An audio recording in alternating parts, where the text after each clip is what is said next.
Chapter 1. You have died. Again. The end of the world was a peaceful place. Calm gray rocks lounged next to pools of clear water that reflected the silvery halo of stormless sky.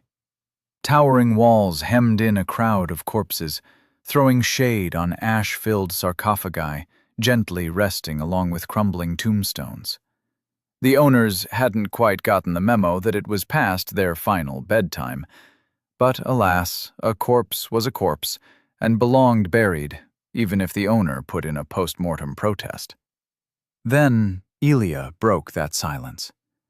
Quietly, slowly, with as little sound as she could make with her rusted plate mail, she snuck around a bend and climbed a pile of stone coffins to get a better eye on her goal. A building with a round dome, possibly a temple, rose so tantalizingly close beyond the maze she could make out details of the facade and a stone bird sitting atop its roof that seemed much larger from up close. The temple meant food, shelter, and safety. It was a goal, and the maze was fighting her for every inch made towards it. Currently, Elia was experimenting with a new, untried method of getting just that little bit closer. Namely, being quiet, taking it slow, and acting all stealthy-like. 2 militiamen slowly plodded towards her. She hid in a coffin thrown into a nearby growth of vines and brambles, eyes cracked open just the slightest bit. She didn't need to see them. They were hard to miss with their pauldrons rasping against tattered mail and their shambling gait. When they had nearly passed her, 2 clouded eyes fell upon hers like lifeless, fleshy marbles. Well, shit. She shot up, fumbled her footing, and took 2 staggering steps before a thorny vine caught on her armor, and she fell to the floor in a mess of plate and mail. "Mercy for a fellow undead?" The undead answered by bludgeoning her head a dozen times. Thanks to her helmet, only the 13th hit finally turned her insides into porridge. You have died. You have lost. Soul times 325. You have lost. Bone shard, common, times 2. The end of the world was a mostly peaceful place. Cold mud clung to soggy boots. Slippery stones betrayed the steps of the mostly innocent, and at every opportunity a gravestone seemed to pop up out of nowhere for Elia to stub her toe on. There were so many gravestones, all a variety of shapes, but hewn from the same gray rock that everything here seemed to be carved of. You'd think someone who bothers making an endless maze would have a sense of taste, of variety. I mean, I don't blame you two for your choice of employer, you know. Life's tough when the economy's down in the gutters. I mean, look at me. I don't even have a job and I look 200. I didn't even get a pension. Elia turned to look at the 2 corpses of the undead militiamen beneath her. 2-on-1 wasn't fair, but neither was dying, reviving, and tracking your murderer for half a mile, only to fillet him and his buddy from behind. She poked the first one, whose face gave her the impression of a pickle. "Hey, you guys listening?" You have regained. Soul times 325. You have regained. Bone shard, common, times 2. You have gained. Soul times 158. Guess not. Militiamen. Less than a soldier, more than the common undead that were only wrapped in the bandages or simple rags they had been buried with. Wonder if these guys even are undead, she mumbled under her breath as she finished looting the corpses. You have gained. Bone shard, common, times 2. 1 shard a pop? Jeez Louise, must be my lucky loop. She tugged on her broken short sword that was embedded into the second guy's back. It came loose with as much practiced effort as it had entered with. As an undead, Elia didn't have much in the department of functioning muscles, but she made do. Everyone else being undead leveled the playing field somewhat. It didn't matter to her much that everyone was a head taller than her. She had gotten over that complex years ago. As far as she was concerned, any obstacle could be overcome given practice, determination, and good old-fashioned awesomeness. Like everything in this grey-on-grey world. She took one step forward, and a crossbow bolt embedded itself into the side of her neck. Blurg. You have died. You have lost. Soul times 483. You have lost. Bone shard, common, times 4. The end of the world could go screw itself sideways, with its stacked old walls, brown plants determinedly clinging to craggy peaks, and wind blowing up her face. The air had no business being this crisp, especially not for someone who ostensibly shouldn't be able to feel it, for lack of a functioning nervous system. Her body protested, gaslighting itself into believing everything was all right, while smelling like a mixture of old shoe and expired milk. Presently, her impromptu climb was pushing it to the brink of strike. One hand reached for a loose rock and discarded it to the side, silencing the groaning, undead swordsman beneath Elia. Her left foot finally found a misaligned brick, and with a single push, she was out of breath, but up the wall. I am never climbing in full armor again. With shaking knees, she stood upright and beheld the distant temple. It didn't feel far away anymore, now that she had the right perspective. Cheating the labyrinth by staying up here was not a workable plan, and she counted the seconds as she planned her way ahead through the rest of it. 10 seconds left. She made for her descent, blinked twice, and a stone eagle the size of a cement mixer tore her off the wall, launching her a few hundred feet through the air like a silvery frisbee. This isn't fair. I demand a redo. You have died. You have lost. Elia woke up, and not for the first time in recent memory, decided to change her approach yet again. If playing smart gets me killed, maybe the opposite might not? The answer was a clear and decisive no. For the gazillionth time, the gentle silence of a world devoid of all things nice was cut in two by Elia vigorously screaming and running across a treacherous cobblestone pathway. Her metal armor both slowed her escape and made an unnecessary, but very knightly, ruckus. 7 or 8 hooded figures chased in a disorderly pursuit. Their fashion sense was so last millennia, their dull purple and blue rags barely even qualified to keep their decency. Their chase game, however, was on point. This was not a good thing. She bounded over a small puddle, rousing another figure from an alcove it had been sitting in. It brandished its sword, like all the others, and ran after the dead girl running. "Stop following me!" she yelled to the sky. "Gurgle burgle!" the figures gurgled. Most undead looked human, though they weren't truly alive. She'd seen them up close often enough during her short scuffles and exchanges of polite stabbings. They looked less like zombies, and more like old, shriveled-up husks of man. Walking prunes.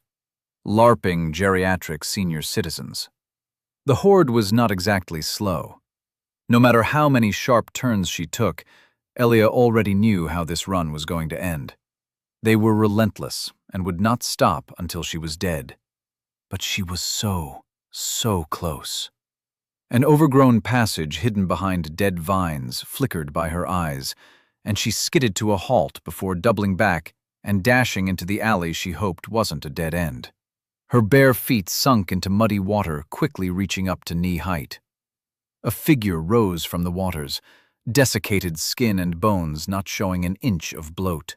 She rammed her sword into its gut, twisted her ankle, and promptly fell onto the already dying foe.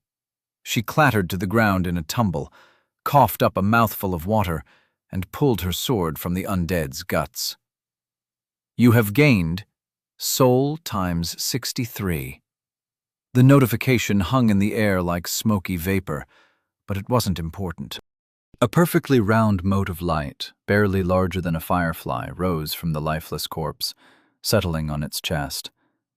Elia snatched it quicker than she had thought possible and wrenched herself onto her feet just as the horde came pouring around the corner. You have gained Bone Shard, common, ×1. Yes! The shard went into her pouch. Ho, you're all royally shafted now. You have fused Bone Shard, common, ×12, into Bones of Boons, common, ×1. From the same pouch along her belt, she pulled a small, many-sided gray die and kissed it.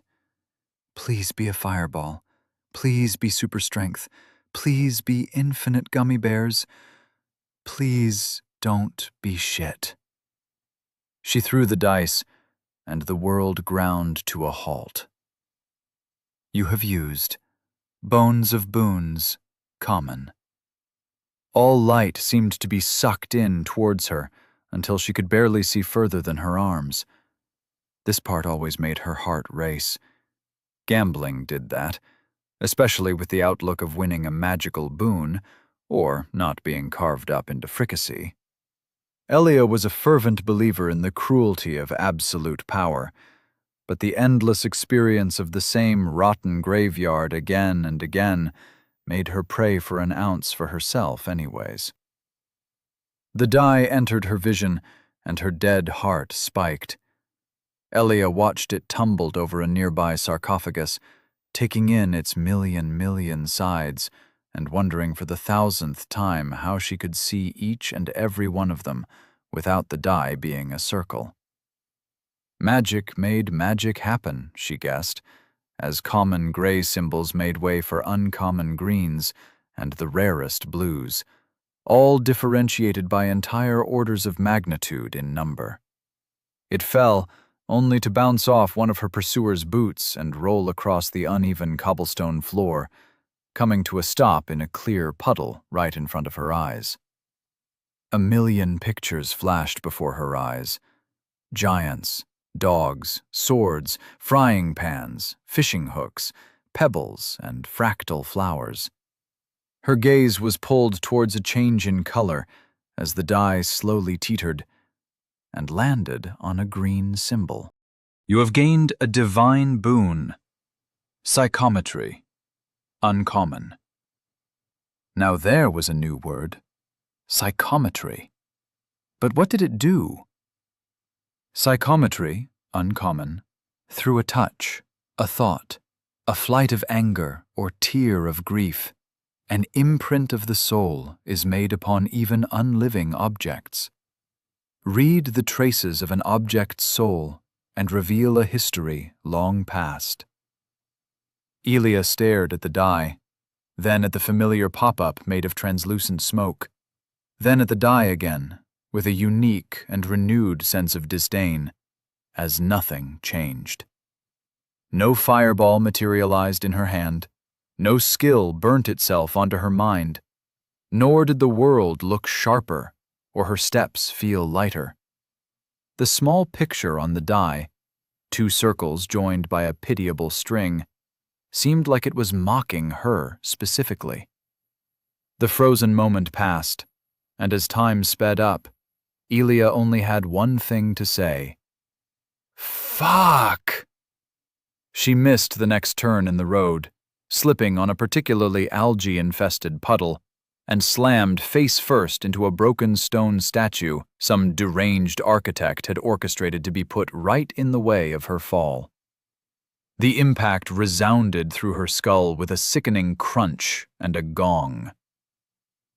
Bowl of respite. A proper death denied, the water within these bowls gives comfort and respite to those weary souls cursed with undeath. I thig my nobs brogan again. Ow! Slowly, she got back up, the heaviness of defeat, a concussion, and fun facts about ecclesiastical architecture weighing her down. It was a bad time to be out of breath, out of clever ideas, and out of options besides how and where to die. The chase was well and truly over. There was no way she was making it to the next checkpoint, even if she knew where it was. Ignoring the sharp pain, with a practiced motion, the nose cracked roughly back into place. Elia snorted a bloody glob onto the floor and turned to face her pursuers. All right, Chucklefugs. Who wants a facial piercing or three? Steady, with her back against the statue and blood running down her face, she would have struck an imposing figure brandishing a sword of her own and ready to die in a last stand for the ages. But it was a very short sword, a rusted thing. A dagger, the blade snapped at the halfway point. Nevertheless, with the right motivation, everything became a deadly tool in her hands. The undead horde tore around the corner in a tumbling mess of moans and groans. Through a combination of predictable movements and lack of object permanence, the first one impaled itself on her blade. You have gained soul times 54. Cha-ching! 1 customer served. All skill, all me. A strike deflected off her chest plate. Next! The second one nearly batted the sword from her shaking hands, her short arms just about as weak as the desiccated undead's, making the ensuing duel all the more pitiful to behold, like 2 toddlers wrestling over a stick. Can't touch this, she ducked. You suck! She nearly failed to bob. Your balls have fleas and your mother's a horse. She weaved her head to the side, and the sword bit into her neck instead. The undead never heard of proper sword care. Apply seed oil once a month, or once every week when in heavy use, else she might have lost her head. Instead, she eked out a win against the second undead, before the third one threw itself at her face. She failed to disembowel it as it cracked her head against the wall. Then came a fourth, a fifth, and the rest of the horde, all piling onto her in a press of limbs and bad breath. Swords sunk into cracks between her armor, a spear caught her in the neck, and a feathered bolt to her armpit made her convulse over. She'd had worse, but it still hurt. No matter how many times it happened, Elia never could completely ignore the pain of dying. I'll be back, she gurgled, and with a defiant one-finger salute drowned in the raving mass of bodies, the white smoke mocking her with a much-needed notification. You have died.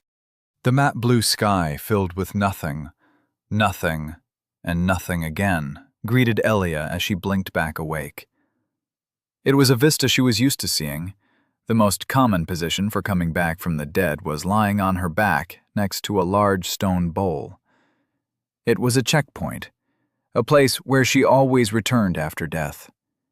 Every checkpoint was like it, carved of an old rock, weathered to the point of having lost all ornamentation, and filled with crystal-clear water that soothed the body and soul. You have lost soul times 1,507. You have lost bone shard, common, times 0. Even when she was just trying to settle her thoughts, the damnable smoke wouldn't leave her unnotified. Not even closing her eyes gave her an escape, though there, the background at least provided a clean contrast.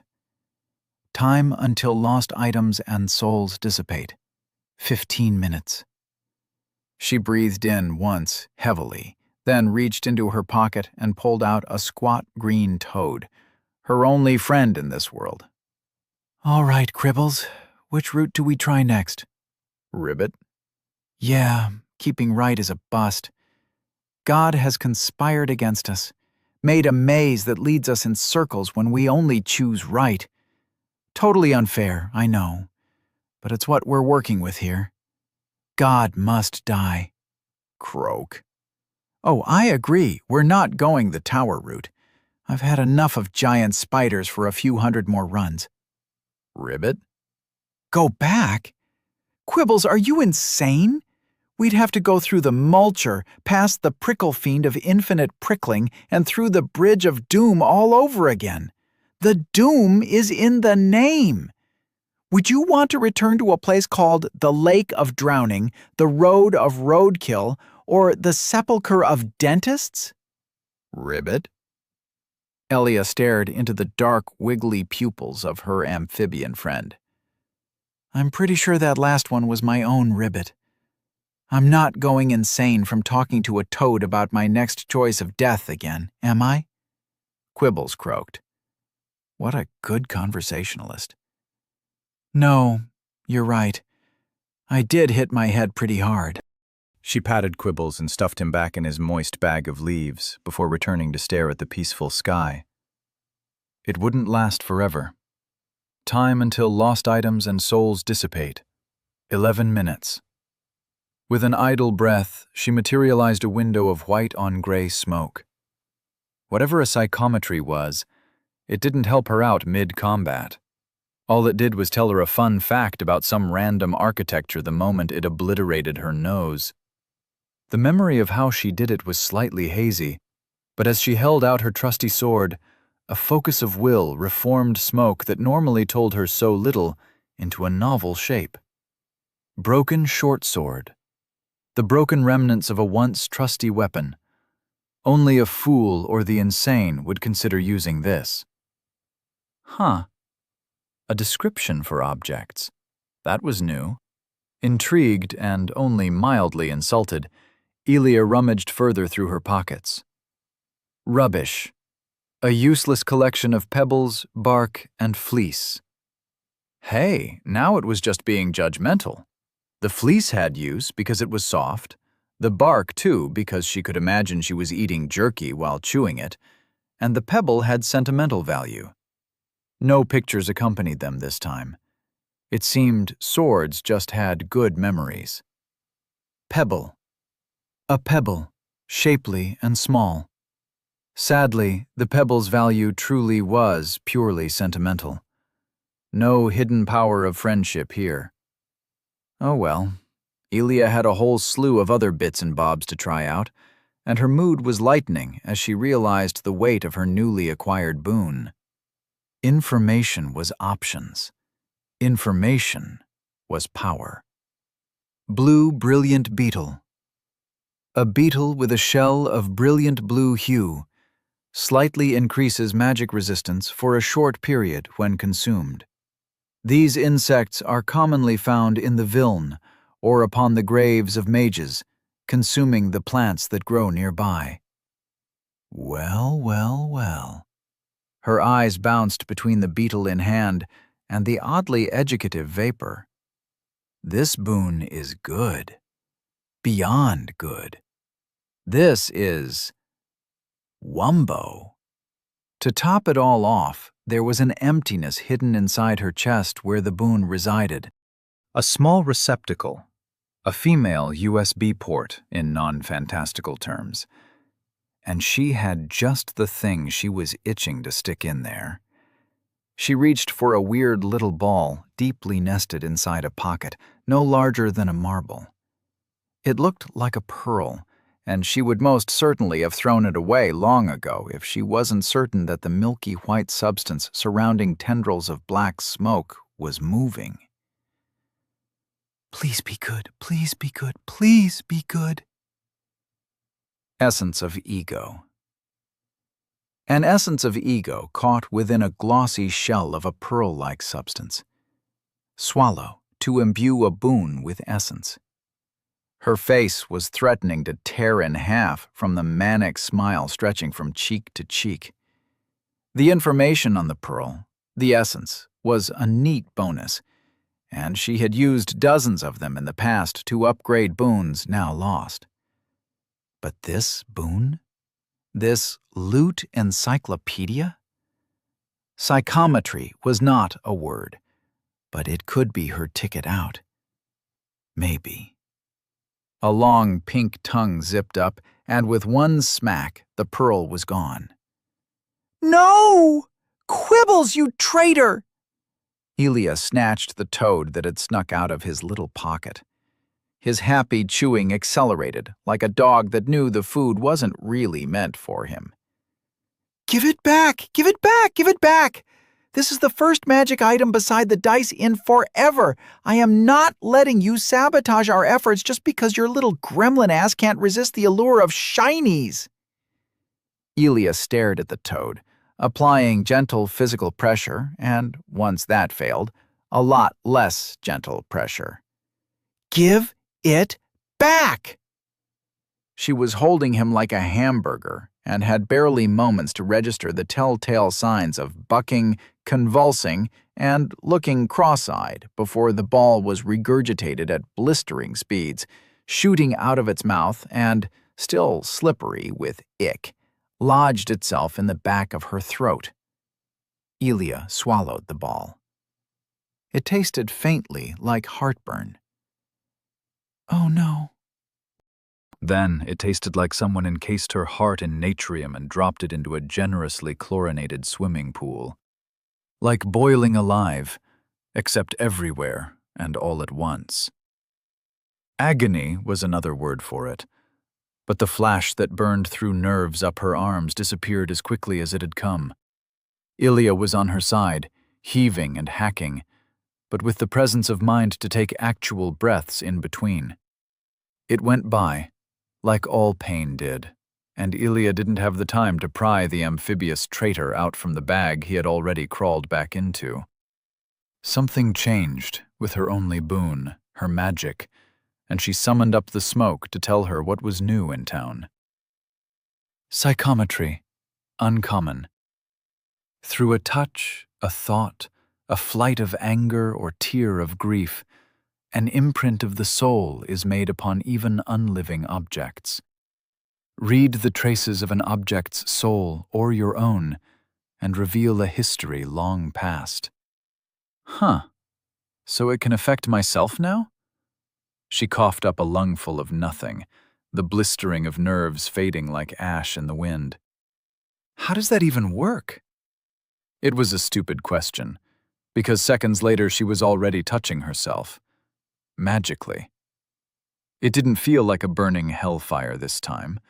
It didn't make the world go purple and sideways. It didn't give her a notification like the games she used to play, or make her die and restart for having the audacity to try something new. Nothing happened. Nothing but a tired yawn that did not belong to her, echoing as it rang inside her head. "Mom? 5 more minutes. The sun isn't even out. Oh gods, where am I?" Ilya ummed. The ethereal voice in her head echoed, moderately more distressed. "Oh, great," Ilya sighed. "My new superpower is a multiple personality disorder." Chapter 2. Room for Two. "I'm not a disorder. Who are you? Where am I? What's going on?" The voice in Ilya's head was real, small, and becoming increasingly distressed. "Ilya, Ohio. A 2 girls, 1 cranium bargain. What does that even mean?" "It means time until lost items and souls dissipate. 8 minutes. "Ack, what was that?" She sighed. "My alarm clock." Ilya wasn't getting up, not after that last fuck-up. There was not a shred of doubt that she would regret it later, but such was the price for mental health. Some days, you just needed a break. "So, what's your deal, oh voice of my mind? You got a name?" The vague image of a mousy girl with blonde hair standing half in the shadows formed in her mind. But the moment she tried to focus, the picture hushed back into the darkness. I'm Rye. I don't know how I got here, or what here even means. What's an Ohio?" "An in-joke." She stared forward emptily, before swatting another notification smokescreen away. Don't worry, you're not in Ohio. This place is barely half as bad. Oh, that's good? Yep, it's the end of the world. The medieval post-apocalypse, baby. Undead and loot boxes dominate the land, while the battle pass lords and fickle developers rule from towers of green bills and the tears of addicted broke teenagers. Welcome to Limbo, where God has decreed that life is a maze and the only way forward is 10 steps back. Welcome to gamified suffering. Welcome to hell. The ensuing silence hung awkwardly, like unaired laundry.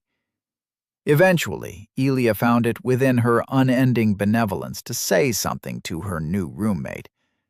Not out of any sense of selflessness, but because the girl was hyperventilating, and the sound of her breathing made forming any single thought a chore.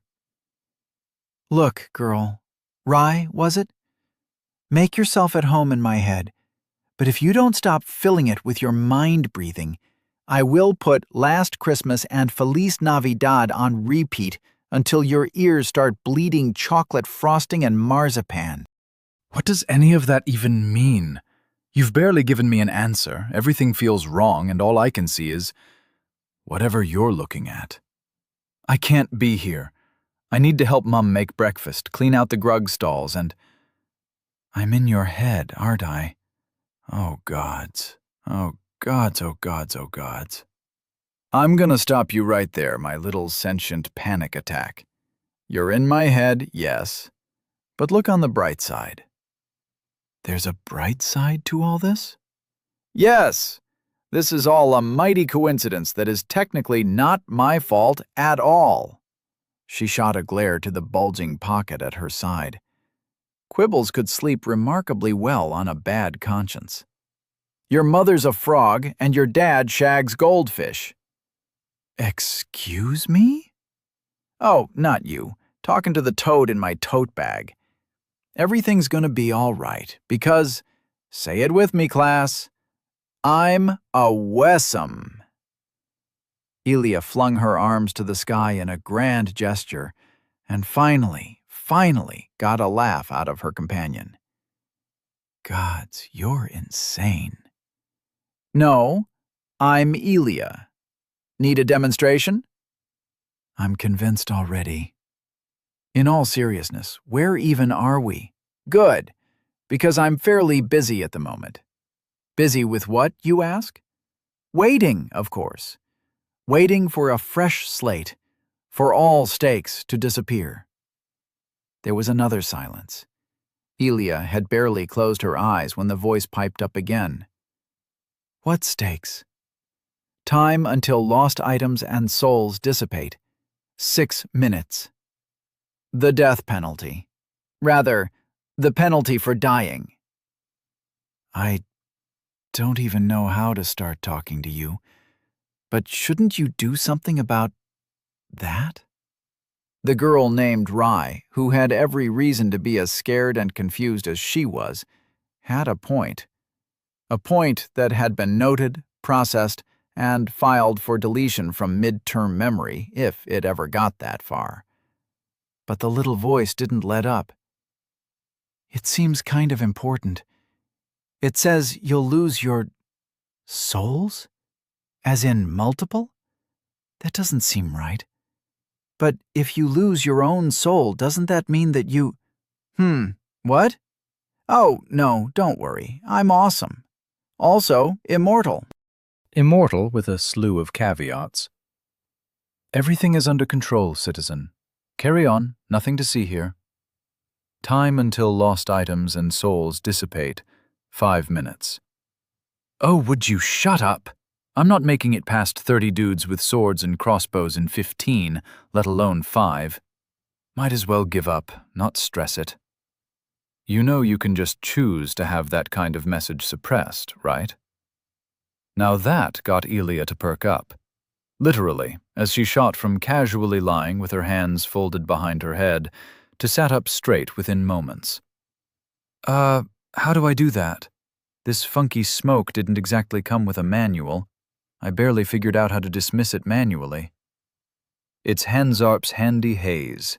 It has a fancier name, but that's how I remembered it. It's an elementary technique, taught in the capital, first given unto us by the great god Ruthe, blessed be his name. When you learned it, you must have been taught to associate certain ideas with its diverse functions. For me, I took the image of a silver sieve to sort out what I don't like. You're a knight, by the looks of your armor. You should really take better care of it, by the way. And so, as a servant of the capital, you should have already learned it. It should be as easy as, well, breathing. Time until lost items and souls dissipate, 4 minutes. Elia never really learned anything. She was simply reborn into this world with this power when God decided to reincarnate her. For lack of a better alternative, she tried to imagine a silver sieve, something she never thought she'd ever naturally do. The constant messages stopped in that instance, delegated to muted background pings. Huh. Good. See, as long as you were a diligent student, you won't ever forget. It's like swimming in that regard, though I never learned how to swim. Can you swim? What is it like? Is there a difference between swimming in an ocean and a river? Hold your horses. She heaved her body towards a nearby fountain. All this talking was straining her rather neglected voice.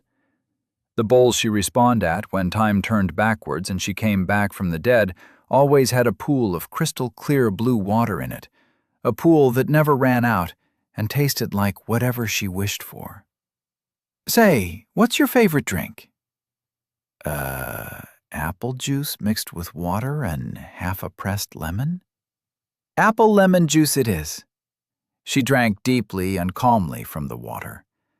There was no rush, nobody to tell her how to drink or what to eat. Not that she'd have much of an alternative besides exploring cannibalism. When she felt full enough, Elia raised her head and wiped away the lingering wetness. That was surprisingly refreshing. I dig it. You know, I think we might just make a good team, you and I. You really think so? Sure. Long as you help me like you just did, I'll take you wherever you need to be. Once I get out of this fucking maze. Language? Yes, indeed. You are the language person. However many deaths it takes, I will get out of here. She raised her chin a respectable degree. With my unshakable will and your extensive vocabulary, nothing shall get in our way. Bless the 12. I'm glad I happened upon you, Miss Knight. We can go on a quest. No, an adventure together to, I don't know, solve this. Solve me. I don't want to be stuck in here for the rest of my life. I need a new body. Admittedly, I thought you a lunatic, but whoa! Elia shot to her feet, ignoring her passenger's surprised yelps as she threw her head left and right. She was sure she didn't make it to the next fountain bowl, the next checkpoint. There was an epic last stand, a one-liner and everything. But the last checkpoint didn't have a half-crumbled statue sitting in the middle of the water bowl. This one did, and Elia could see where she had stumbled and broke her nose against the bowl's rim. This was new, and being revived this far ahead instead of at the point before meant, I can still make it. Make what? Oh, sorry, don't mind me. I can bear being like this for a while longer. We don't need to embark on our adventure just yet, right? Preparation is key, as they say, and your poorly upkept getup doesn't inspire me with confidence. Sorry. In the few seconds it took for Elia to regain her bearings, 3 exits, a toppled lion statue next to an exit to the front, one under a Roman arch engraved with flowers to the right, one behind where she had come from, she had summoned up the smoke the way she knew it. Time until lost items and souls dissipate. 2 minutes. If she could make it back to where she died, then she could regain her lost souls and shards. Shit, where is it? She remembered dying close by, But just as the bubbling joy shot to her head, she blinked once, and the timer ticked down. Time until lost items and souls dissipate. 1 minute. Where is what? Where is what? Shit! Elia turned, and with a start exploded back into the maze where she had died, old and chipped armor rattling and squealing against itself along the way. It was right here, right around the corner. She turned past the wall, and a figure in rags rose from where it sat among the shin-high water. Elia paid it no mind, ran past it, then screeched to a halt and turned back around. Please talk to me. What is it? Why are you worried? What? There it is! A small orb of silvery light floated contentedly above the water.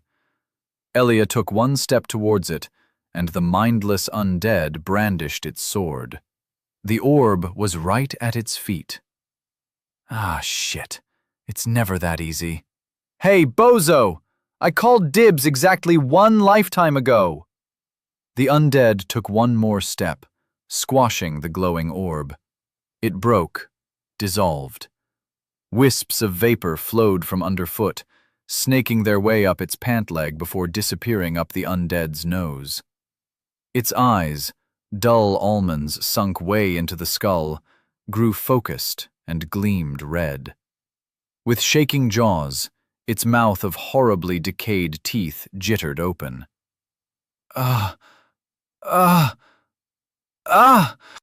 Time until lost items and souls dissipate. 45 seconds. Yeah, no. Elia stabbed it through the chest, where the heart ought to be. The voice in her head, meanwhile, did not like that. What are you doing? You're killing him. Help! Murder!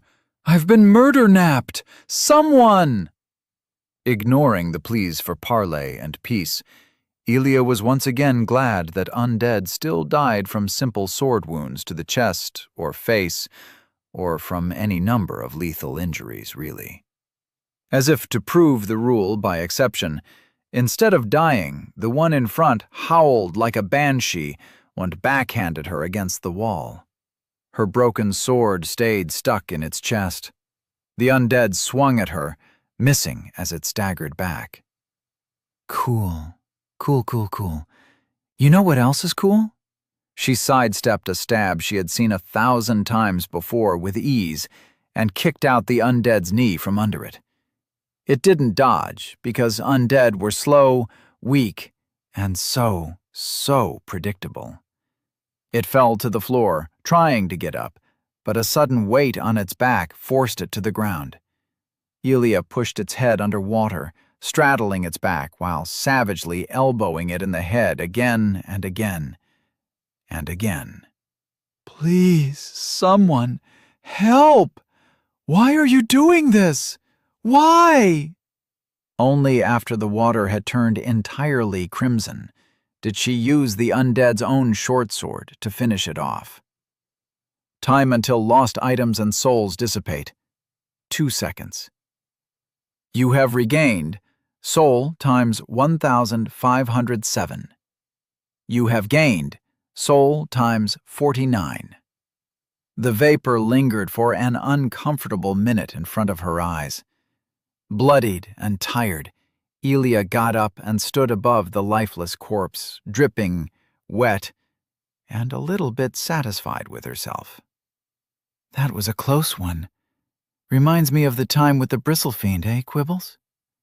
Quibbles remained pointedly silent because he was a toad. Not like we really know what souls do anyways, but can't have anything go to waste. Isn't that right, Quibbles? A hesitant croak crept from her pocket, and then it was silent, all but the dripping of water and blood. It's okay. In my benevolence, I have chosen to forgive you, she said with a fake, haughty voice, as if she hadn't just stabbed someone. Elia casually plucked a desiccated tooth that had embedded itself in her fist before noting a splotch of blood in her reflection and leaning down to clean it.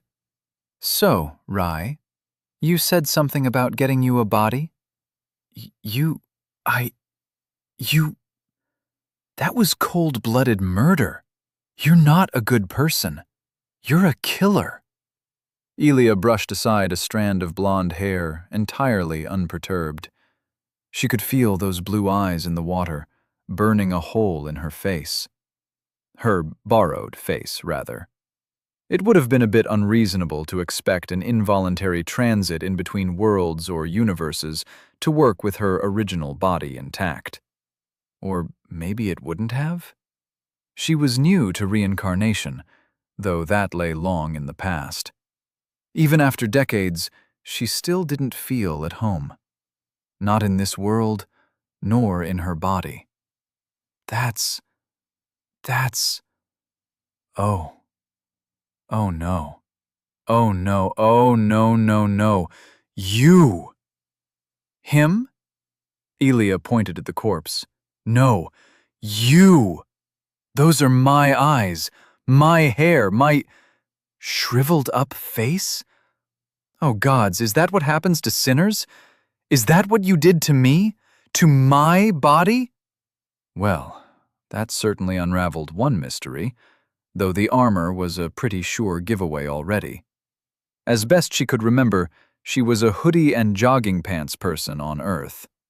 Pauldrons and spalders didn't really fit into her wardrobe. Clearly, this was God's fault. There was no other power that could make this happen while being so indifferent to her taste in clothing. Oh, and that he put her into someone else's body was also fairly problematic, now that that someone could actually complain to her about it. Annoying. If it had to be this way, then maybe the body of someone more than a handspan above 5 foot would have been better. Or someone with boots. How the hell did they even let you become a knight in the first place? You're barely taller than most teenagers. Shut up! You don't get to say that, you murderer! Oh, my bad. With that non-apology, Elia immediately went to rummaging through the undead's remains, netting her a new, unbroken short sword. Bronze short sword. A short sword sharpened on both edges of the blade and with a tip for stabbing. A common sword used often as a sidearm by town militias. This one is made of bronze. A wild flash of images and impressions danced across her mind. Some were of stabbing, some of cutting, slicing, and chopping. The sword enjoyed stabbing. Or maybe Elia enjoyed stabbing. Yeah, she was definitely projecting. Better than the last one, at least.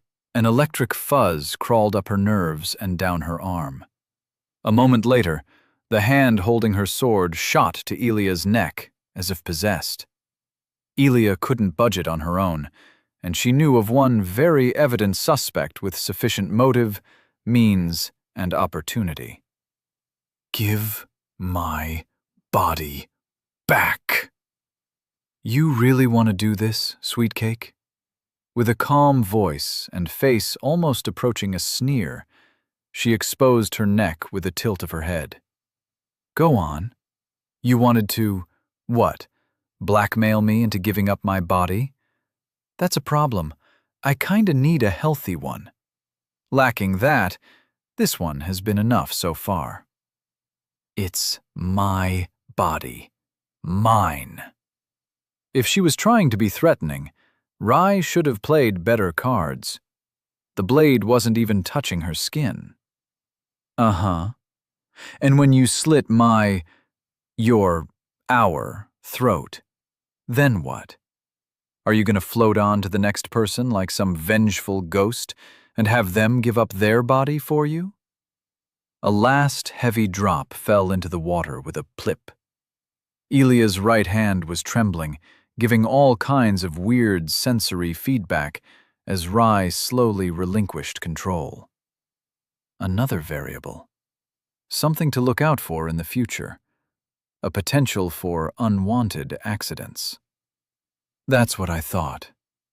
The blade of her foe, rusted and marked with frequent nicks, was a welcome distraction. She hefted it towards the sky, clear blue ringed by an impenetrable storm front in the distance. Now stuff it. Today isn't a day for drama, but for celebration. To progress. To finding the next checkpoint in this broke-ass world, this medieval zombie apocalypse. To my froggy friend. Ribbit. And, most importantly of all, Elia filled her lungs to the brim and yelled towards the sky. to the death of God. I know this is your fault, motherfucker. I'll get you back for reincarnating me in this endless loop of limbo. I know how this shit works. Just you wait. I'll get a sword the size of Wisconsin and go Sephiroth your ass. You're worse than a murderer. You're a blaspheming lunatic. A demon possessing the body of an innocent girl like a puppet. No morals, no ethics, no sense for justice. I bet you don't even offer sacrifices to the gods or brush your teeth before going to bed. What can I say? Elia shrugged, rolling her shoulders until they popped. I'm a true anti-Gnostic. Don't worry. I promise I'll give you your body back once I've spoken to the manager of this place. Until then, you'll have to forgive me for being your designated driver. I will never forgive you. You're a menace. You're a fiend. I hope you have a bad day and step in grug shit. They were going to get along just peachy. Elia could tell. With a smile on her face and armed with an unbroken weapon for the first time in 100 loops, Elia exploded forth to explore this new part of the endless labyrinth and hopefully find a way out. Chapter 3. You can't spell assist without ass. You know, sometimes I feel like a tourist in an unknown land, visiting famous places like the Great Hole in the Ground, Rapunzel's Tower sans Rapunzel, and hallway number 341 with T-section. Elia peeked around a corner, surveilling the area for any threats to her unlife. In the end, she chose the right path under the Roman arch.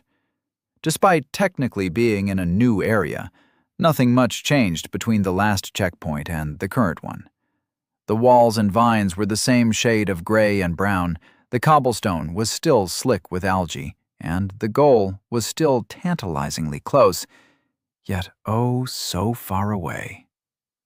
But now, I've got someone to share this mediocre existence with, and that's a plus in my book. None of the clouds ever seemed to move, and Elia was thankful for it. Without the North Duck Cloud as a static point, she would have gotten lost and turned around as soon as the towering dome slipped out of sight. Even then, the temple loomed closer one moment, only to appear infinitely far away in the next. The maze awoke impressions of grasping hooked vines, of a swamp pulling at every step and taking every chance to make her walk in circles. But she was getting closer. She could feel it.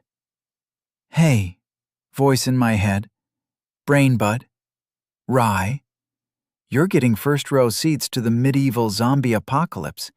Don't give me the silent treatment now. She didn't get more of an answer than the vague impression of eyes burning a hole in the back of her neck, which wasn't nice because Elia was getting bored. Hours and hours of careful mapping out of every hall, interspersed with the occasional enemy that she'd already seen in every previous iteration, didn't make for a compelling tourist log. It seemed the task of entertainment fell once more into her lap. I really hope this isn't an undocumented floor of the back rooms. Yellow tapestry and the drone of cheap office LEDs would have definitely driven me insane in my first year. Shambling undead are preferable to those kinds of monsters, I suppose. Only one rule you gotta remember, and that's, undead things can still die. She stopped for a moment, long enough to notice a pile of rags half sticking out of a hole in the wall at the end of the T-section. A corpse, unmoving, unclaimed. Any second opinion on where the hell we even are, oh silent voice in my head? I hate you, Uh-huh. That's a no, then. And you, Quibbles? Quibbles remained entirely silent. It was much too bright out for a toad of any decency to be awake. As Elia stepped around to the poorly hidden cache, she ducked and swiftly stabbed the undead waiting in ambush behind the next bend. No! Her arm went stiff with 1,000 pinpricks, but the sword was already through the undead's neck. Again, silly undead. Its raspy breath was obvious from 12 feet away. You have gained soul times 65. Sorry, but you brought a crossbow to a sword fight. Your loss. Really lovin' this sword, though. She stared poignantly at her short sword, its tip now pointed at her face. You can stop now, Rye. The only answer was a sad noise of defeat. Rye could only ever take over as much as a single limb, and though Elia thought it odd that she was the dominant one in a body that didn't technically belong to her, she'd take every bone thrown her way. While her brain buddy was in the process of slowly releasing control of her sword arm, Elia took the time to marvel at her loot. Light crossbow. A lighter construction of a standard crossbow. It takes time and effort to load a single shot, but very little time is required to learn to wield this weapon proficiently. It was great, but not as great as the bronze short sword, though the green flakes along its rounded guard and scattered nicks didn't inspire confidence. Still, it was, in her own words, rad as fuck. It would stay sharp enough for a few loops, unlike the crossbow, which was more of a one-use thing.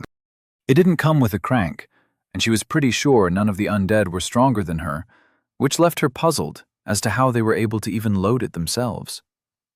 Hey, Rye, are people in this universe stronger than… never mind. You still hate me. Oh well, one shot was all she'd needed for anything so far. And after Rye's first few attempts at sabotaging her by paralyzing a limb, she was only more thankful that the undead weren't exactly smart enough to aim well. I don't understand how you can live with yourself. This is the 7th person you've murdered. Tell me, why? The sound of heavy metal clanking choked her answer. Elia went completely still. A person. Large, heavy, plate armor that wasn't rusted like hers. Approaching from… the left? No, the other side of the wall. Which meant she was safe. As the clanking footsteps grew distant, Elia let out a breath, then continued ruffling through the corpse's clothes. What was that? A new way to die, probably. What? Oh, great. Now you're looting corpses as well. Great. Nothing's holy to your grubby, dirty demon hands. You have gained Bone Shard, common, ×1. Under the circumstances, I'd say I've kept to my morals pretty well. Oh? And what kind of demon has morals? The I'm not a demon kind. That's not true. That's not even a… Oh, I get it. Ha ha, funny joke. Monster. Elia sighed while ruffling through the poorly hidden cache. Nothing but poorly smelling clothes. I don't know what you think demons do, but in case you haven't noticed, everything around us, she gestured lazily with her sword, is dead and still moving. They're not people. We're in a medieval apocalypse a la Dawn of the Dead, and you don't seem all that aware of exactly how screwed we are in this sink-or-swim world. Elia stared into a nearby puddle for a few seconds before trying to rub the exhaustion out of her face. Her drawn-back cheeks and sunken eyes, nestled in darkened, shriveling flesh like a pickled plum, had an uncanny resemblance to the other undead. The skin was paper-thin, and clung so tightly to atrophied muscle and bone that she would have seemed more at home in a graveyard or a haunted house on Halloween than wherever this was. She didn't let it bother her too much. Not now, when she was 1, maybe 2 checkpoints away from getting out. Gaining as much distance between herself and the loud, clanking threat was the current goal, and to that end, she took a left. "Are we undead too?" Rai asked it with such a brittle voice that Elia almost contemplated not to reveal the obvious truth. But the previous hours of nagging and judging had already drained her nerve. "Yeah, in case you haven't noticed, we're only slightly better off than the average brain-rotted schmuck. Everyone else isn't quite there, which is why it's so easy to kill them, physically and morally. We even get loot for it. So don't go all, 'Oh, poor people, wah, don't kill the undead,' and 'they're innocents, they only tried to stab you 20 fucking times' on me. I've had all the time in the world to think this through, and you've only been here for 20 minutes.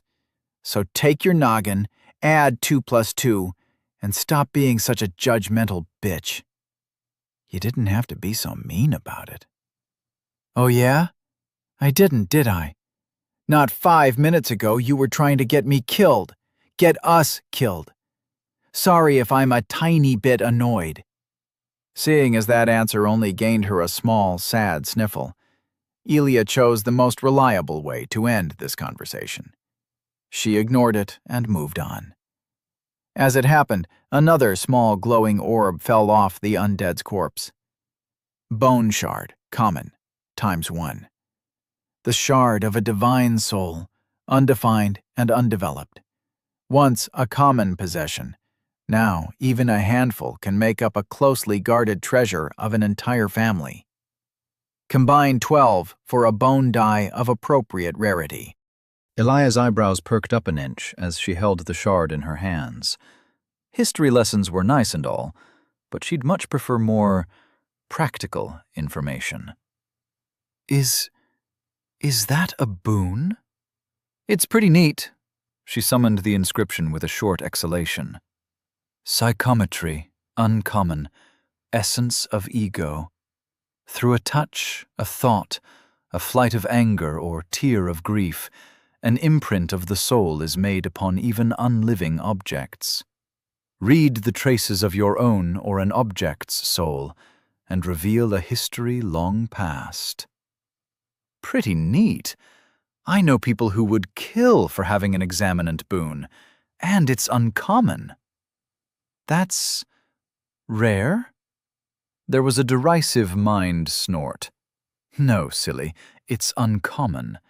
Rare is one step higher. But even a common boon is worthy of praise, as few can gather enough shards for one. I cannot believe you don't know something so basic. Every village idiot knows the rarities up to rare at the least. Welp, I can only speak from experience, and experience says, common boons are too specific or too weak, and uncommon ones aren't even that much better for their relative rarity. That is simply not true. Even a common boon that tells you the price of fish can make you unfathomably rich. You just need to know how to profit off of it. Gee, what a way to tell me I'm an uncultured moron. At least they found a topic somewhat removed from holier-than-thou rhetoric. See, this is exactly what I need. A good explanation, no lore, no vagueness. Without you telling me that, why, I think I might have needed to gamble for a psychometry for my... Why is blue? Is an essence of ego better than an essence of wrath? How does any of this even work? Nobody told me everything because everyone was busy being dead or trying to stab me in the gut. You really don't know anything? Yes, and I'm tired of being left out of the loop. So, if you have something to contribute to us both getting to civilization, or the end of the level, or whatever, then please, do that instead of sabotaging my proactive self-defense. There was a silence filled only by the crunching of dead, dried leaves and the clatter of her armor as she rounded a corner into a dimly shaded area where she could clearly peek through some holes in the crumbling walls. It was prime spider territory, and Elia decided that now she needed a modicum of focus. Stepping on one of them was one of the worst ways to go. I say I believe that you're not a demon. What then? Elia shrugged. Then you'd save us both a lot of grief. You're stuck with me, and while having company is nice and all, I am not giving up this second life just to die, or spend the rest of eternity inside someone's head. She paused for a moment. Huh. I never voiced that thought that way, did I? Makes me look like a hypocrite. Because you are. I am stuck in your head. My head. Ugh, this is the worst. You're going to keep killing people on the way there, and I can't stop you, can I? Nope. Not unless you want to kill us both. I'm not stupid, you know. Contrary to common belief, she muttered under her breath. Hush now, O voice of unreason. We've a maze to explore. And just as she said that, her path turned a corner, only to terminate in a dead end. There was a statue sitting on a podium, though its head and arms were broken off, and any details could have been withered representations of clothing, just as much as cracks and grooves in the rough gray stone. That was quick. Don't worry. God is here to spite my every step, but the attention alone is gratifying. It means we're worth divine bullying. Did one of them burn your house down, or why do you talk so poorly about the gods? Elia turned on her heel, but stopped as she realized how little she actually knew about this new world. There's more than one god? Oh yes, plenty. You should be careful, only to stick out in a positive sense, lest you gain their ire. And always remember to give due sacrifice on a day of celebration, especially on wargs days. Always remember to bribe the gods. Noted. By the way she talked, Rai was a native, and even casual conversation could reveal nuggets of knowledge worth their weight in gold. Not that concepts had weight, but the point stood. Knowledge is my strongest stat. What was that? Nothing. Elia started on the path to retrace her steps. Take a left, down 2 hallways, then go straight at the T section. If I ever have to do a Google Earth challenge, I'd absolutely smash it. She stopped straight in her tracks, staring past a waterfall of shriveled ivy. The hallway went on for quite a while to both the right and left, straight ahead and backwards in this case. But at the end of the hall stood a figure, staring at the ground. It was clad in complete plate mail armor, reflecting brightly where the sunlight leaked through a crack in the wall at just the right angle. It looked so small. An illusion of distance. They were both 100 feet away from the corridor back to the familiar part of the labyrinth. It was still too close for Elia. For all her casual outmaneuvering of the undead dregs and militiamen, she had never learned how to properly fight with a sword, even if she was damn good at it. That skill melted when faced with someone covered head to toe in steel plates. No better time to learn than the present. She sighed audibly, catching the attention of her companion. Huh? What's up? Oh, nothing. I think I'm about to receive a lesson in my imminent mortality is all. Why? Wait, that's a Knight of Lofton. Oh, we're saved! Saved? She took a step forward, squinting at the familiar figure. If she could get a few feet on it, then maybe she could take the fight to the T section, where she wouldn't be stuck with her back against a wall again. They're the Knights of Lofton. Our capital. Defenders of mortal lands, saviors of lone maidens and the poor, loyal and honorable examples to us all. Even you should know about them. You do know about Lofton, right? 90 feet. Yeah, of course. Sorry, but as a citizen of the glorious US&A, I am legally permitted to only know the names of the nearest 51 states, the length of a football field in washing machines, and the location of the nearest Wendy's. In case you haven't noticed, I'm not exactly from around here. Rai sighed, but couldn't keep the elation in her voice from spilling over. They can help us. Help me. They are devout to the point that they may even be granted an audience before a servant of the gods. An audience. We can ask them for help, get you sorted out, and go our merry ways. 80 feet. You're phrasing that in a way that makes me think you just want me out of your life. Is this you filing a divorce? Are you tearing us apart? Because I'm allergic to exorcisms. 70 feet. Now that she was closer, the details on the armor appeared clearer.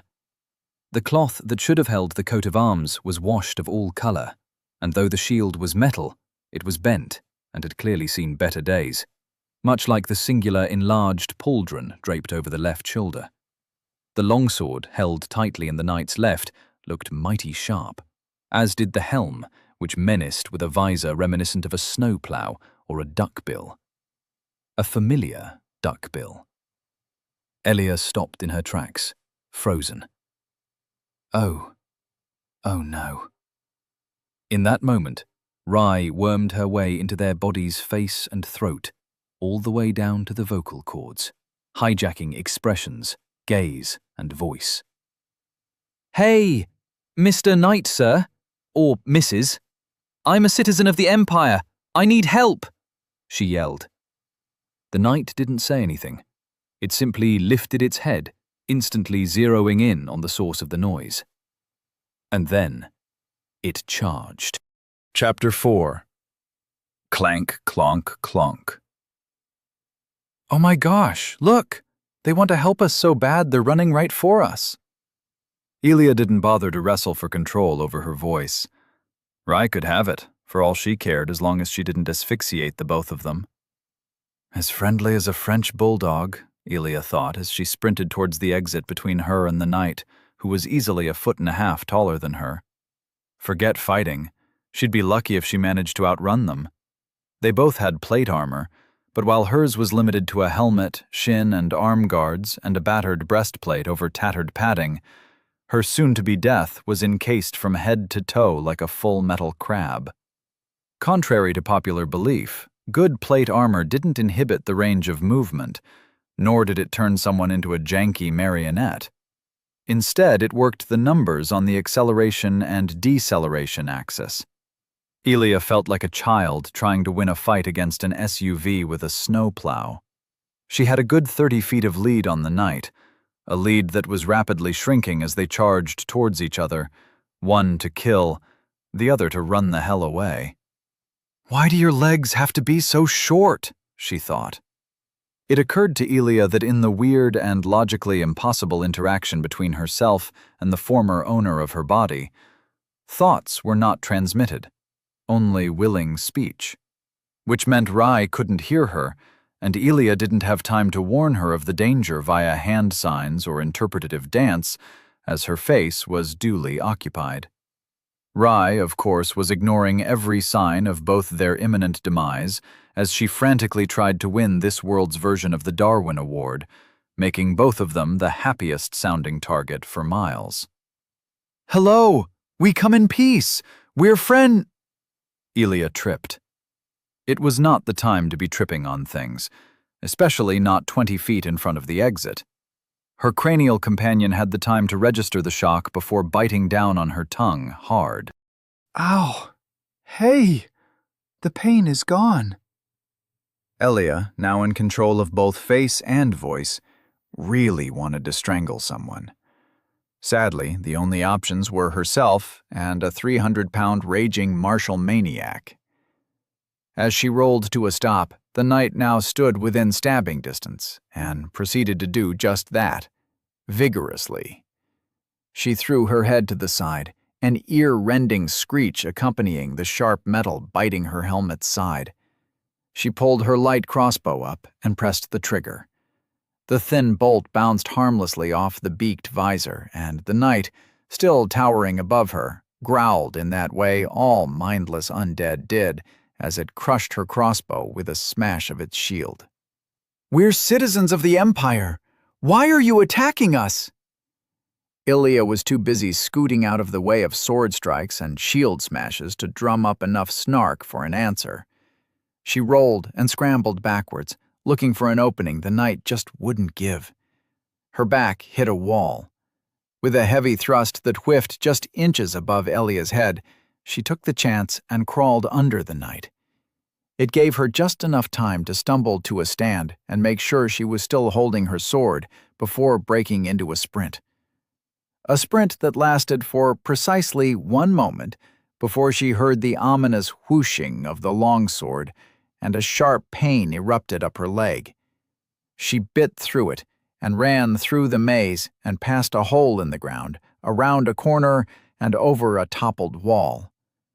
The sounds of heavy metal bootsteps never failed to stay on her heels, and the further she ran, the more the anxiety grew that she was going to run into another dead end. A chance presented itself. A hole in the wall to her right, barely hidden by a desiccated curtain of ivy. She made a snap decision and dove for it. It was barely large enough for a child, and her chest plate got stuck at the narrowest part. Oh, beans. Not now. Shit, fuck. Ilya turned right, then left. The heavy footsteps approached fast. Too fast. She turned right harder, and finally, her armor dislodged itself. But just as she popped through, an armored glove grasped her ankle and pulled her half a foot back to send her sprawling again. The floor hit her head hard, but she turned around and kicked out in desperation, again and again. "Let go! Let go! Let go!" When the gauntleted hand finally let go, she scrambled backwards until her back hit the other wall. The knight's hand searched the area around the hole like a dejected centipede, but eventually it gave up. It took minutes before the undead knight's footsteps disappeared back into the distance, and the air was filled with silence and Ilya's ragged breath. "Yeah, you better run." An out-of-breath and sweating Ilya leaned against the wall, air swimming with squiggly lines, breaths coming short, and everything tasting like blood. The wraps around her left leg were soaked red. Worst of all was the emotional damage. "The knight tried to kill us. But knights are good. They're the good guys. Fuck!" A skull went flying as Ilya took her anger out on a skeletonized corpse. It hit the stone with a sickening crack, and she took out some old bandages, cursing as she tightened them around her calf. "Why the fuck are you here?" Me? She cupped her face in her hands, moaning in exasperation. "The Old Maiden. Capital T-O-M. The Old Maiden? Is that a title or a name or... Those rags of yours don't look clean. They're going to make your wounds feverish, you know. If you're going to steal my body, could you at least take care of it a little better? It's the knight's name." And that was that. No reason to elaborate further. Her lips parted, and before she realized, words poured forth like from cracks in a dam. "I knew her once. A friend." "Oh, that makes sense. You do look knightly yourself. Somewhat. Were you on bad terms? Are you perhaps a runaway hedge knight, or perhaps an exile?" No. Why was she even talking about this to herself? To Rye? Nothing would come of this, and staying in place was a certain suicide by night. The Old Maiden was a tenacious sort, and not the kind to be deterred by something as trivial as a wall for long. A diversion seemed prudent. "Don't worry about the bandages. We'll be dead before the infection sets in." "Excuse me?" "Yeah, we're not making it back to the healing fountain.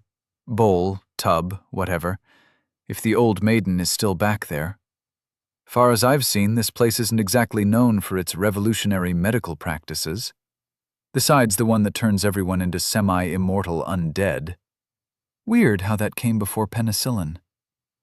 "You're not making sense again, but please, please don't give up." I don't want to die." Once more, Elia was faced with the conundrum of shutting her mouth or saying something that would make her brain bud cry. So she decided to compromise. Don't worry, if we get a good one, we won't even see it coming. As far as compromises went, it wasn't a very good one. Rai started crying. A lot. Since the sound came from every angle inside her head, Elia was certain that if this went on, she really would go insane. Perhaps she underestimated the mental fortitude of someone willing to almost kill them both multiple times. It was probably an accident. You're new here, after all. What does that even mean? This was turning into a fiasco. A fiasco that was making her eye a reset. Elia hated those, because nothing in her possession remained sharp for long, and the undead were famously clumsy in their execution of executions. Oh, and she'd rather do it in a place where her souls remained easily retrievable. Rai still hadn't said anything helpful about what they could possibly be used for, but that was fine with her. Elia was just using them to keep a score. There was still another way out. Something that helped Elia through the most trying times. She pulled Quibbles from her bag and held him gently in front of her face. Rai, look at me. Look at what I'm looking at, Rai. The crying turned into wheezing sniffles. It's a frog? This is Quibbles. He is a toad. He is my friend. Do you want to be his friend too? Me? Yes. Just look at him. He is such a good boy. And one of the few things that anchored her own sanity. If it worked for her, it had to work for the sad girl. Isn't he good? Look at his little eyes, his stubby toes, his shapely posterior. He wants you to hold him. I don't know. I don't really like frogs. Good thing he's a toad, then. Elia took a deep breath and ceded control over both her hands. She could feel Rai flowing into one, fitting naturally like water into a cup. The hand moved on its own, first gently in the fingertips, then in roiling wave motions as they squished and massaged the toad all around. He's so squishy. That's right. He is a squishy friend. And now he is yours too. Mission accomplished. Crisis averted. Now, let me do my thing. Both our lives are at stake here. Rai continued petting the toad for a while, Quibbles evidently enjoying the attention. After a few minutes passed, Elia felt her hands return without friction and only moderately moist. Thank fuck. Language. Thank language, too. Now, onwards. Elia slowly looked around and failed to find any sign of the temple or the North Duck Cloud. With only one way forward, she marched on, though her leg was fairly stiff and her walk turned into more of a hobble. She was mentally prepared to face another few hours of walking through endless, hemmed-in corridors until she keeled over, but when she turned the corner, the road opened up behind a flowery arch into an open field. It stretched out hundreds of feet ahead, and at least 90 to each side, sown with half-broken arches, stone benches, and toppled-over gravestones, some as tall as her and taller. More than that, the sheer scale of openness made her gape. Her enthusiasm dampened as none of the sides showed any sign of entry or egress, and a nervous glance to the sky finally tipped the scales towards restrained unease. This place was new. To the left, the temple appeared so much closer now, almost as if she could touch it. Maybe if she crossed to the end of the field and climbed over a few walls, she would be able to, shortly before being pasted by the inevitable rock bird all across the maze again. This place was special. Finally, It's all paying off. However, the area didn't purely inspire confidence. An eviscerated corpse of a warrior in faded leathers and chainmail sat casually at the entrance. Skittering dozens of black shapes betrayed the true danger hidden between the tombstones. Their outlines appeared fuzzy, and like sea urchins, they were covered over and over in thin, hair-like needles. Spiders. Elia watched grimly as one the size of her head crawled across the wall close to her face. My arch-nemesis. Looting the corpse next to her was a welcome distraction, though something had turned its chest into a sieve, dozens of holes torn through layers of gambeson. You have gained. Bone shard, common, ×1. Ooh, lucky me. That makes 4. 8 to go. The field was anything but empty, and though Elia would have liked to complain about the redundant set pieces, she couldn't help but feel awe at the sheer scale of open space. It felt like a luxury, only having one side hemmed in by sarcophagi stacked 2 stories high like dockyard containers. Few plants grew here and there in the muck, and from between the cobblestone roads crisscrossing through the area. Most of them were shriveled and dead, but a few groups showed hints of yellow and lighter browns, and even a splotch of green. New place, new plants, new loot, new horrible ways to die. Elia carefully tiptoed around a cluster of spiders, doing spider things, climbed over an empty sarcophagus, and landed in muddy grass. She shuddered, almost letting out a moan, as she felt something other than stone and sharp rocks between her toes. I think I'm in love with this place. I thought you'd hate it, because of the spiders. Careful, they're tranquil critters, but just as poisonous. And there was Rye, finally sounding like she had something to contribute besides insults and pesky emotions. It's a difficult relationship. I can feel it in my toes. This place is special. A tingle went down her feet, and Elia found herself rooted in place. I don't know. All I feel is mud. And apparently she found her sense of humor as well. Good for her. And since there was nothing much to gain by standing in the mud, she even released control without Elia prompting her. How polite. Taking the muddiest path, Elia soon arrived at a podium, an altar or something of the sort. It wasn't more than a rough stone slab sitting on an elevated platform, but there were corpses aplenty for her to peruse nearby. You have gained Bone Shard, common, ×3. You have gained Blue Brilliant Beetle, ×1. Okay, this just turned from a lucky loop into a suspiciously lucky loop. Elia, could you do something for me? As long as it doesn't involve pointing blades at my throat, sure. Sorry. I was scared and I did something stupid.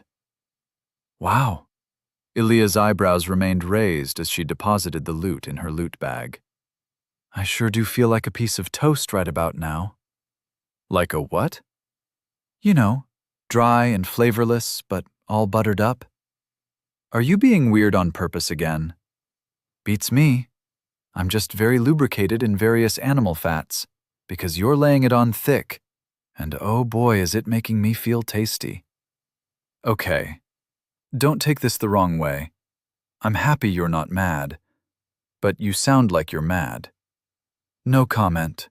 Elia smiled, before she realized that Rye couldn't see it. You were saying something about a favor? Yes. Could you put one of those bone shards on the altar? Ooh, more suspicious behavior. I'm in. Anything for a friend of a friend.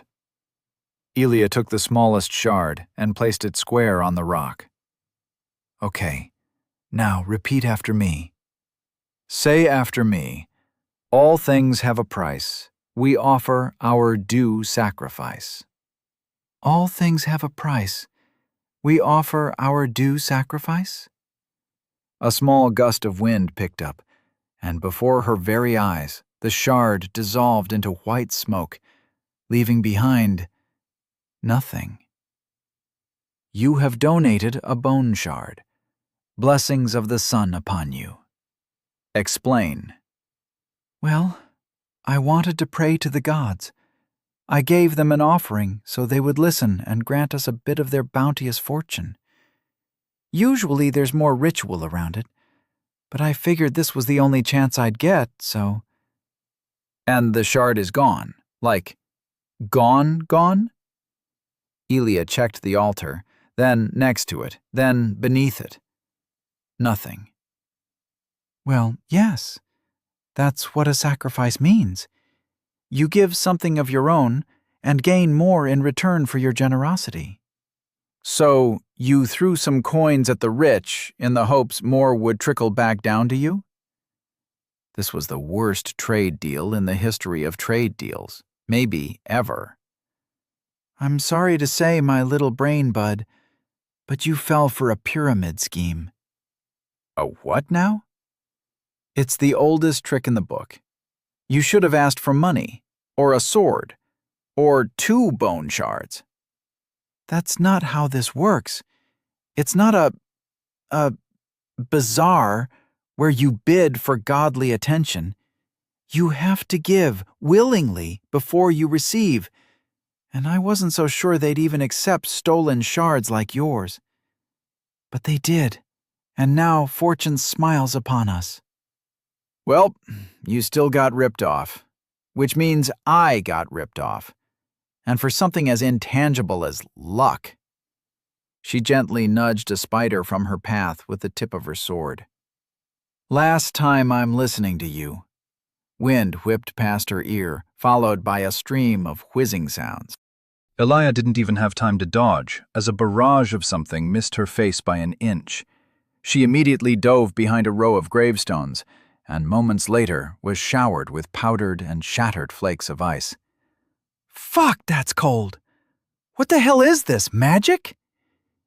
Yes, I think. We're being attacked. Oh gods, this is horrible. We're going to die! Where's Rye's voice was loud. Elia was rather monotone. Oh no, the humanity. She peeked over the edge just in time to spot a distant distortion, like reflecting shards of glass twinkling in the sunlight. A barrage of icicles ricocheted off the top of her helmet, dissuading her from peeking again any time soon. But she had seen enough. So, Rye, can spiders learn magic? What? No, don't be ridiculous. What about giant spiders? That's still a no? She risked another eye to peek in between 2 gravestones. Well, we've got one enormous shelob hanging out roughly 2 football fields and 5 washing machines in that direction. She seems to be pulling on blue strings and cutting the air with all her many legs. Oh, and she has a wide-brimmed, droopy hat. Oh. Oh, no. The hat all but confirmed it.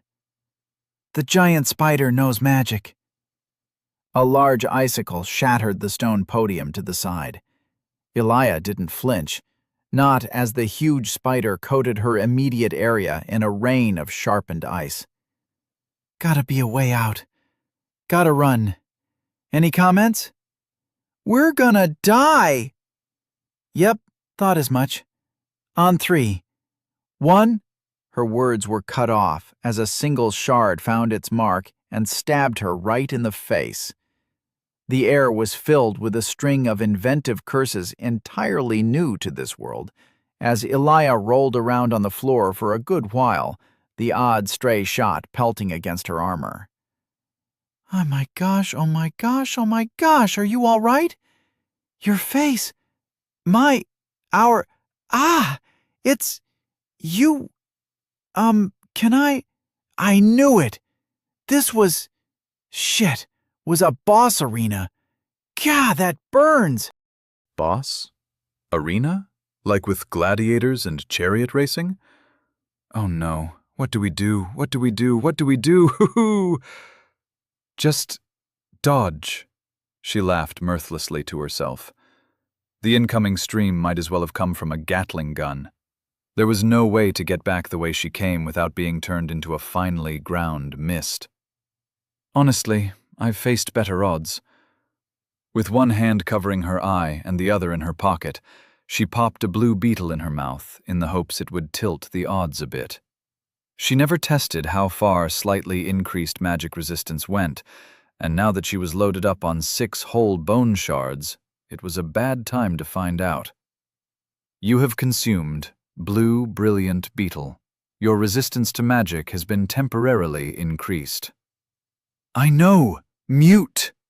Elia counted to 3, threw herself upwards, and set into a mad sprint from cover to cover, evading the shots with mixed success. First a pile of sarcophagi, then a 1-story tall gravestone with half an Odyssey inscribed into it, then a particularly gnarled and twisty tree served as temporary cover before the creature adjusted its aim. The barrage of icicles strafed her more than once, and where it barely left a mark on her metal armor, on her skin the projectiles still pierced uncomfortably deep. The protection wore off, like an invisible blanket being lifted, and she felt twice as vulnerable as before. Note to self: blue bug duration is around 40 seconds. Oh, beans, that's not very long. Not very long at all. Oh no, oh no, oh beans! Slow down, Gonzalez. Or stay quiet. I'd much prefer that. She took a quick peek over the edge, eyes bulging out of her head as a blue pillar of condensed ice, at least 10 foot tall and 1 wide, sped towards her like a cruise missile. The impact shook the ground and turned the tree into wood chips as Elia rolled away to protect her face from the worst. She was still blasted away a good dozen feet as the pillar detonated on impact, kicking her like a mule. 2 mules. With track spikes. You have gained soul times 3. You have gained the condition poisoned. Elia's gaze fell on the 3 bristly spiders she had rolled over. The adrenaline had kicked in, and she wasn't feeling the most of it, but a slither of something hot wormed its way up her insides.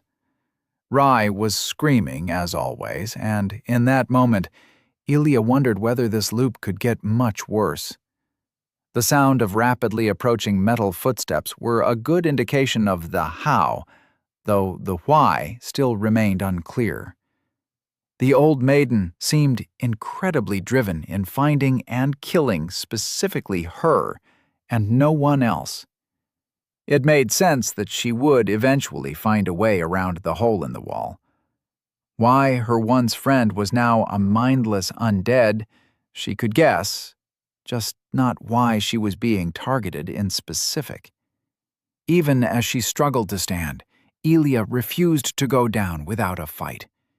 It was as much tradition as it was a matter of principle, a show that, in spite of everything, she would not stop. She'd rather be killed by a friend than some random arachnid hopped up on an astral ice slurry anyways.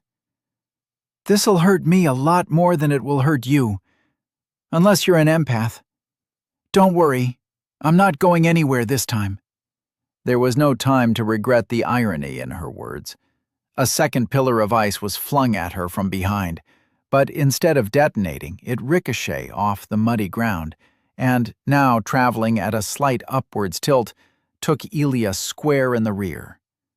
1 second, she was facing an old friend, ready to be cut down. In the next, she was soaring mere feet over the labyrinth at blinding speed. The acceleration made her black out for a moment, and when she came to, it was a split second before being pasted against a fountain. Scream, crunch, death. At least this is closer to my checkpoint, I think. You have died. You have lost. Soul times 1,624. You have lost. Bone shard, common, times 6. This story is only accessible on Royal Road at https://www.royalroad.com/68755/hour-little-dark-age-souls-like-time loop, or on my Patreon. This story is not on Amazon. If you find my work, or something like it, that seems to have been copied and run through an AI on Amazon, it is the work of a thief. Chapter 5. Have you tried not dying yet? With a start, Ellie awoke from death, greeted by the pale blue sky as she lay next to the checkpoint, the bowl of respite. She shot up to her feet, missing not 1 second before submerging her entire head in the bowl of fruity lemon water. Oh boy. Oh man. Gosh darn golly gee dang. Wowza, what a death that was, eh, Rye? You got a good one as your first, isn't that right, Quibbles? Nothing like a high-velocity impact to wake you in the morning, eh, Quibbles? She practically tore the sleepy toad from his bag filled with muddy leaves, a confused croak escaping his lips before Elia started kneading him like dough. Quibbles did not want to be bread and managed to struggle his way out of her grip and back into the pocket. But that was fine. Everything was fine. So fine.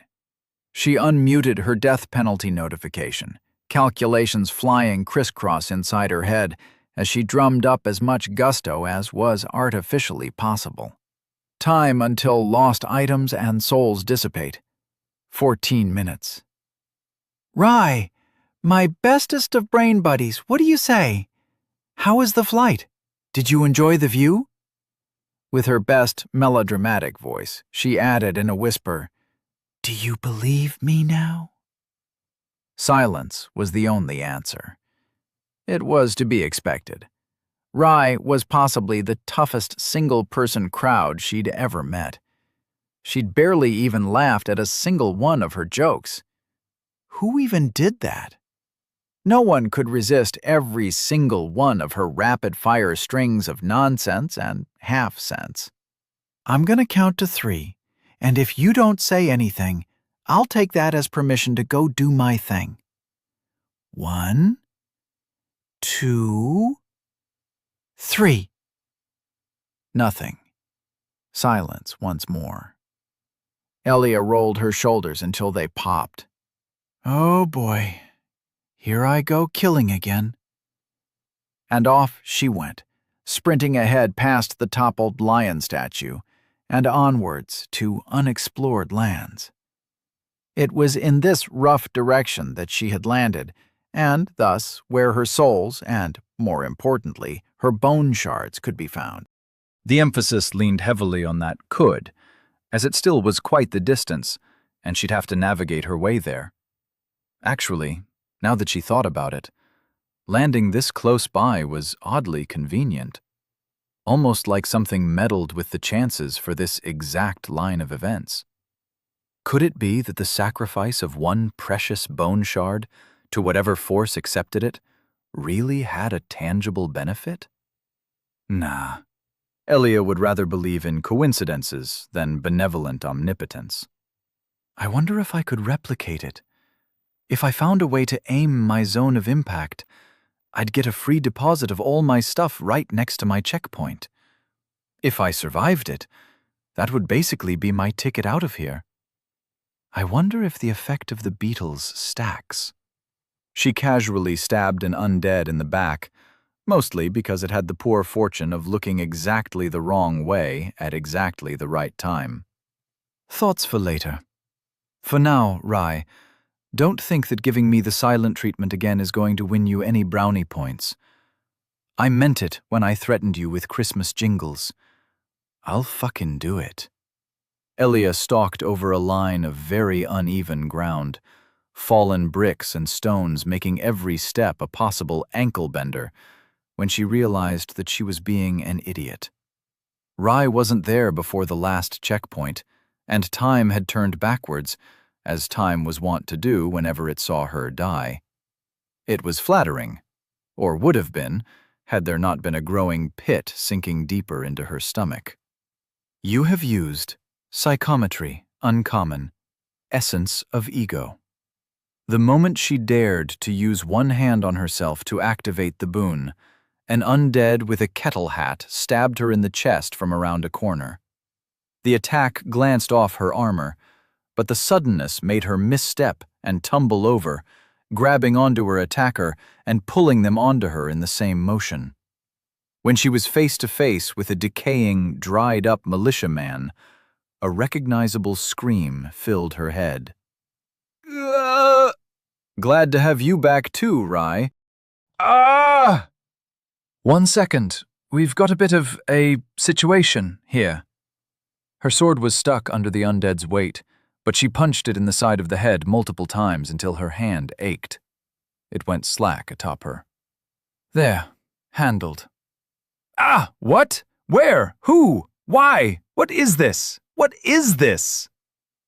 The poor girl was confused, but that was all right. Dying did that to people. As I was saying, Elia huffed as she pushed the weighty corpse off her. Everyone underestimated the weight of a human body not supported by any muscle at all, and her borrowed body was not of the strongest kind, but the weakest. She could do exactly 1 push-up, and was fairly certain that attempting to bench any respectable weight would tear something in her arms. Enjoy the view? The what?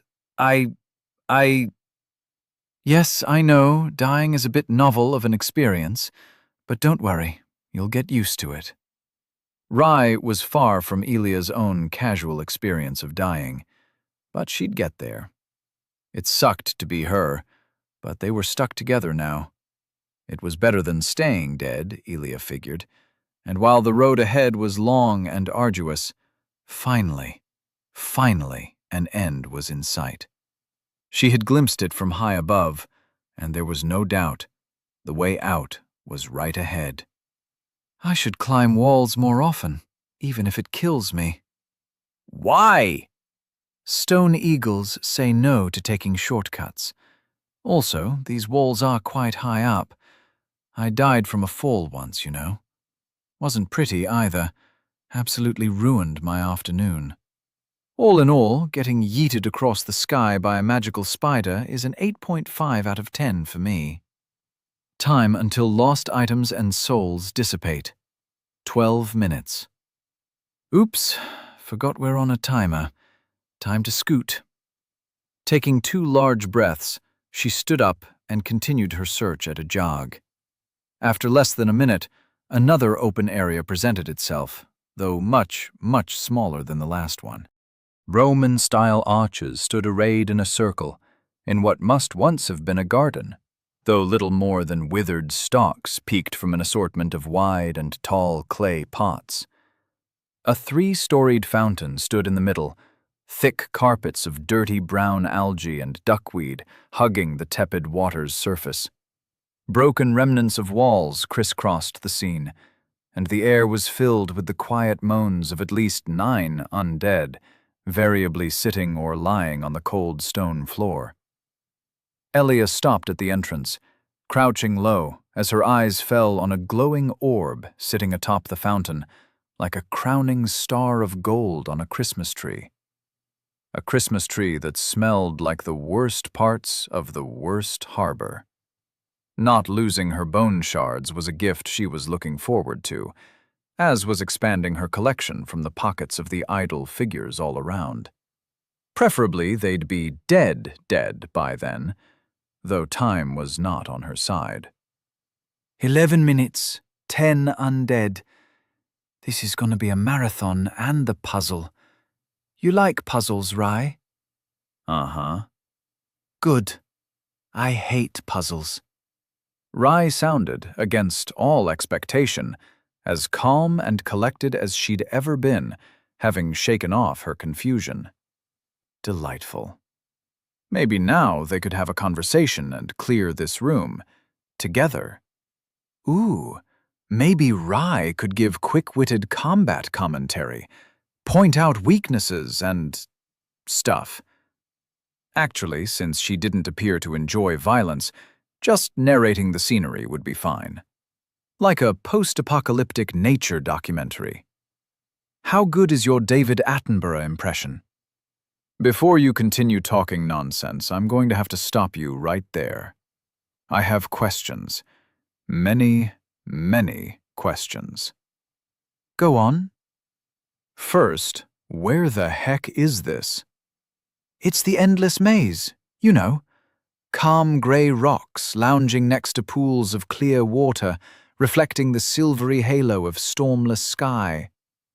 Elia stopped as a group of 3 individuals stepped out from one of the 3 exits in the room. A crossbowman, 2 militiamen with short swords, one of them carrying a shield, and a surprise 4th thing slinking out behind them. A dog. Mostly colorless skin and patches of fur draped over hollow bones. Things just got a lot more complicated. No, okay, yes, thank you. Next question. What are you doing here? Trying to get out. We already went over my motivation for existence, didn't we? She adjusted her weight, watching the 4 patrol around the fountain once, past another lion statue, marking the path forwards, and then disappear into the left entrance. But I finally found it. The maze ends after just 100 yards that way. After that, we can say goodbye to this recursive hell. I can finally eat a hamburger again, and not just bugs and flavored water. There will be a soft bed, maybe even a roof over our heads. That sounds oddly modest. A microwave meal would be a luxury, or just a pack of noodles, uncooked. She eyed the other undead lying about. Not a sign of life out of them. Not until she got close. Honestly, I'd go for some sidewalk chewing gum. The patrol returned after exactly 1 minute of silence, walking left to right this time. That was not a lot of time at all, however. If she worked her way from right to left, she could fight them one after the other. Time until lost items and souls dissipate. 10 minutes. That's our cue. It's nerf or nothing now. Wait! I've got so many more questions. Shut. It's action time. Call out if you notice anything off. Well, for one, that person to the right is looking this way. Elia had indeed overlooked one undead lying right around the corner as she broke cover. The undead met her eyes. It stood up, brandishing a broken sword, but by her experience, she knew how sharp a broken sword could be. Elia had just enough time to block the incoming stab with her arm guards. The stab she gave, in turn, pierced the unarmored undead right through faded blue rags. With a twist of the blade, the body fell to the floor.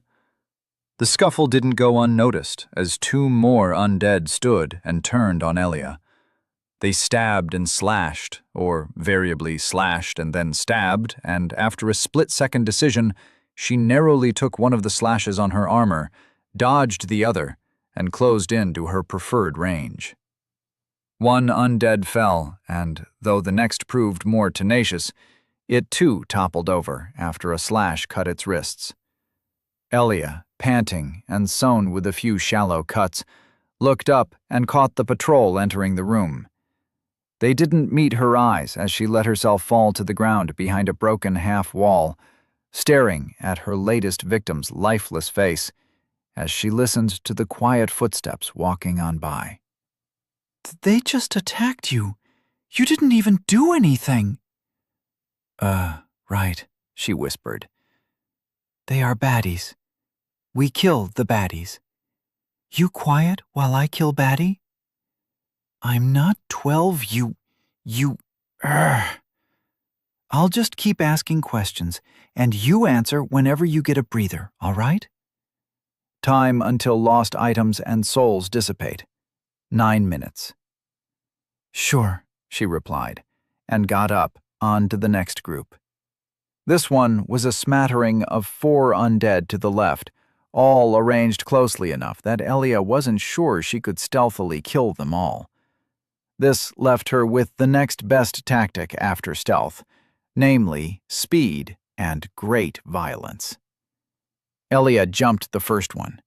It raised its head tiredly, and with a mighty two-handed swing, Elia cut it right across the face, smacking it back onto the floor. The next one roused, and Elia was just about to stab them more thoroughly when she noticed the last two grabbing for crossbows. Shit! She only gave it a hefty kick to the temple before diverting her attention to the third and fourth enemy. They raised their crossbows, but not quick enough, as Elia tackled one to the ground and wrestled with it for brief seconds before slipping a blade underneath its ribs. A whack to her head made her vision go sideways, but Elia had the presence of mind to roll away and get back up in time to bat another swing of a wooden cudgel away with her sword, nearly knocking it out of her hand. She recovered a split second sooner and stabbed the sneaky undead in the chest. A twang rang out, and she choked down a scream as a bolt slammed into her thigh. The crossbow! To the right! Eep! Rye had a good head on her shoulders, as Elia was already reaching for it. Holding the gurgling undead with one hand as a shield, she reached for the crossbow, aimed, and perfectly domed the last opponent between the eyes. All me, all skill, she huffed, before letting the club swinger fall onto her. She leaned against a wall and played dead as the undead dog entered at the front of the patrol. They passed so close by her that if she extended her hand, she would have been able to touch them with the tip of her sword. Can I open my eyes yet? She watched the patrol disappear and tried to stand, but failed. Sure. Ah, fuck, that stings. Are you okay? Do you need anything? Time until lost items and souls dissipate. 8 minutes. A few minutes of rest. Oh, is it okay if I continue asking you questions? Yeah, sure, fuck it. Language! A loose tongue invites loose morals, and loose morals open you up to the worst of sins. Oh yeah? She focused entirely on her breathing as she pulled out the bolt, binding the wound swiftly with dirty rags. Fuck, I'm dizzy. Rude. Questions then. So, I've noticed that you react pretty quickly to all these so-called undead, almost like you know what they're going to do beforehand. But then you stumble, because they're bigger and stronger, but still, you somehow manage to come out on top. How the heck are you so good at this? Practice. That's it? No boon? Not even a common one? I find that hard to believe. I fear not the man who has practiced 10,000 strikes once, but one strike 10,000 times. Wow. Elia chuckled. Somehow it was funny that all it took was a Bruce Lee quote to wow Rye. I get all my quotes from the greatest master of all, the Internet. I see. This Internet person must have been wise indeed. I sure wonder why I never heard of them. Were they a saint? Perhaps a divine servant or minor god? You could say something like that, in my world.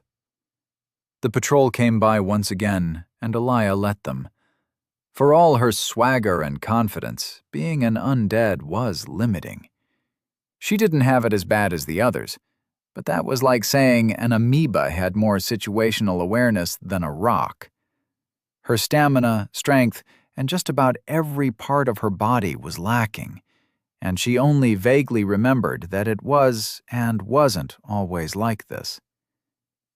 I had to learn everything from the ground up, all the stabs and slashes and whatnot. It was difficult, you know. I wasn't the most physically active person on Earth, more of a shut-in.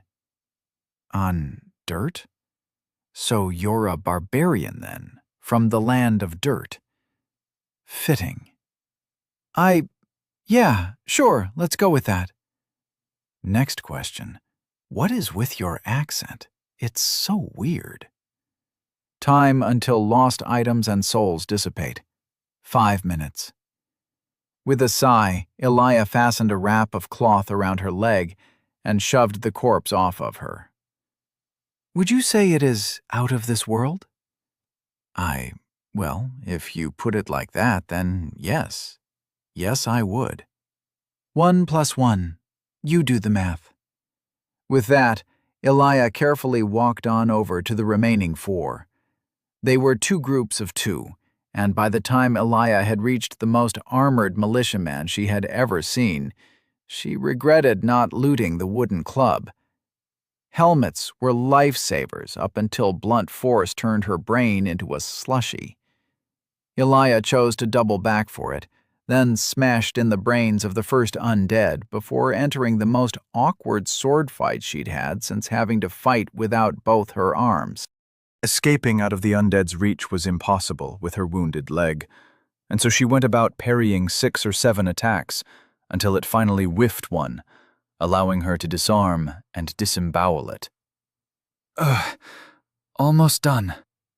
As she staggered over to the remaining 2 undead, ready for the worst fight yet due to wounds and exhaustion, she nearly barked a laugh as she realized that one of them wasn't actually alive, and the other only had a crossbow. It died. The crossbow changed hands. Time until lost items and souls dissipate. 4 minutes. And done. Whew. What an encounter. But there are still 3 left. And a dog. Elia sat down, leaning against the withered lion statue as she waited for the patrol to pass by from the left. Nah, we can do them after we're all healed up again. Now, we just need our souls, then loot this place, and then we're out of here. Awfully pre-planned for self-defense. Some might call it a bit overzealous. Undead are humans too, you know. I'm surprised you're not calling me a murderer or a demon brain bud. And when the patrol didn't enter from her far left, but from right next to her, one word summarized all her thoughts quite well. Fuck. Chapter 6. Again. They weren't really friends, she and the person inside her head. Even if they were, the voice known as Rye was probably not even real.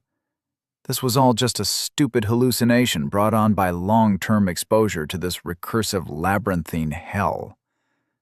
Worse yet, just when she thought something good had happened, and to herself, no less, the world found a way to sour the pot yet again. They couldn't be friends, not like quibbles, not when Rye didn't remember the loops. Without that, there was no way anyone could understand Elia. There came the patrol, but Elia didn't care. Everything was so distant, so muted, so bereft of sense.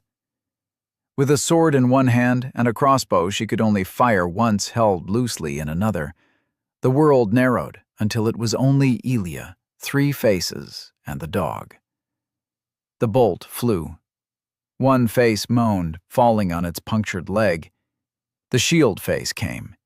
It was the envy of all its peers, and Elia, too. It swung its sword. It hit metal. Sparks flew. A bolt hit Elia in the side. More sparks. The chest plate saved her life twice. Elia fainted, staggered forward, and stabbed a face in the face. The dog threw her to the ground. White fur, white teeth, white bleached bones. Chomp, chomp, chomp. Her left hand hurt like 1,000 cuts doused in apple lemon juice, crawling with greedy ants. But she was stronger than some imaginary ants. Brittle bones broke after too many swings against the skull. Someone was screaming. Elia stood. Another bolt dinged against her helmet, and she didn't care. The haze was back. Not Hansarp's handy haze, nor any kind of watery vapor. A fog of the mind, walls on every side, a narrowing of perspective away from all things pleasant and grim. Nothing mattered. Just one step, then another, then another. She stabbed and was stabbed in turn. The undead died. The dog got back up and died again. The one with the crossbow was still shooting her, and for that, its death was less nice. Silence. Finally. Still, Elia couldn't find within herself a mote of care.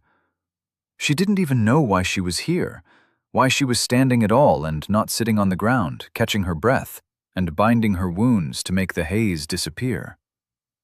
No, that wasn't right. Sitting felt wrong. She had to stand, even if it made the ants climb up and down her leg. Elia had to go. Go somewhere. But where to? And why? Time until lost items and souls dissipate. 1 minute. Ah! Her eyes fell on the smoky nonsense, then on the glowing orb atop the fountain. So that was it. That was the goal. She moved as if swimming through mud, pushing the air away with every step. She lifted her legs, one at a time. She fell, then climbed the fountain again. You have regained soul times 2,474. You have regained bone shard, common, times 6. The smoke felt nice, tingly. But that was it? That was all? She went about, searching for more of the same feeling to clear the haze, to fill the emptiness. First, she searched the corpses. She knew how to search corpses, even half-blinded by the emptiness inside her mind. You have gained bone shard, common, times 2. You have gained blue brilliant beetle, times 1. It was nice, but somehow this wasn't it. Maybe she just needed more? Then she went on to make corpses. She knew how to make corpses. You have gained soul times 61. And more corpses. You have gained soul times 350. You have gained bone shard, common, times 2. And more still. You have gained soul times 1,891. You have gained bone shard, common, times 9. The haze was still there. It surprised her that it didn't leave after closing and opening her eyes again. The dissociation, at least, tended to stop when she left them shut for a while. Perhaps she was just tired then? But being tired meant lying on the ground, and if sitting felt uncomfortable, then lying must feel even worse. But if she couldn't sit, and couldn't lie, and had to stand but didn't know why, what was the point? What was the point of it all? What was the damn point of it all if she couldn't even remember why she was walking in circles? Elia. But she had to walk. Elia, stop. She had to go forward and never look back. Because she didn't do backtracking. Forward was where progress lay. 1 step at a time, no matter how many steps it would take. Please, Elia, I'm sorry. And then the haze was gone, replaced with a soul-deep, soaking fatigue of every cell in her body. A fuzzy feeling known as rye left her arm, leaving her to pull the short sword out of an undead militia's face. Yeep! I killed someone. Oh no. I'm going to hell. This is your fault. Elia! Please, Elia. Answer me! Her tongue rasped against her lips. Dry. She could go for some water. Need a break. Elia? Brain. Bud. Elia! Oh my gosh, you're back! It's been days! How long? Days! How long? I just said days! It felt like that at least, even if night never came. Elia, you need to eat, drink, sit down, and rest. You've been staggering around, muttering about spiders and shoving them up the gods' unspeakables for so long, I thought that was it. Water. Dry. No, you silly, water is wet. But you're all right. Bless the gods. Bless Warga and Rutha. Bless the 12. The surroundings were familiar, at least. There was the lion head statue, toppled over and completely defaced by time, and there was the fountain. She was right back where she started. As she checked her pockets and her soul count, her eyes bulged. Soul count times 4,776. Bone shard, common, times 17. Enough shards for another boon, and she was approaching her last record in souls. Let's take break. Okay, good. Thank you. And I'm sorry. I lied to you. Lied? I thought this was a dream at first. A horrible, visceral dream, but not real. I can remember how you died. We died together. I didn't want to admit it. I don't want to now. I still think I'm going crazy, and that the next thing I'll know, I'll be back in bed. Elia wasn't in much of a mood for answering. Steadily plodding along, she walked on the path to return to her last checkpoint, leaving bloody footprints in her wake. Even before, I had been thinking, of all the rude, blasphemous things you said, nothing really felt like it had a point. Like you were playing the madwoman more than being one. I was quite shaken after seeing my own face in the puddle. But later I wondered if you would have acted any different if I hadn't slung those accusations at your face. And so, I pretended I didn't remember. A clean slate for a clean impression. A feeling of indignity and righteous anger warred against the relief she felt that her brain bud, that Rye, wasn't just a manifestation of her magical boon, that she wasn't just like the other undead that didn't change from loop to loop. More than that, hearing anyone's voice after so long was almost a physical pleasure, even if it came from inside her own head. Believe me, if I had known you would become like that, I would never have dared as much. I'm no liar. It's not moral. You were all loopy and mindless, like the other undead, more beast than human. It was scary. But I had some time to think, and over those few days, every undead you came across tried to kill us for no reason at all. I tried to take control of an arm, but that just made everything worse. Elia looked down at the undead, then back to her gore-caked and, admittedly, quite cut-up sword arm. Doesn't count. He ran into it. Thanks, but let's say I have a somewhat clearer perspective now. I was wrong in calling you a mindless murderer and a demon. Uh-huh. I'm sorry. Please believe me when I say I am. I'm sorry. You're not evil, just a little misguided. Lost, uneducated. I don't regret saving you one bit. They reached the checkpoint, and a lion nearly hit her face on the cup's rim as she submerged her head in the clear water. A whole tub of it must have ended up in her stomach.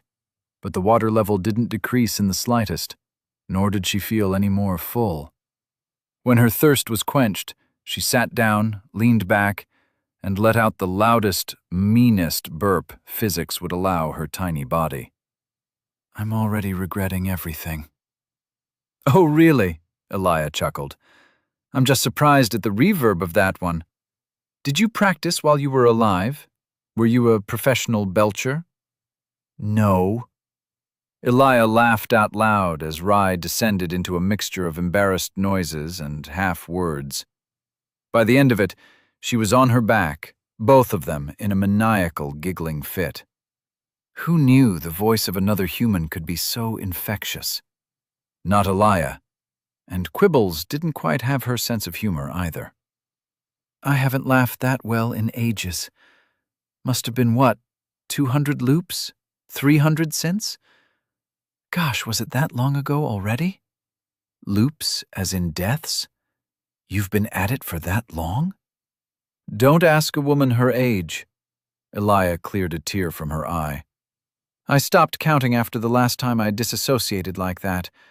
But I'm 21 on the inside forever, baby. At those words, Rai instantly sobered up. This has happened before. I mean, yeah. Most of the times I just keep on going until I die of exhaustion or encounter some new monster in the labyrinth. It's not pleasant, because I tend to walk pretty far, and then I can't get my souls and bone shards back afterwards. Elia, how many times did this happen to you? Rai, seriously, stop asking questions you don't want the answer to. There was a lull in the conversation. Elia idly picked at some bandages around her arm. Did Rai apply these with one hand, or did she do it herself? Okay, we are getting you out of this place, now. Hold your horses, young Padawan. Elia pushed herself up, but paused midway. Wait, do you have horses in this world? We do. They are mostly for important messengers and the war effort. Hard to breed, expensive to maintain, yada yada yada. City people can be so stuck up about the right breed, but everyone else uses the trusty grug. And a grug is 4 legs, 2 eyes, scales, a stubby tail, lays eggs and provides hardy leather as well as some meat good for stewing. Seriously, you must have grown up far away. I grew up on a farm and we had oodles and caboodles of them. Fascinating. How many oodles make a pound? How much is a pound? You're messing with me again. I can feel you smiling. Helia laughed. How awfully perceptive of you. So, what now? Now? Helia stretched, then laid back down again. Now we take our government-mandated 20-minute per life break. And since I didn't take one the time before, we have a whole 40 minutes to ourselves. Wow. Your country must have been a horrible place for you to live in if you only get 20 minutes of break time. Even I had an hour or two of free time before going to bed. She leaned back, making herself comfortable on the smooth cobblestone floor. Well, as the government of this fine body of ours, we are legally allowed to screw the rules. We can do anything we'd like? Anything. A moment of awkward silence spread like jam. Would you like to watch some clouds? Sure. And they did. A good 2 hours later, they were still lying there, staring at the cloudless halo above them. Like a hole in the sky, it pierced a circle of cumulonimbus that reached from high to low, allowing matted sunlight to shine through forever. And that's the North Duck Cloud. Wow, you are very good at spotting cloud shapes. They all just look like fluffy mounds of cotton to me. Well, I am the 20th world master in spotting clouds back in my world. The Alabaster Eye, they called me. Wow. Yeah, A few minutes passed. Having another friend that didn't want to kill her was pleasant, and one that could talk back as well, though Quibbles would always be number one in her heart. He was the first to wiggle his way into her life after all, and no matter what, nothing would separate them. They don't really move much, do they? Nope. That's why I use them to navigate. Took me quite a while to figure navigating around that one as well. Why did it take so long then? I thought you said you were a master of clouds. Yeah, in spotting. Oh, that makes sense. Did it really? Now Elia was unsure herself. So, what happens now? What now? You won't disagree with me if I say that I want to spend not 1 minute longer than necessary in this maze-like burial ground, right? Oh, hell no. Good. Because I want out. Elia smiled. I get you. And I'd rather not die a whole bunch of times on the way. Neither do I. We have so much in common. I swear I won't interfere with you anymore. No stealing your arm, threatening your life, and calling you names anymore. Great! But I do have a condition. Elia motioned for her to go on. Once we're out of here, you give me my body back. It's terrifying, being nothing but a passenger in my own body, with no control, no real anything. Even if you didn't take it on purpose, please, give it back. She thought long and hard about it, stroking an imaginary beard to kickstart her neurons. Tell you what, if I succeed in getting us out in 10 deaths or less, then I get to keep driving. If I don't, then you're free to take over whenever. Once we figure out the mechanics, of course. Really? Wait, is 10 deaths a lot? Yes, really. I have realized now that I need a longer break. A vacation, if you will. She put her hand on her heart and looked dramatically to the sky. For both our sanity's sake. I shall honor this pinky promise in its entirety. And if I lie or cheat, so shall lightning strike me dead. I feel like you're pulling a fast one on me. I don't have a reference for your average time to die yet. Oh gods, it sounds so horribly morbid and cold when I say it like that. Am I a bad person? A quiet yet pronounced croak crept from her pocket. Quibbles poked his head out, meeting Elia's gaze. Quibbles, she started, do you perchance have something to tell us? Ribbit. Ah, I see. She leaned away and half whispered to her reflection in the water. A matter of grave importance. Croak. Oh, of course. You little rascal, you. Just say that in the first place. Ribbit. Are you talking to a toad?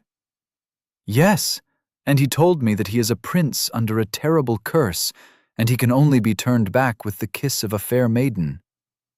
A what now? A virgin in modern terms. And since I, of course, am quite the experienced woman, a femme fatale of fallacious skill, you must do it. Do it now. But I'm not a virgin. Elia paused, already having ceded control over her lips as she held Quibbles ready for a kiss. Wait, really?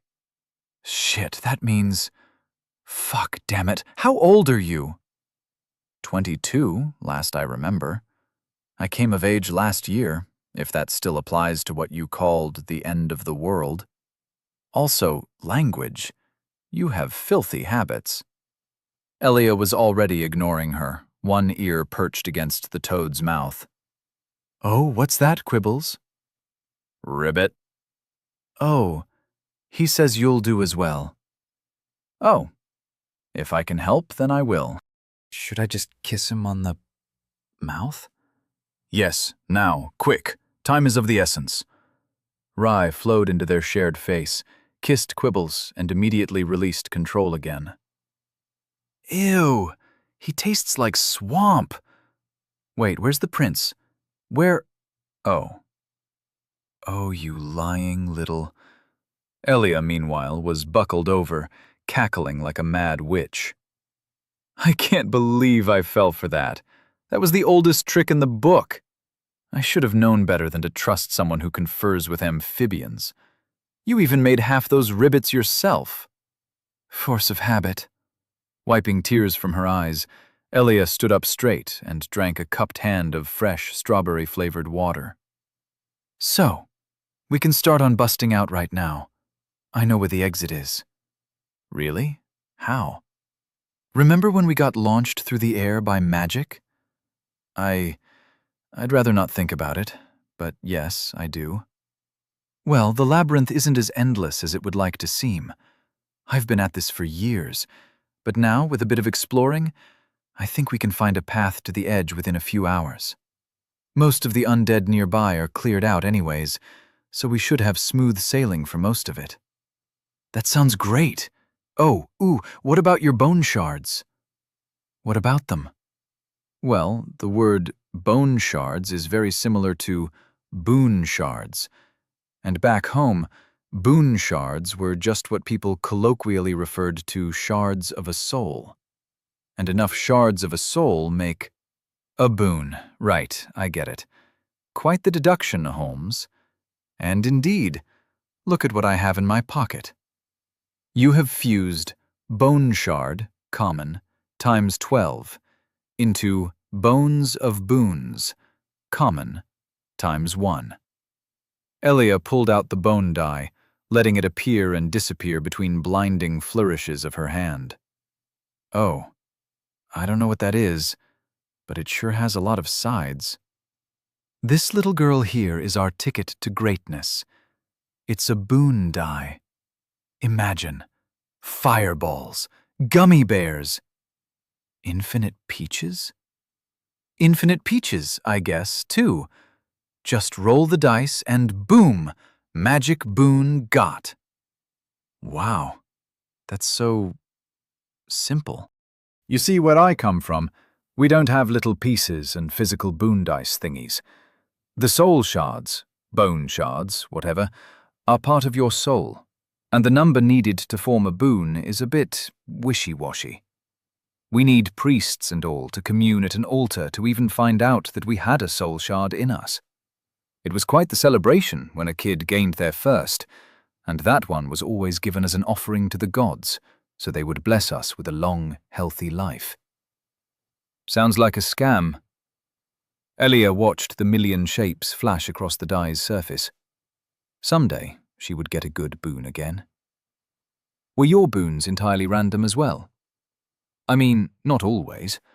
I know of 2 ways to gain a boon, and one is by collecting souls shards through great deeds in your life yourself. Gathering enough for a whole boon yourself is beyond rare, but they tend to take inspiration from your true inner self.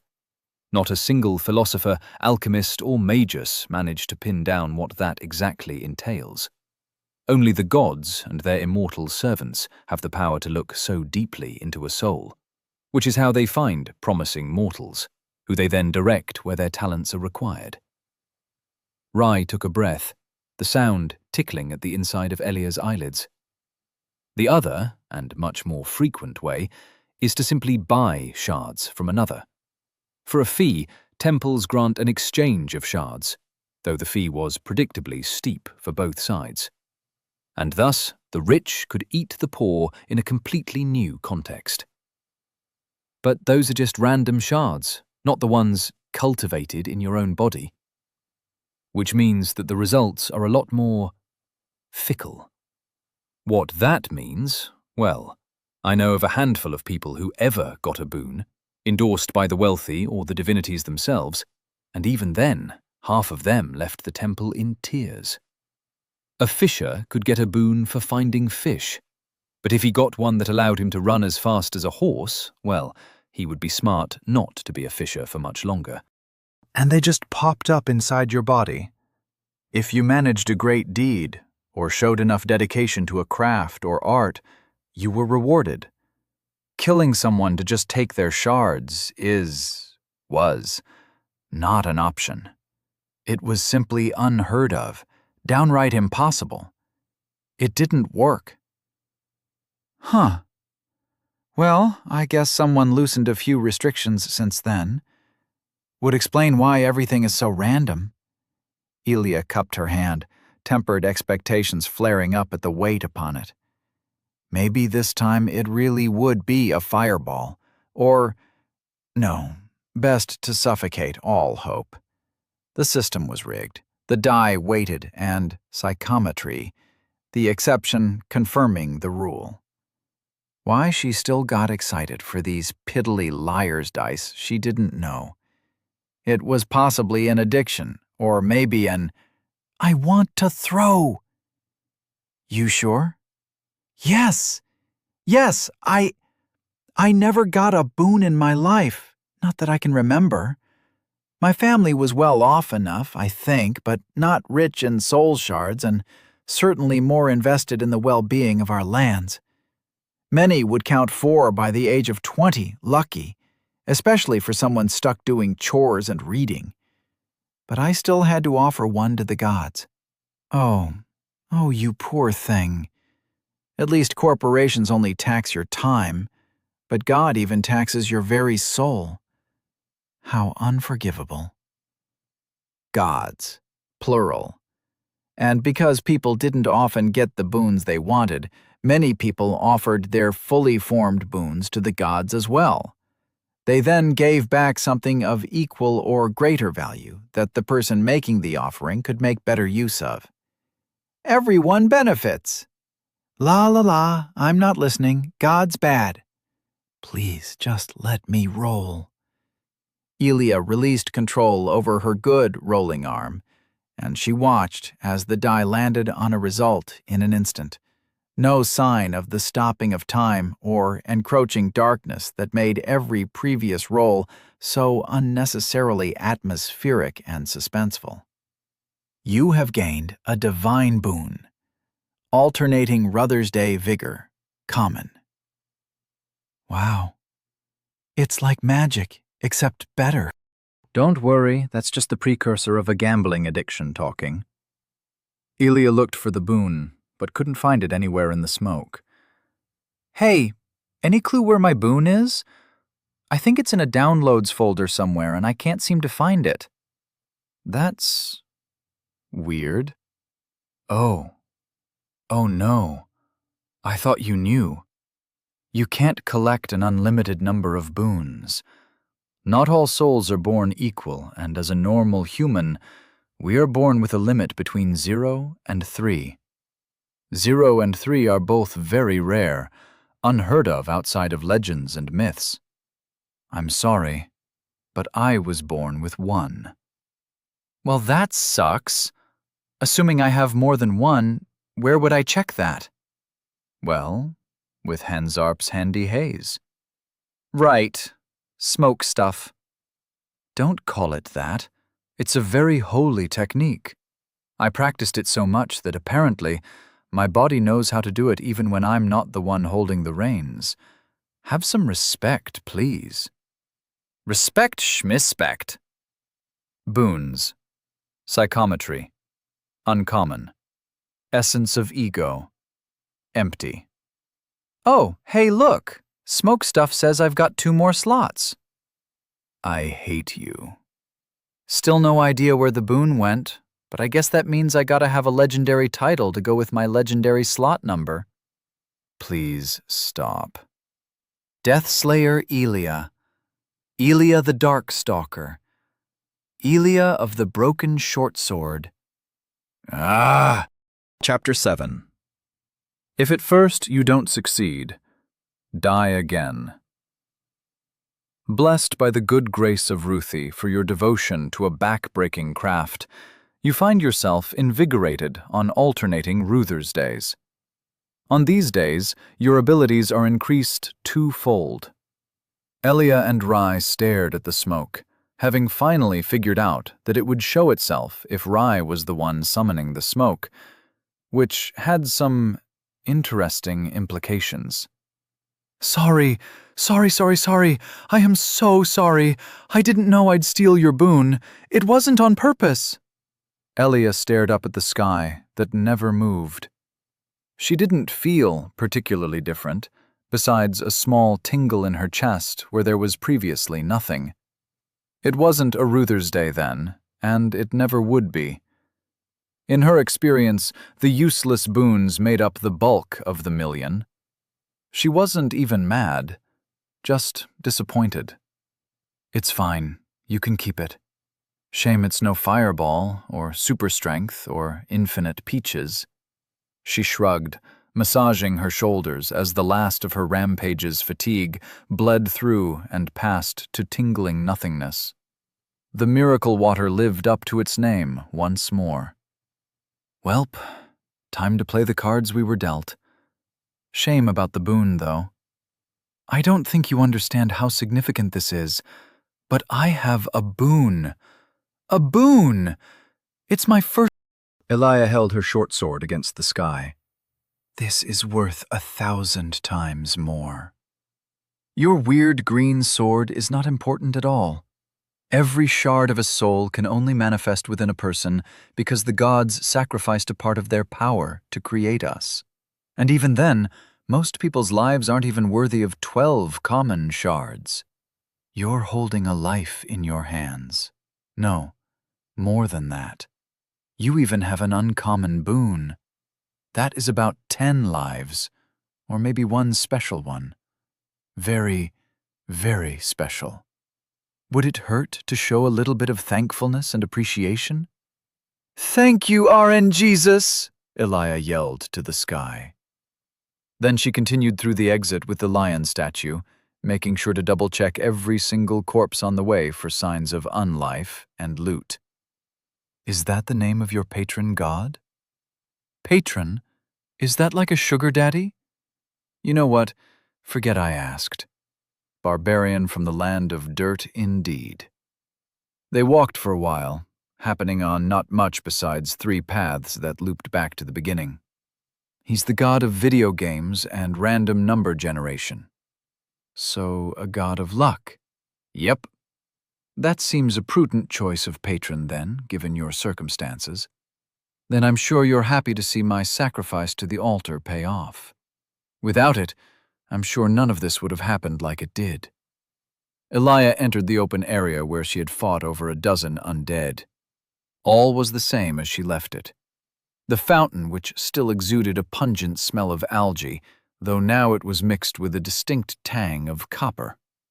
I don't believe in determinism, or that anybody with absolute power is not absolutely corrupt.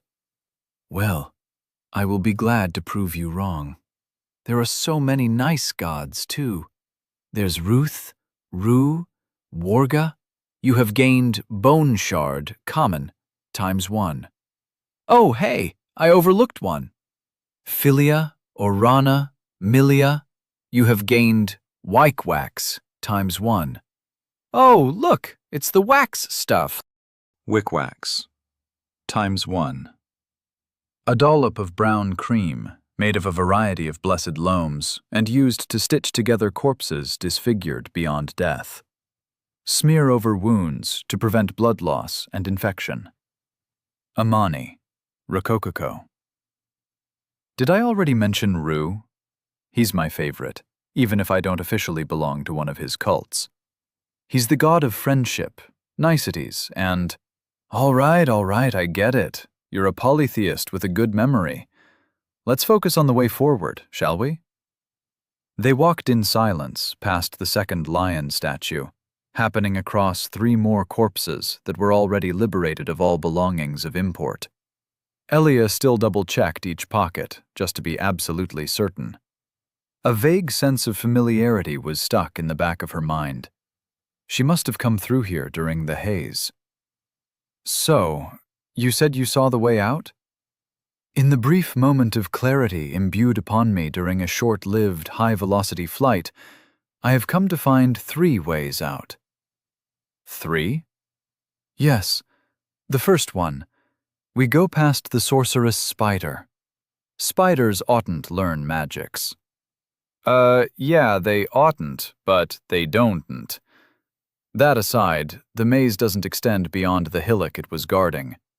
However, without a shield that blocks magic or a lot more speed and stamina, we're not getting through there. Okay, so number 2? Number 2 is where we're headed, Elia said, retracing her mental map as she peeked around a corner. Ahead, the maze just stops at a big fuck-off gate and all, but that isn't the problem. A moment of tension lingered in the air as an undead shuffled past at the end of a shaded hallway. Elia followed only when she was sure it was gone, sneaking behind before stabbing it through the neck. The problem is that if you go through the door, you'll win the bet and puppeteer my body around for all eternity. As Elia wiped her sword clean on the undead's rags, she took in a large green double door to the right that remained closed, almost as a warning to all would-be trespassers. Braziers balanced on thin sticks held sooty water from the last rain, floats of powdery incense dimpling upon the surface. Images of some dramatic scene were carved into the surrounding masonry, but time and weather had turned them into little more than faded impressions of human figures. The problem is, whatever's between us and there. There was no other way to the Great Gate except through here. One last challenge, I'd guess. The final fuck you of this goddamned maze. More undead? I hope they're friendly. I still feel shakes running up and down me from your recent killing spree. You don't look it, but you sure know how to stab even while semi-lucid. I'd love to have had your dexterity for late nights at a feast. It would have saved me from a few embarrassing moments. I would have liked some embarrassing moments. Actually, she also would have liked a feast. Elia was absolutely prepared to kill for a slice of pickle that had fallen out of a burger, but despite the pervasive magical gambling, this world's economy hadn't quite reached the fast food stage quite yet. All right, enough stalling. I'll figure something out. But by the way, what's the third option? There is no third option. I lied. Elia placed one hand on each door and pushed with her pitiable strength. Much to the surprise of everyone, the doors started to give. A low, grinding squeak of metal hinges, followed by blindingly clear rays of light that fell through from the other side. The gap in between was just wide enough for someone as small as her to fit through, but when she did, all confidence drained from her face. Fuck me. That is one heckin' large coffin. Embraced within the grasp of two gnarled oaks, there lay a gray stone sarcophagus, 6 feet wide and at least 12 tall. The lid was devoid of all embellishments except for the faded emblem of a 3-headed snake twirling around a white tree engraved into the cold rock. The open sky hung high above gravestones growing at the area's edge like stalagmites, the outer walls crumbling into an advanced level of entropy and decay, though they remained just whole enough to squash all hopes of an easy escape. Plastered smooth cobblestone covered the ground, with dead moss growing in between. But of it all, one feature was so unnerving that Elia could not take her eyes from it. Corpses. Dead people lay strewn about in front, to the sides, further away and in every corner, as if a child had decided to clean their room by pushing the trash barely out of sight. Every kind of undead she had ever met in the entire maze could be found there. From the most basic robed lunatic, to militiamen with kettle helmets, swords, and crossbows, to 3 knights tossed to the side like toy figurines. The cadavers lay strewn in between a forest of rotting and rusting weapons, and though the prospect of diving into the treasure trove of scavenging delight would have sparked tears of joy, Elia only felt dread. What a slaughter! You are seeing this too, right? So many people. It's horrible. I really wish I wasn't lying about the third option.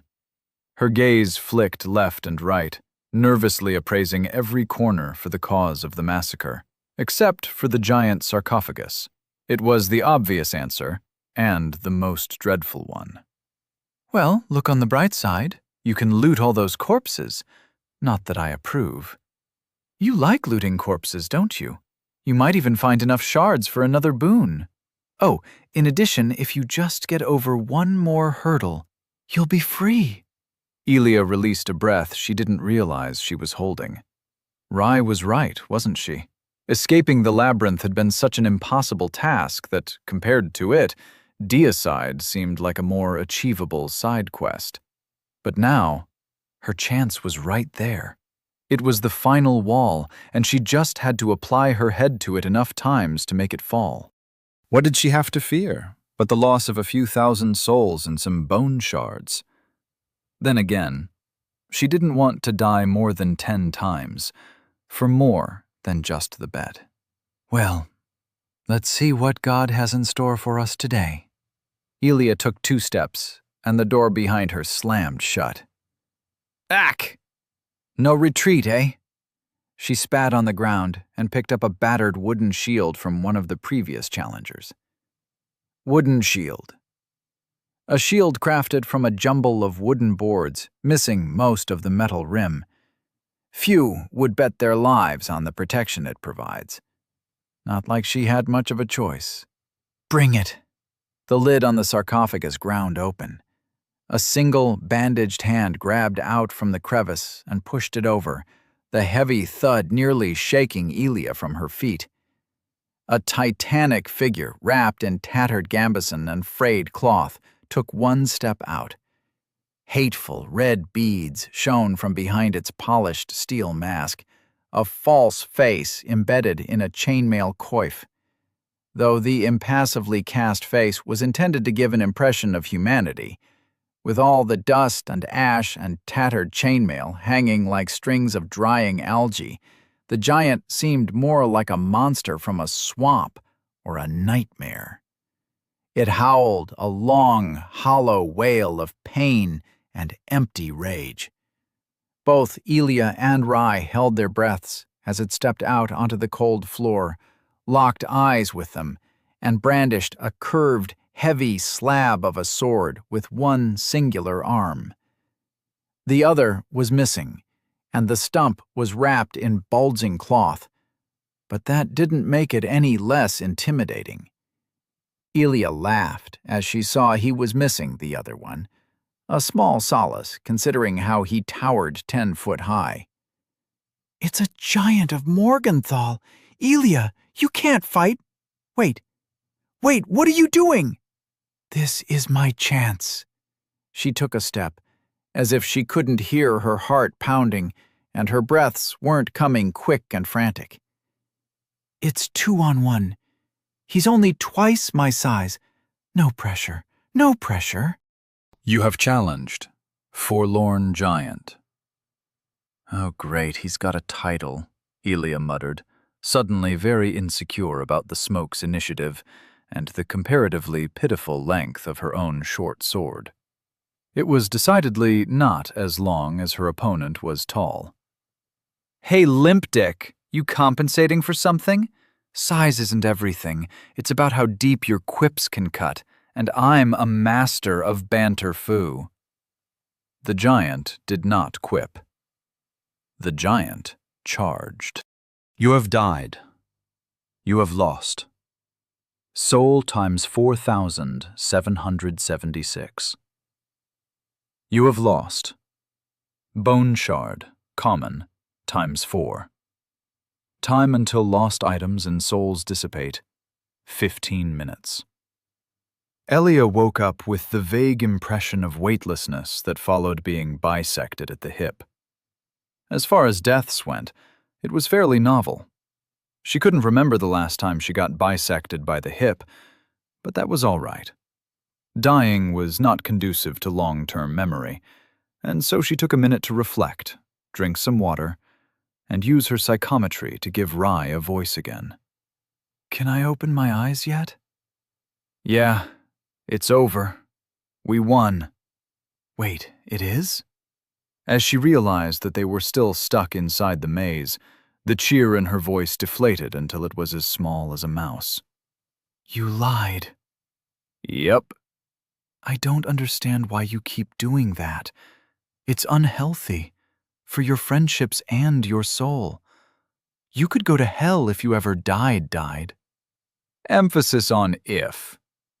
With a derisive snort, Elia stood up and made her way back to the final boss of the maze. I'm pretty sure this is my personal hell. A world imitating a video game, except the pain is real, there are no friends, and every bit of progress is lost to unfair random bullshit. Where's the fun in that? I don't know what you're talking about again. I'm getting the feeling you're doing this on purpose. Elia picked up her toad. Shit. She's found us out. Run for it, Quibbles. I'll keep her busy. Anyways, maybe just try a different route? The conjuring spider, maybe? Elia laughed as an undead tried and failed to stab her. Don't worry, I got this. She reached the fountain room and watched just as the last piece of the patrol left. We're gonna have to speedrun this part every single time we die. Shit. At least we'll get some souls and bone shards from random drops. If you don't die to these folk. Yeah. If. Contrary to a certain someone's expectations, Elia made it to the dreaded fight against the giant within less than 15 minutes. Entirely contained within common expectation was the fact that a 2-inch thick oak shield only helped against 1 or 2 glancing strikes from a 6-foot curved greatsword until it was sundered into 1,000 splinters. The metal chest plate that was responsible for deflecting the rest of the force would have, were it not eons old, chipped in places and brittle with rusty spots. Elia didn't die, but she sure as hell screamed. While the giant could hit her from over 7 feet away with ease, she herself needed to close within 1 to even attempt stabbing past his layers of armor, turning the expected duel of the fates into a high-stakes game of chicken. As she rolled to dodge a stomp of the mighty feet thick as tree trunks, she drew second blood with a vindictive slash. Then her back hit a tombstone, and all she saw was the flash of a bronze blade before darkness took her once more. You have died. Fuck, shit, fuck, shit. Every jump backwards was accompanied with the minor dread of stepping on a rusting blade or stumbling over the hand of an unlucky previous challenger. Elia was getting the hang of the giant's range, at least, though what she didn't expect was the sheer speed with which he could swing his sword, in only one hand at that. A rapid series of strikes forced her back, reminding her in some ironic way of the basic undead launching into a flurry of flails only to fall over afterwards. On the contrary, the giant did not even stumble, weaving every slash elegantly into the other without pause. Lucky for her, she was starting to see a pattern. If only stretching out the fight wasn't so exhausting. Ah! Eek! Oh my gosh! Rye's commentary also left much to be desired, but that was fine. Elia had a good feeling about this one. As the giant made for an overhead swing, she stepped to the side and ducked under the follow-up backhand strike, which put her directly at the back of her foe. She grabbed her blade like a dagger, dropped her shield, and jumped in an attempt to cling to the giant's back and stab it dead. When the giant kicked her in the gut without even looking, her pride was hurt more than anything else. But the kick itself also hurt quite a lot. You have died. Oh, would you look at that? He launched us straight over the door. You have regained soul times 5,376. You have regained bone shard, common, times 5. At least I haven't lost my souls and shards yet, and we're getting more from fighting our way through the half-dozen or so undead on the way here every time. That's great! Yay! Woohoo! Rye sounded a bit seasick. She was a bit out of it, But there was no time to rest in between attempts because that would require giving up on all of her shards and souls. She was nearly at her high score, and losing them now would be her greatest defeat. Cheer up. Still got 8 deaths until I lose the bet. We can go try the spider instead afterwards. Elia checked her reflection in a puddle of water. That black vein wasn't there before. 10 deaths would be cutting it close. So, any ideas on how to beat someone twice our size and quadruple our weight? Ask them nicely to leave? All right. Apply head to wall it is. You have died. Turns out, his headbutts are stronger than mine. He's covered in layers and layers of chainmail as well. You think I should try to mulch his head with a club instead of stabbing him in the legs? If you say mulch one more time, I'm gonna hurl. Oh well, can't hurt to try. Worst case, he pastes us against the cobblestone wall again. Blurg. You have died. How can you just get back up and try again like it's nothing? Aren't you afraid? Me? Scared? I'll have you know I possess extensive experience in the art of dying. But how? If at first you don't succeed, try again. Wait, do you hear that? It sounds like metal clunking footsteps. What is the old maiden doing over here? Ach, sabotage! The agents of God are onto us! No one expects the Spanish Inquisition but me. Quick, we must hide behind this suspiciously heavy door. You have died. Elia buckled over, scratching furiously at her hips and shoulder. She found her armor's clasps, but couldn't undo the leather, and brute forced it with her already much too dull sword. After agonizing seconds, the clasps were undone, and Elia pulled the chest plate that was nearly cleaved in two from where it was piercing through her stomach wall. Elia! Holy grug, you're bleeding all over! Oh gods, I think I'm gonna be sick again. Blurg, Elia said, because bleeding out intestinally was occupying most of her brain power. Hauling herself over a few feet towards the water that healed all was as much of an ordeal as 2 fights with the giant, but after taking a good long time to get her fill, she felt fit to respond. Well, that's our chest plate gone.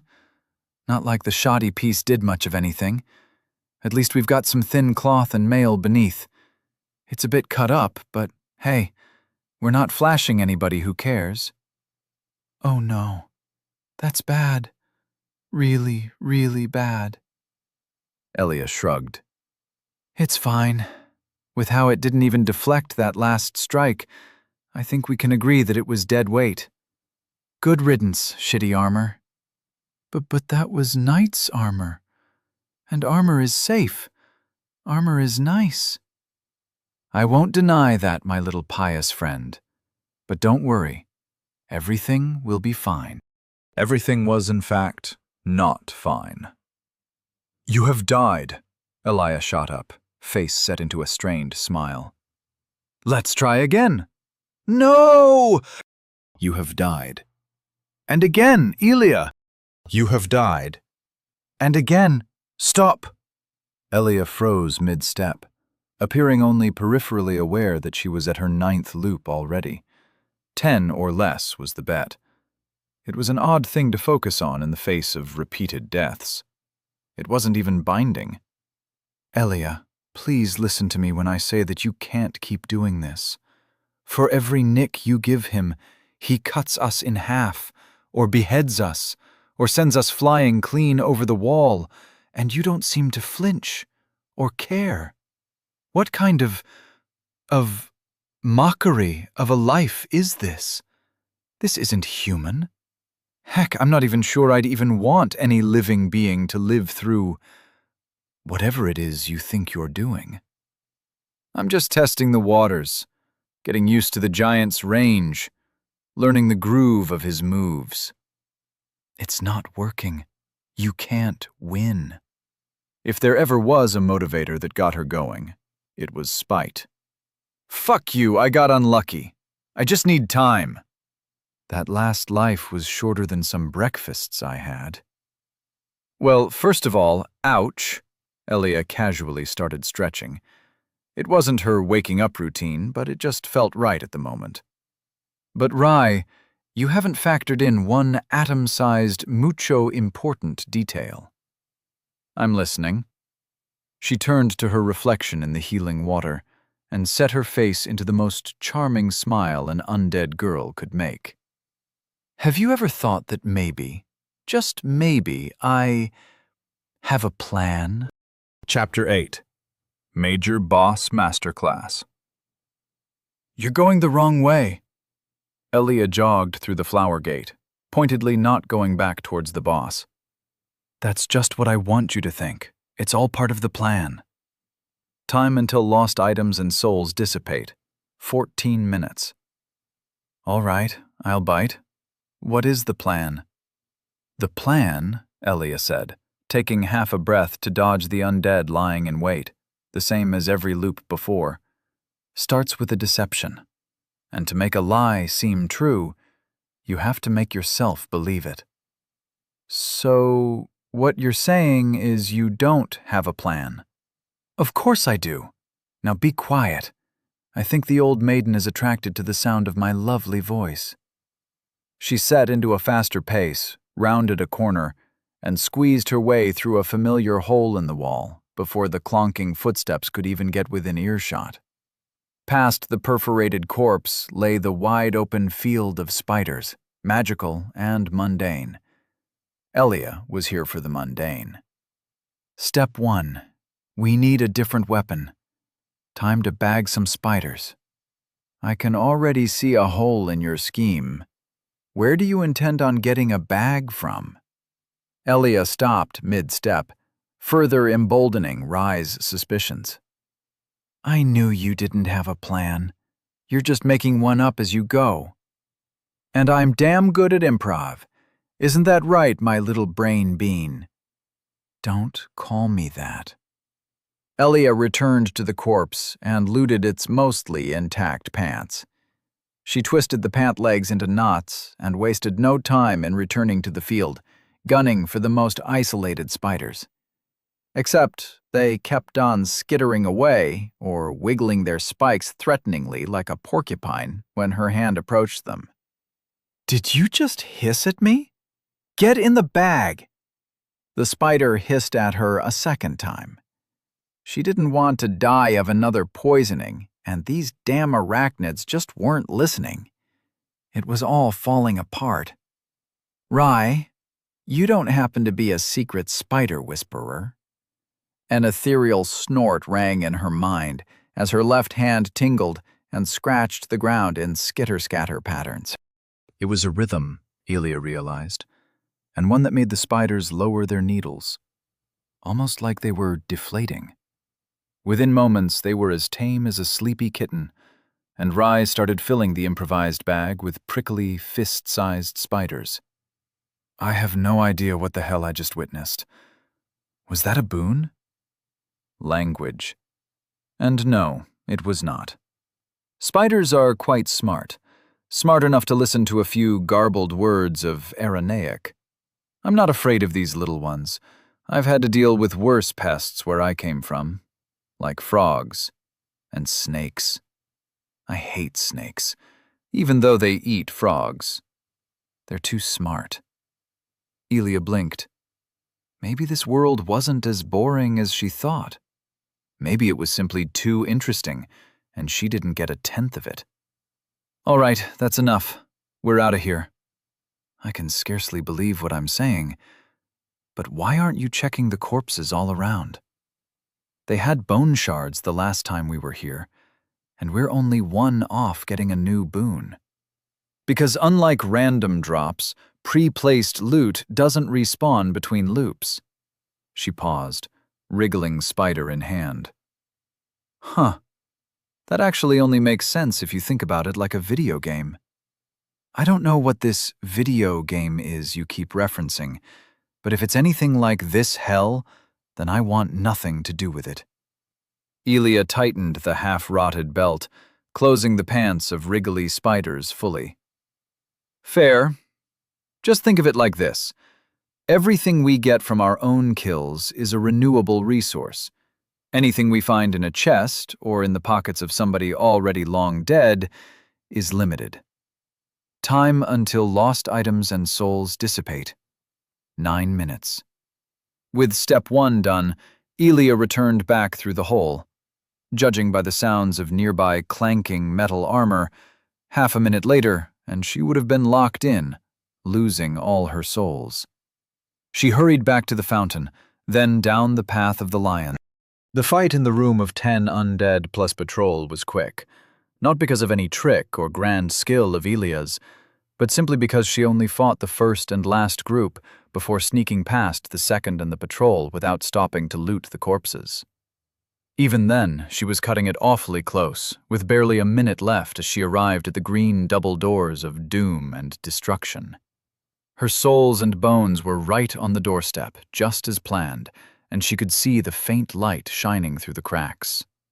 With Herculean effort, the doors creaked open, and she reached through, watching the silvery glow dissolve and run back up her arm. You have regained soul times 7,176.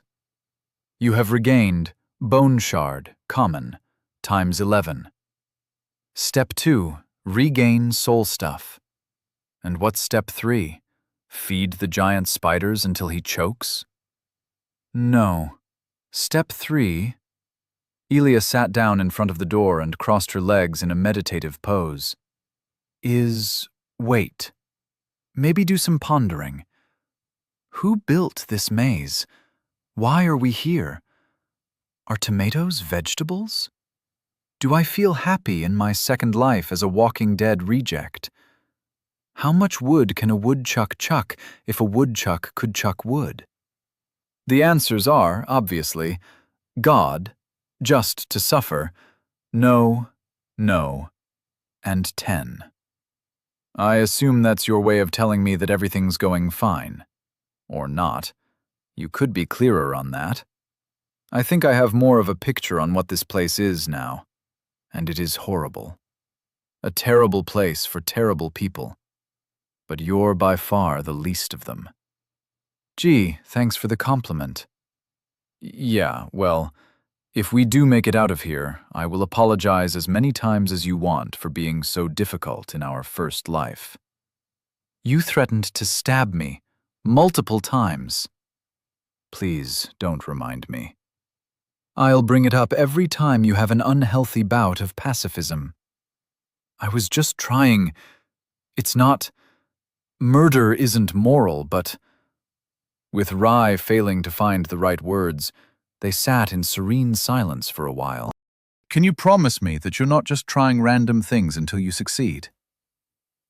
Yes. Good. I don't think I can stomach having my brains dashed out again and again any longer. Wait, did you hear that? Elia stood up, waiting as, somewhere in the distance, metal clanged on metal and cut through skin and flesh. Someone's fighting the other undead. Elia, we're not alone. We're not alone, do you hear? The sounds soon grew quiet, followed only by the dread clanking of metal boots.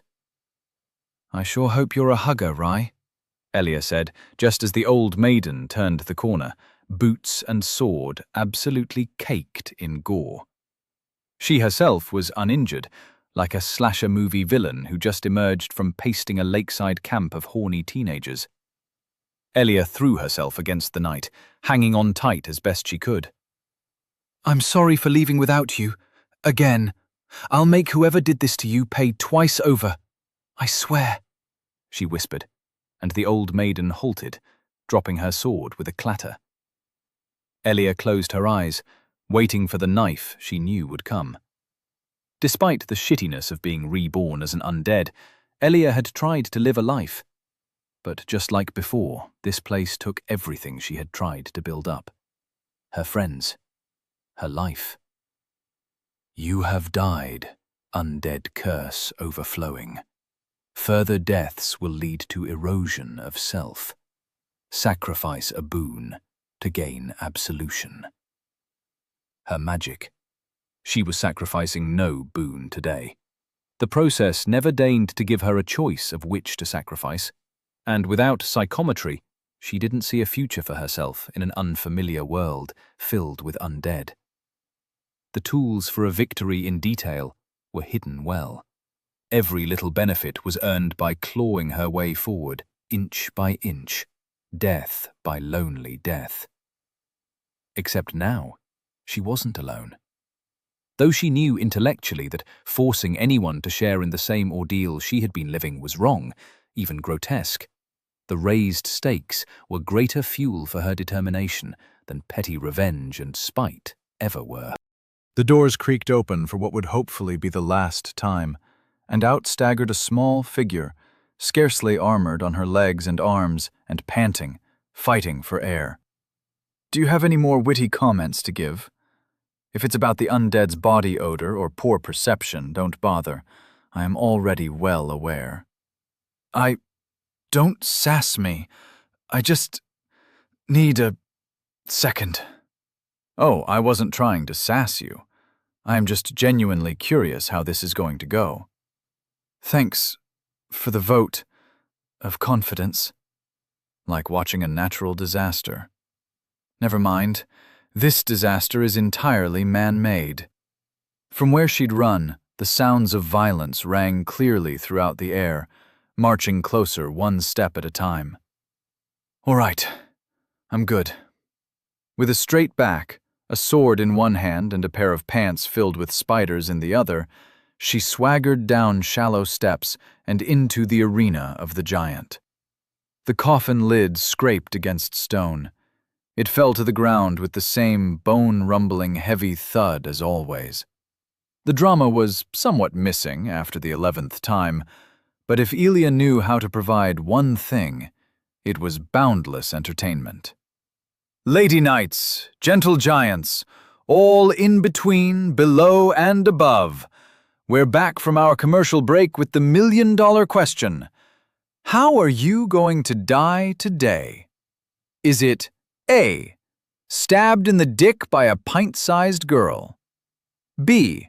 Asphyxiation via poisonous spider bag? Is it C. Falling on your own blade? Or is it D.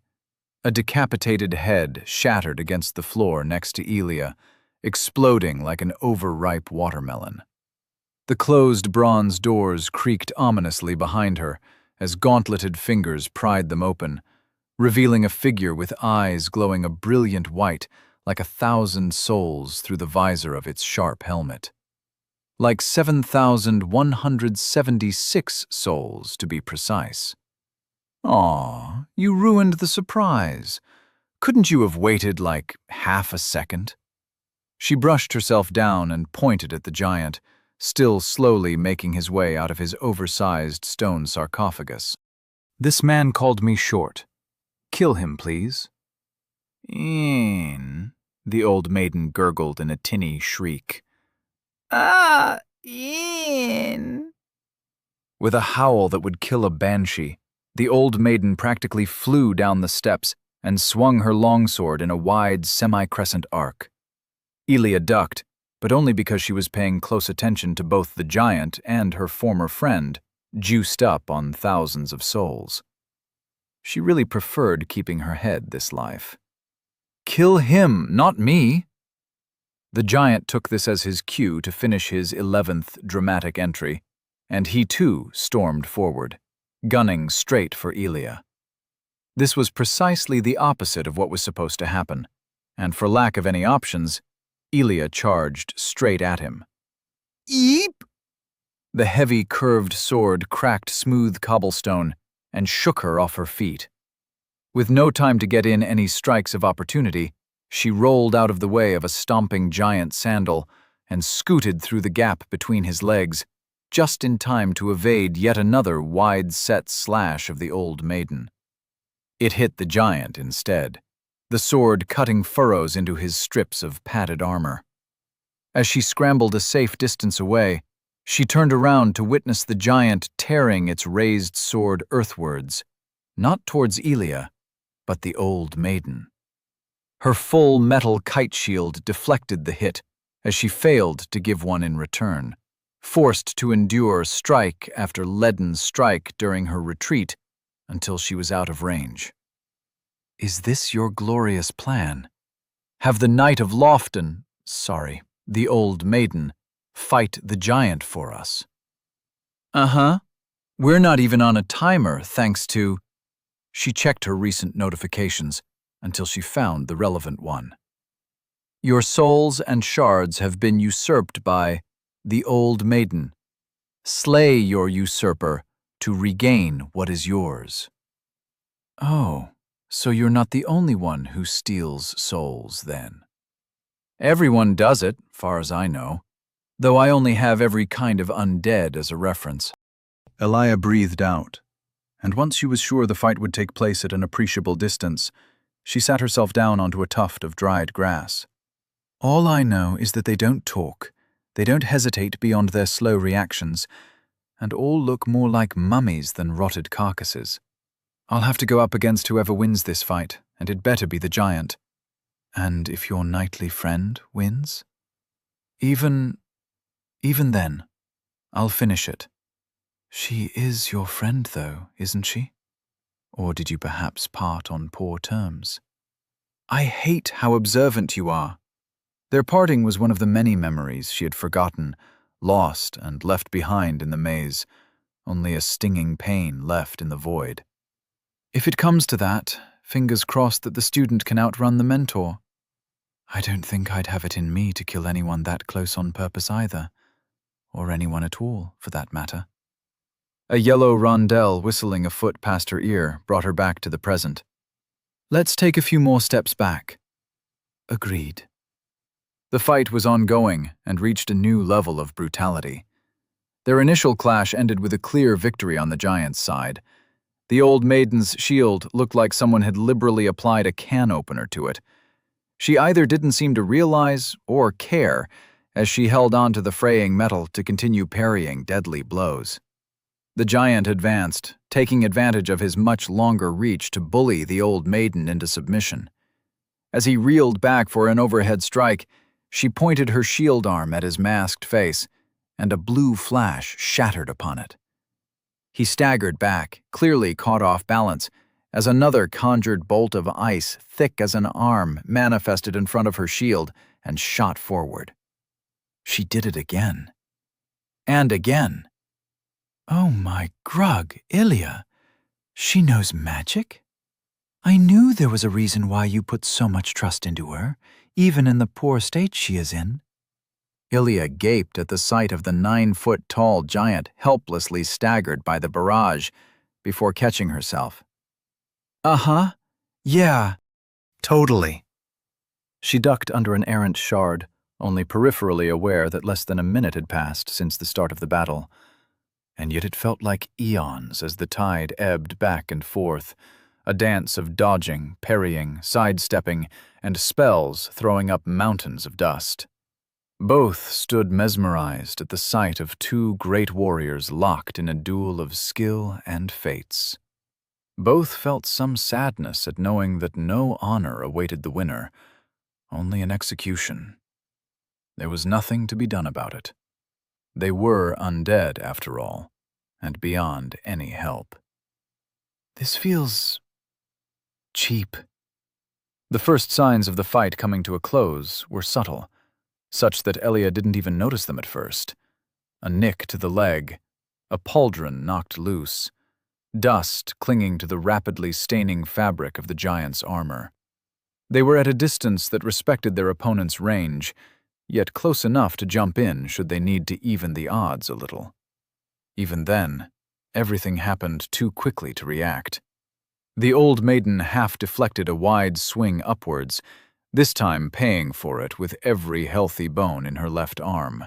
She got the giant's heart in exchange, thick blood staining a cerulean spear of ice summoned mid-thrust in dark runoffs.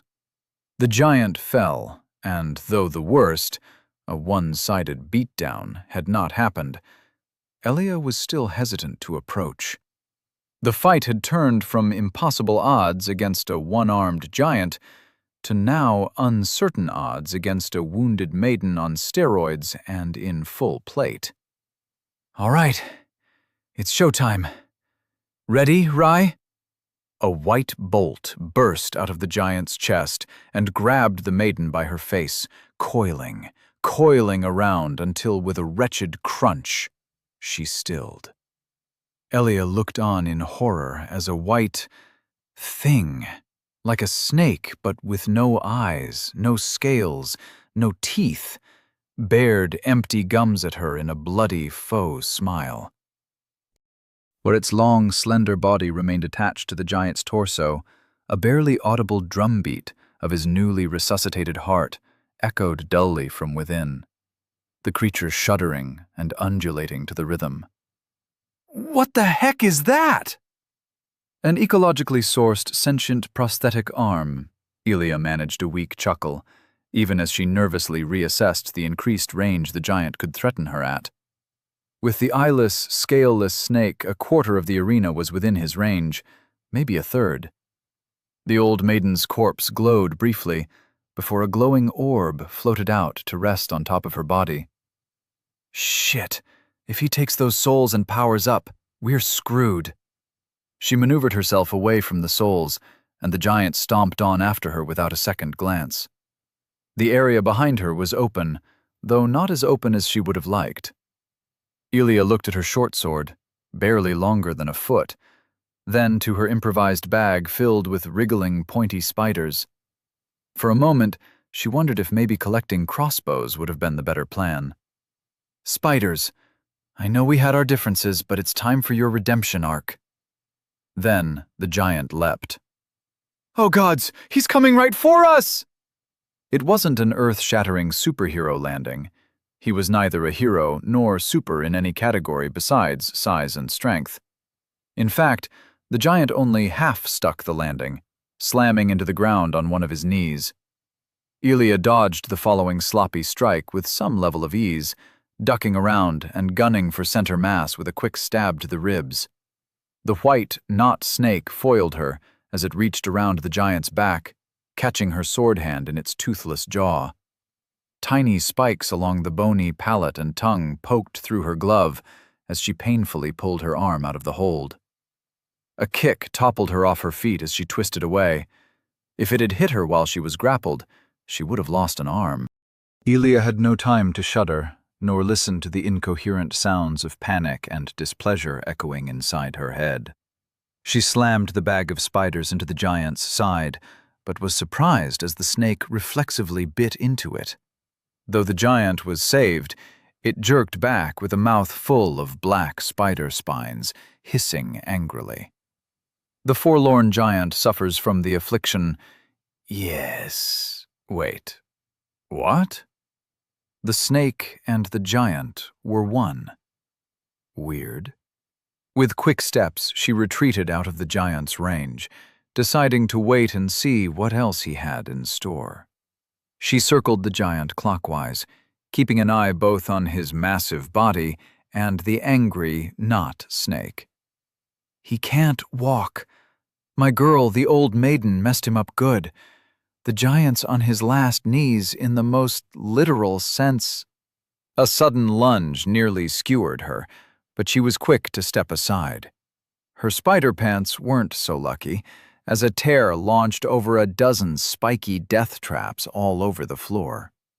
She started into a run, still circling him as she aimed for his back, but the white creature harassed her the entire way, making an approach impossible. "Shit, I can't get close." "Snake." Elia dodged another attempt as it tried to wrap its body around her. A reddened puddle was forming at the giant's feet, and her eyes flicked between his wounds and the dark blood spilling from the lips of his impassive mask. "But maybe we don't need to." Elia stepped back. As if on command, the giant immediately turned towards her, hefted his body into an unsteady stand, and pounced like a lion the size of an SUV. She dodged the first strike, stepping back, Then the second, ducking below.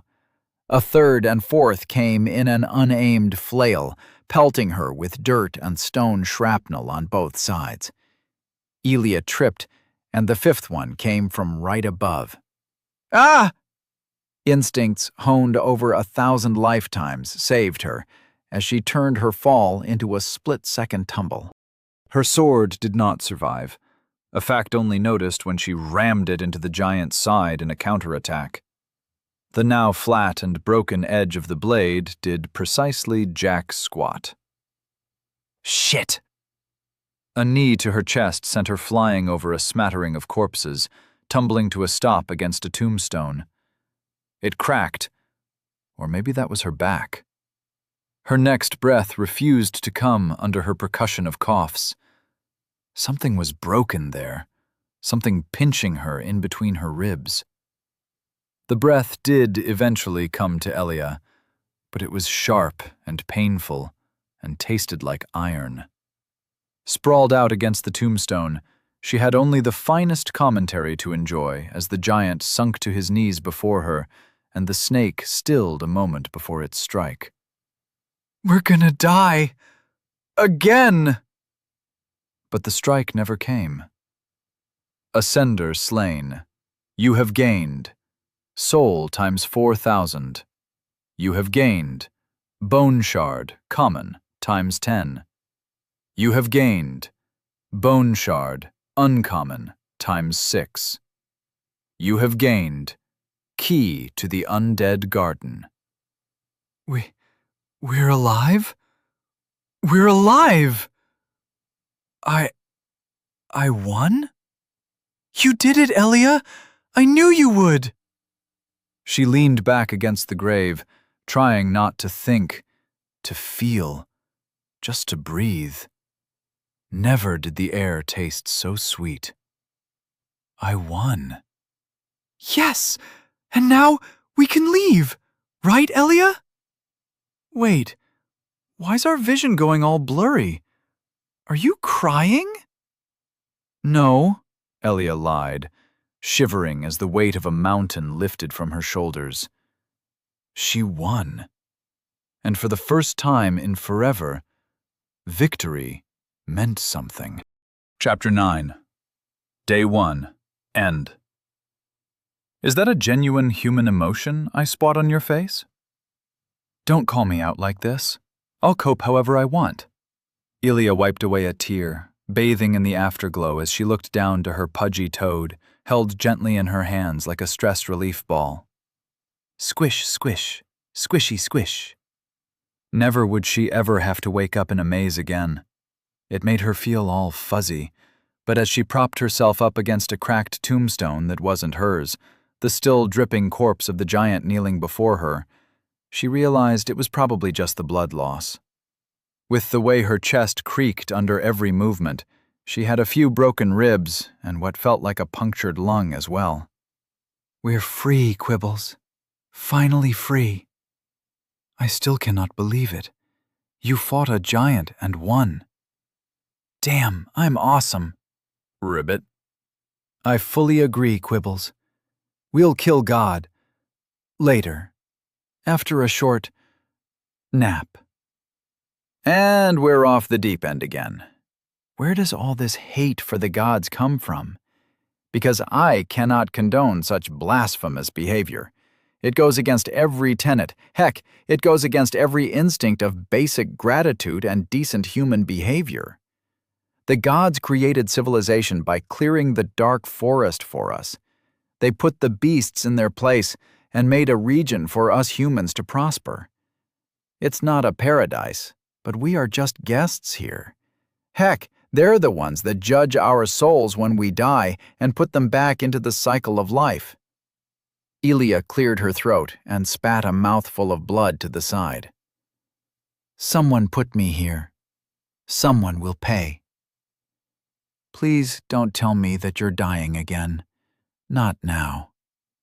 She laughed, immediately regretting it as a piercing pain spread from her chest. Now? No. In an hour. Or 2. Maybe. We need to get you patched up. Back to the healing cup? Elia turned to the door where her old friend had made her sudden entrance. The metal was bent, but the mechanism had pushed the door shut again. The surviving spiders were having a good old time hanging out in front of it. No, never back. Forward. With a sigh that could have been mistaken for a death rattle, she pushed herself up one limb at a time and staggered to where her souls still lay on the ground. You have regained Bone Shard, common, times 11. You have regained Soul, times 7,176. Soul count, times 11,176. Shard count, common, times 21, uncommon, times 6. New high score. Neat. As her cache of souls flowed up her arm, she felt a pull like a second weight from close by. It came from the giant's chest, and, on a whim, she tugged at the air, and something came loose. A ball of fire or water, a mixture of both, swirled above her hand. It was the size of a pea, and so weak it looked like it might have winked out at the slightest gust. You have gained Soul of the Forlorn Giant. Oh. Rye wasn't kicking up a fuss about morals this and ethics that, which meant she was probably not paying attention. Elia was entirely fine to capitalize on that, as she dragged the soul orb into her pocket and gave it to Quibbles. Hold this. If you eat it, I will be very sad. Cowed by the need to not disappoint his friend, Quibbles accepted with a quiet grunt. As for the rest of the loot, her bone shards were enough for another common boon, except this time she was kind of hoping for a useless boon. She had to sacrifice one, or the next death would take more than just her time and sanity. It would take her strength, or her speed, maybe more of her sight or the ability to reason. Permanently. The problem was that she needed to do so at a checkpoint bowl. Need to find. Checkpoint. You have fused Bone Shard, common, times 12, into Bones of Boons, common, times 1. The die fell. The result failed to surprise. You have gained Sense, Weather Sense, common. Much like the aged and crippled, you feel the changing of weather as a painful sensation within your joints. Bless the gods for their gracious gift, Rye muttered in prayer. May the rivers flow and cities reach to golden skies. Rain's comin', Elia barked a laugh and spat some more blood. Arthritis boon, got. May the sun never set on Lofton, our blessed city. Was debating theology worth it if she drowned in her own blood as a result? Inwardly, she chuckled. At least this life was too important to waste on a joke. After checking the fallen bodies for useful weapons, there were none beside a round wooden shield with holes, which she took.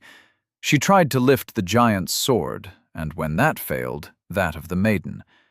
She didn't have the strength left for either, or maybe she never had it in the first place. Round shield. A standard wooden round shield, heavily worn after weathering an overwhelming force. This shield is light, reliable, and protects surprisingly well against magic. Great. She could have used this before fighting the giant. Then she'd just have run past the magical spider. God, fuck you. La language. With ambling pace, she walked to a great gate that towered in the same green as the smaller one before. She looked for a keyhole, and after brushing away a patch of dried lichen, found a place for a key. The door ground open to the sound of an unseen mechanism. The key was the first to give her a name for this place. A garden. Out of a passing curiosity, She used her psychometry on the key. Key to the undead garden. Key to the undead garden, once known as the Great Maze during its construction. Made of wrought iron, yet held in pristine condition by the forlorn giant. Though meant as a jailer for the accursed and unwanted, he saw himself as a judge, and would have once granted the worthy passage both in and out. Huh. Elia watched curiously as the words formed in front of her, but dismissed them as soon as the door had opened wide enough to let her squeeze through. She didn't look back at the lifeless corpse of the old maiden. It hurt to simply think about it.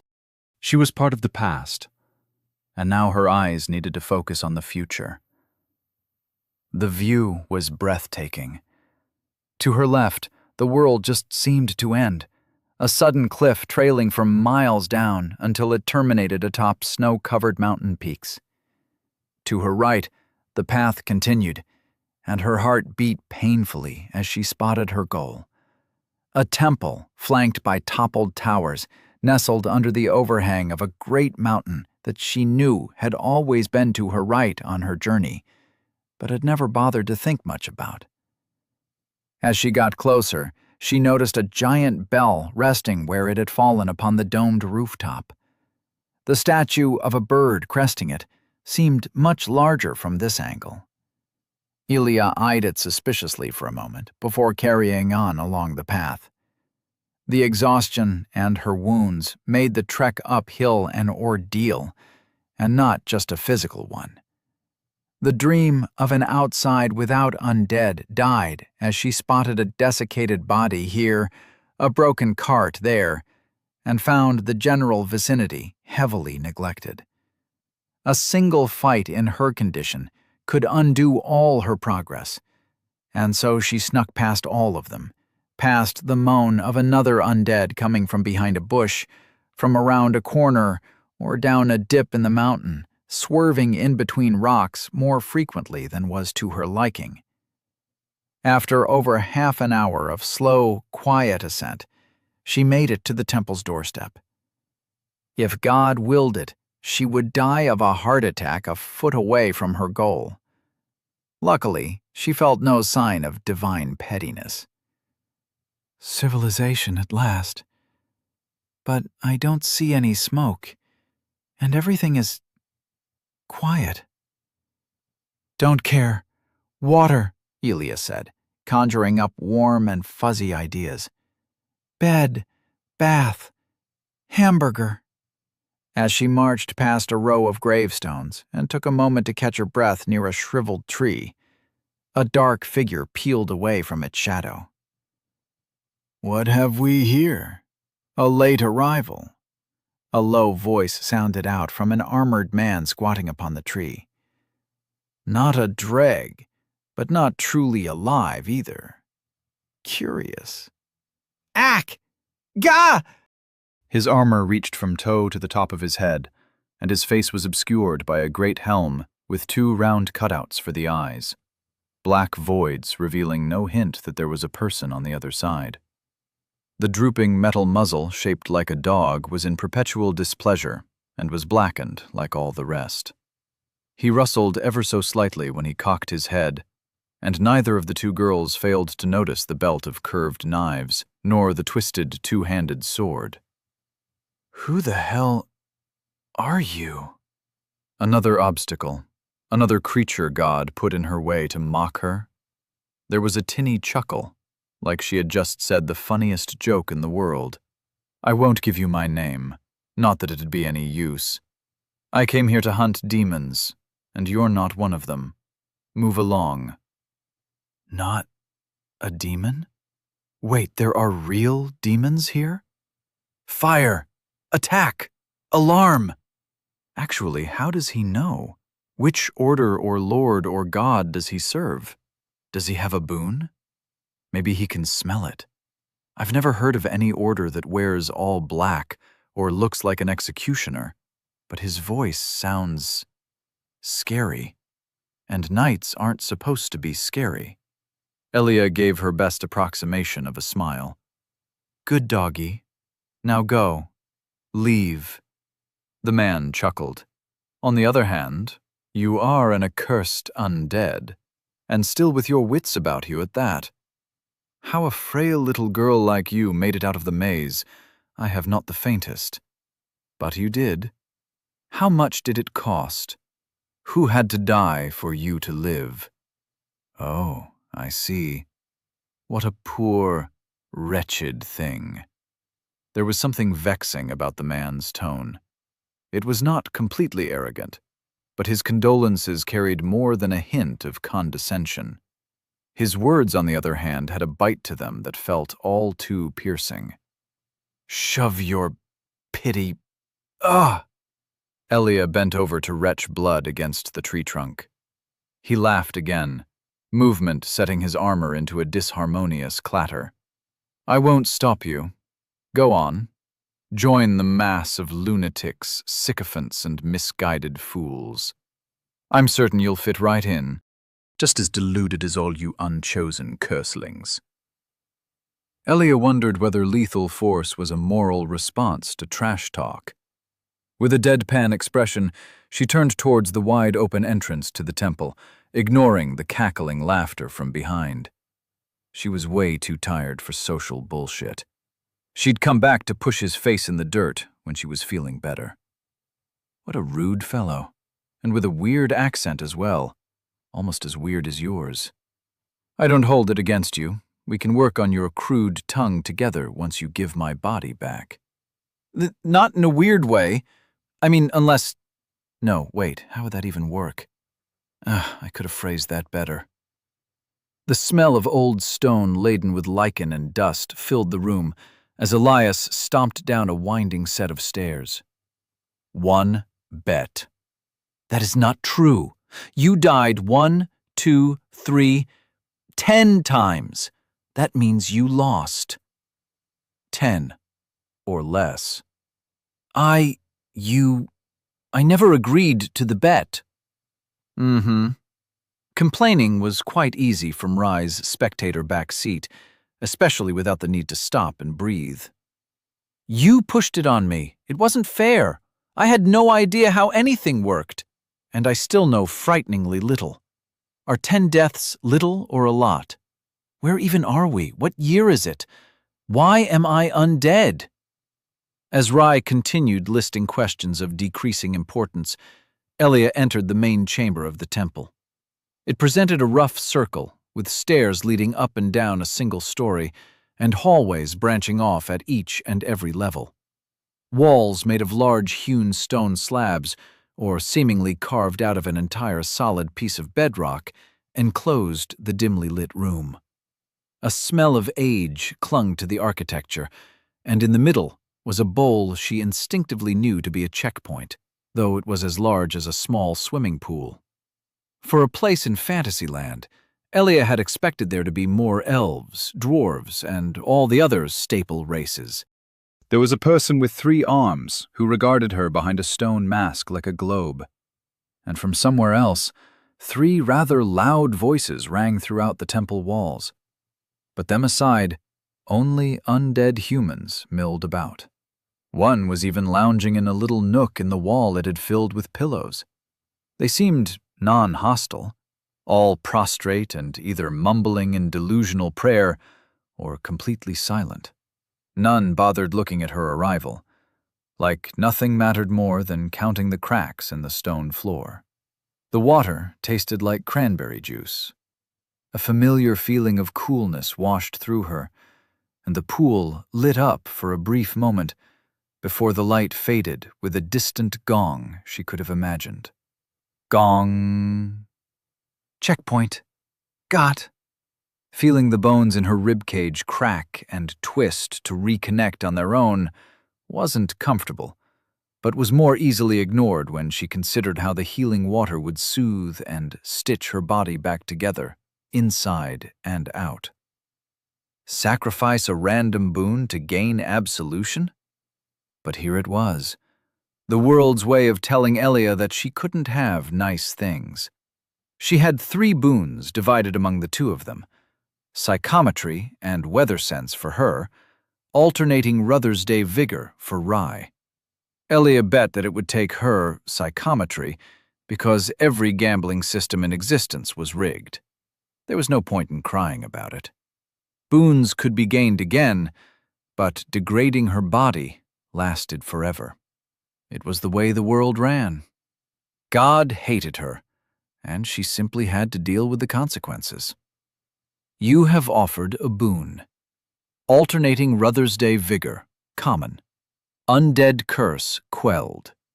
Elia stared at the message for way too long, water slowly dribbling from her mouth. What did you do? Oops, she gave a weak laugh. That was, unexpected. That was my boon! You just sacrificed my boon! Look on the bright side. She gulped a mouthful of unflavored water, mouth moving before her mind could sign off on the following words. At least we know this can happen for future reference. I had that boon for less than a day. It was mine. Mine. My first ever boon, and now it's gone. This is horrible. You're horrible. You owe me a boon now. Sure, but since you owed me a boon, that makes us even. Now, enough business. Time to find a bed. You could at least say sorry. You're such a rude, inconsiderate— Greetings, lost undead, a gentle voice like honey said to her left. Welcome to Crossroad Temple. Elia didn't notice the woman approach her, though when she looked up she met a face that welcomed her with closed eyelids and the slightest smile on a perfectly symmetrical chocolate face. She reminded Elia of a nun, if habits were made of tightly knit silver chainmail, and they automatically applied the newest Instagram filters. Her face was too perfect, uncannily unblemished, like an idealized version of herself. It seemed such a surprise to see someone not afflicted by signs of undeath that Elia couldn't help but be suspicious. At least she carried no obvious weapons with her. After a cursory inspection deeming her a non-threat, Elia returned to supping on the cranberry goodness of the healing water. The only thing annoying her more than base envy was the seeming intent of the woman on standing in her way, or worse, having a conversation. Wow, she's so pretty. I am a humble servant of the cerulean waters, and bound to them as I am bound to thee, forlorn undead. You may use me as thou sees fit, for that is my purpose as an attendant. Allow me to lighten thy burden. If thou wishes to look within thyself— Nope. I simply offer— Elia was already leaving. Why are you so rude? That was a real person. She didn't even look like an undead. She was nice. She can help us. She uses too many thous and thines. I don't trust people who speak in Shakespeare. She climbed a set of stairs, peering into one of the halls. It was collapsed, gray roots digging into the rubble. She turned around, stomped back to where the woman was patiently waiting. The mailed nun blinked only once. Hast thou come to gaze within thy reflection, to nourish thy inner strength? Where are the beds? Elia said, while pointedly ignoring how the woman didn't have any eyes. She pointed down another of the halls, evidently having no problem seeing without them. A weary soul may find humble chambers for rest and respite at the end of the hall, she said. But thou art welcome to wander the premises, or give sacrifice to the gods. There is an altar in the garden, though I implore you not to approach it alone. Cool, neat, spiffing. Do you have food here? Burgers, fries, a stack of pancakes, maybe? This time, the attendant pointed to the swimming pool-sized bowl. Maybe she had a form of echolocation or a third eye hidden under her faded headband. All undead may take their nourishment from the cerulean waters. No grub, then. At least the beds were still available. "'Kay, thanks, bye," Elia said and speedily vacated the premises. Rude! If thou requires water, warmth, or affection, thou must but call, the woman called, but her gentle tone fell on deaf ears as Elia raced towards the promised dreamland. Rooms were a dime a dozen, and instead of a door, a cloth divider hung airily from the frame. But she didn't care as she practically stripped mid-run and flung her body into the feathered sheets, but found it to be stuffed with straw. "Oh my God, this is the best bed I've ever," she said, and promptly passed out. "Language! I'll keep yelling if you keep swearing. Don't think I'll grow sick of it. Hello? Are you listening?" All that came from Elia was a quiet snore. "How are you already asleep? It's been 5 seconds. And why am I not asleep? Hello? Hello? Can you hear me? Anyone? I didn't know that I snore this loud. Are you awake yet? Okay, no need to panic. This is fine." I should just offer a sacrifice to the gods for advice on how I can get out of here. She tried to move, but found herself still limited to a single limb at a time. All right, this is still fine. Elia's head hit the floor with a dull thud as Rai flopped her out of bed. "Oh, Beans, oh man, I am so sorry. Here, let me just fix this." Elia didn't wake up over the long time it took Rai to lift most of her back on her bunk. By the time she was finished, the ever-present snoring had taken on a soft, calming note, and for lack of anything to do, she let herself relax in turn. She never noticed when she nodded off, only that she felt herself drift off into an oddly angled dreamland as she grew smaller and smaller and smaller. The heat of summer burned down onto rubbery pavement. A nearby truck momentarily drowned out the laughter and cries of children before it disappeared into the distance. The playground was alive with pent-up little kid energy. They stuck to slides, seesaws, and the sandbox, and the sand responded in turn for the snottiest. A giant construction of twisted metal and blood-red lacquer towered as a challenge to all who dared approach. The monkey bars. The big kid version. A 6-foot fall onto dried rubber awaited as punishment for failure. But today was the day it would be conquered by Elia. Mighty Elia, great and beautiful. She put down her Robosaurus princess doll, scratched her head and wiped away her snot, distributing it liberally over her face.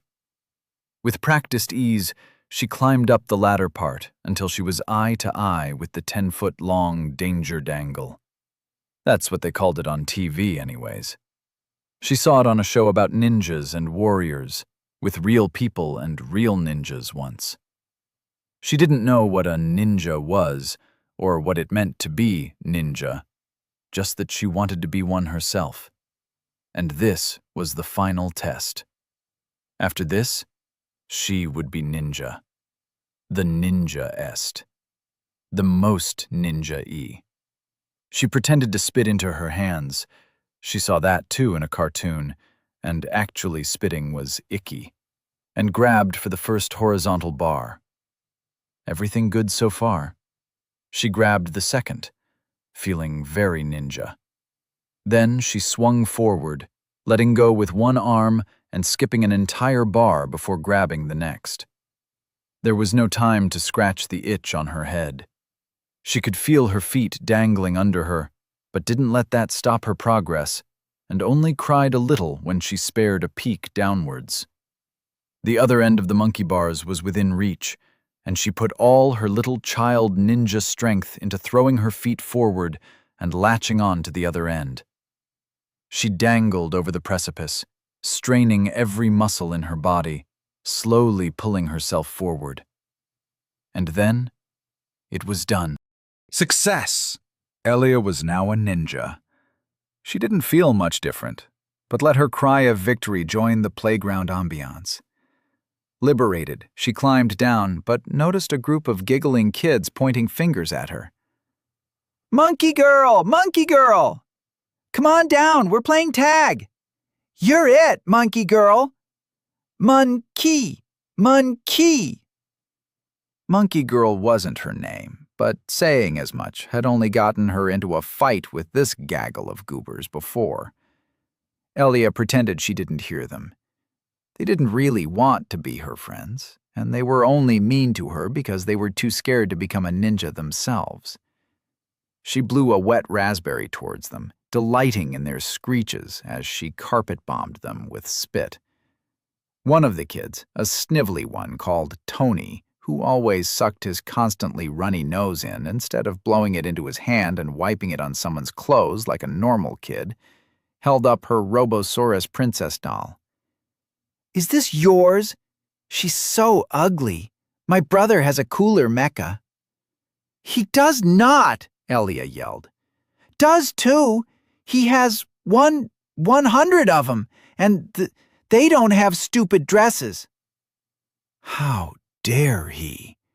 Robosaurus Princess was a Disney princess, and just because she lost her head during a little accident involving a runaway skateboard, and just because her dad glued the head of her favorite plastic dinosaur, who also was involved in a similar accident involving her tools her dad now stored out of reach, on top of it, didn't make her any less pretty. She immediately grabbed it and flicked a switch on the back. The battery-powered dinosaur head roared to life with the sound of cheap servo motors and chomped Tony's finger. He started crying, of course, and that's when parents got involved. His parents. Elia's were off at work, and she lived practically around the corner. Her grandma always told her to play nice after dropping her off. But nice clearly never worked out for her. Being told off by other people's parents either made her cry a lot or not care at all. It made her mad, seeing Tony being peppered with nice words and promises of ice cream. She wanted ice cream too, especially since she was normally not allowed to eat any. "Come on, let's get you home," Tony's mother said, and then added in a whisper, "You don't have to play with her if you don't want to, just because she's sick." She never understood why adults did that, whisper so loud that everyone could hear them anyways. And sick. Elia wasn't sick, just weird. She couldn't eat ice cream, or drink milk, or have pudding. That wasn't a sickness, just a weirdness. And weird never hurt anybody. She scratched her itchy head as Tony was escorted out, and the rest of the kids went back to playing in the sand or picking their noses. Maybe it was something else. Her hand came away with another few loose strands of ginger hair. No, it was definitely the ice cream. Chapter 10. Adventure Waits. Some hours passed, and Rai was not yet going insane. Waking from the oddest dream just to find herself still unable to move her full body, while Elia was peacefully imitating a sawmill, had turned from novel to annoying to viscerally terrifying. What if she was going to be stuck like this forever? How would she ever live a normal life? What would she tell her father? She should write a letter, maybe find out where she actually was, and then she would need to set off on the way home. A sacrifice or two would have to be given to the gods, just for good luck and safe travels. Yes, she would find a place to give sacrifice, find a map, and then head on out, back to Arvale, back home. After she was done pondering that, the only thing to do was distract herself from the existential horror of being trapped inside her own head.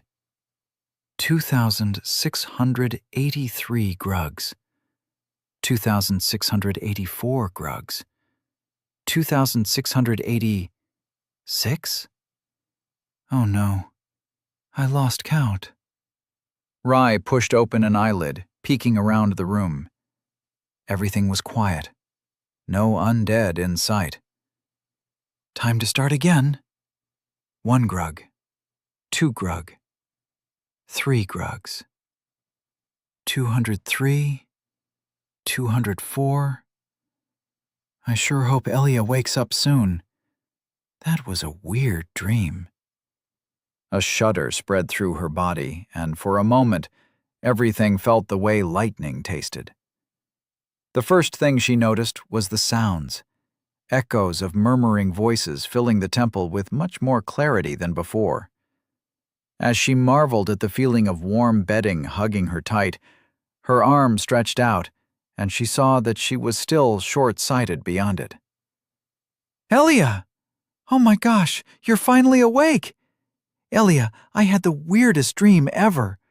There were metal carriages, the ground was made of a dark, hot stone. Everyone wore such colorful clothes, and there was glass all over the place, and ack! Rai massaged her throat, finding it dry and painfully raspy. Ugh. You should do something about my throat. It feels like sand on paper. Also, what's in Minja? A moment passed. I can talk? Rai sat up, opened her hand, closed it.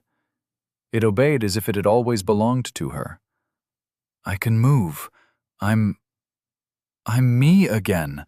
I'm me again! A small, happy dance ensued, which is to say, Rai happily wiggled in her bed, leapt over the side, and promptly fell into the intimate embrace of the cold stone floor. Head buried in her hands, limbs entangled in her sheets, she tried to figure out what just happened. Her arms felt like they had sacks of grain tied to them, and she was feverish. When her finger brushed against her temple, it felt cold, clammy. Something's wrong with me. Very, very wrong. Could undead become sick? Possibly. Everyone knew that bandages needed to be cooked in hot water before they were applied. Everyone except one obvious culprit. Elia, she hissed. Elia, answer me. What did you do? Silence. Was Elia dead? With a sniff, she tried to dismiss the thought. Why should she care about the person who misappropriated her life? While she wasn't a demon, she lied and thieved and killed without blinking twice. But she also ferried the both of them out of that terrible labyrinth. She wasn't evil, but also not good. She was just uncivilized, from a faraway place, most likely outside of the Empire. Provincial. A barbarian. But then there was that weird dream. A weird dream where nothing fit quite together. And some dreams were just like that, but carried with them a weight of reality. Could an undead dream? What is she? Rai unclasped her overly tight arm guards, the skin beneath shriveled and sewn in a rainbow of bruises on purple flesh. What am I? One step back at a time, she set out to the last thing she remembered. A hot day in summer. Wind smelling of sweat, dirt, grass. Disjointed images, like pages from 10 different parts of a book glued after another. Home, city, home, road, bed, grug. Home, home, home. She had unclothed herself in the meantime, her body holding its own reins while she was busy pondering, when the realization of heavy amnesia truly set in, with the fact that she was undead, up and down. She pinched her skin, barely feeling a thing. I look like a prune. Tears were forming in her eyes as she tried very much not to fall into a spiral of abject terror and disgust. It didn't help how she was still dirty with the ick and grime of a dozen deaths. She had already made a lot of unnecessary work for someone in the future with the her-shaped, brownish-red imprint on the ruined bedding. But she didn't ruin the bedding. Elia did. But they shared the same body. Every action Elia took reflected on herself, and whatever she did on Elia. Elia could have at least taken a bath. Rye took an unladylike sniff under her armpit and recoiled. Elia could have taken 2 baths, 3, a dozen. Filthy, filthy barbarians. I hope your silence is an admission of guilt, she mumbled, as she sorted her clothes and armor into neat piles for washing. The only piece of clothing she had that was worth mentioning was a simple brown tunic reaching from shoulder to above her knee. It was of quite poor quality, rough, frayed, cut up, and inundated with icky liquids to such a degree that it felt more like cracked leather than cloth. And the smell! Ugh! This was a lost cause, and so was much of the rest. Forget armor. She had to find something to protect her decency. Her loincloth and wrappings that were meant as the last line of defense wouldn't have looked out of place on a mummy. We're burning these later. I'm burning these later. No, we. Just me. As for armor, at least her helmet was nice. A solid piece of metal that protected her entire head besides the eyes and mouth. It was quite banged up, well worn, so to say, but still able to be put to the good use of keeping her head in one piece. But the chainmail. The chainmail that she had worn under her now destroyed chestplate was torn to absolute shreds by the giant. She could trace the line where Elia had been bisected from hip to shoulder, chest to chest, head to groin. Rye threw it to the side. No piece could be salvaged, and it wasn't worth the bad memories. Her vambraces and greaves were still in one piece at least. The curved pieces of metal around her forearms and shins, while hard and reliable, didn't cover her most important bits. The wooden shield looked usable if one ignored the sizable rent that split down a third of it. As for weapons, well, Da had always said that to keep away people with bad intentions, you didn't need the sharpest sword, just one that was sharp enough. Rye had half a sword, and nothing to trade for a real one. She was coinless, possibly lost in a foreign land with peoples she didn't know, and to top it all off, everyone was undead. This was a disaster. Where would she get food? What about clothes? How would she pay for a night in an inn? How could she even begin to fathom planning the way home? Home. Rye swallowed the encroaching anxiety and pushed her focus onto immediately necessary tasks. The roads were dangerous, and therefore she needed a new weapon. Armor wouldn't be as necessary unless the entire world somehow devolved into madness. It's the end of the world. The medieval post-apocalypse, baby, Elia's voice echoed in her mind. Distractions. Oh, distractions. What else was there to think about? Boots, sandals, shoes. Wherever this place was, it was hopefully not too far away from Arvale. If she could get to the largest city near her family's farmstead, she could navigate home from there by memory. It would take a lot of walking, which put boots at the top of the list. But first, she had to find a way to get out of her room without flashing the entire temple. After rummaging around under the bed, she found a second pair of cleaner bedsheets. They would have to do. She folded them this way and that around her body in a practiced ritual. The improvised toga was too tight around certain places and much too loose around others, but it would do. Now all I need is red rope, and I'd be set for penance day, she mumbled. But while her hands folded and fastened cloth along her chest, hips, and legs, it became harder to hold back hoarse sobs. I look so ugly.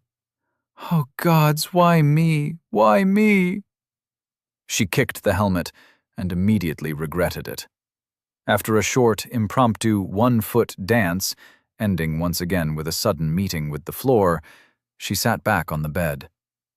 Worries and what-ifs were pulling her mind apart. She needed to center herself, or else nothing would get done. I'm not afraid. I am an ocean, and oceans are calm, clear, focused. Rai shot to a wobbly stand and brushed aside the dividing cloth. I'm in control. If Elia comes back, I'll just tell her that it's my turn. My body. Yes, in fact, it should always be my turn. Sit back and see how you like being stuck in the nowhere box. Boo! Ack! Rai jumped in her place. Please don't hurt me! Sheesh, calm down. You're back!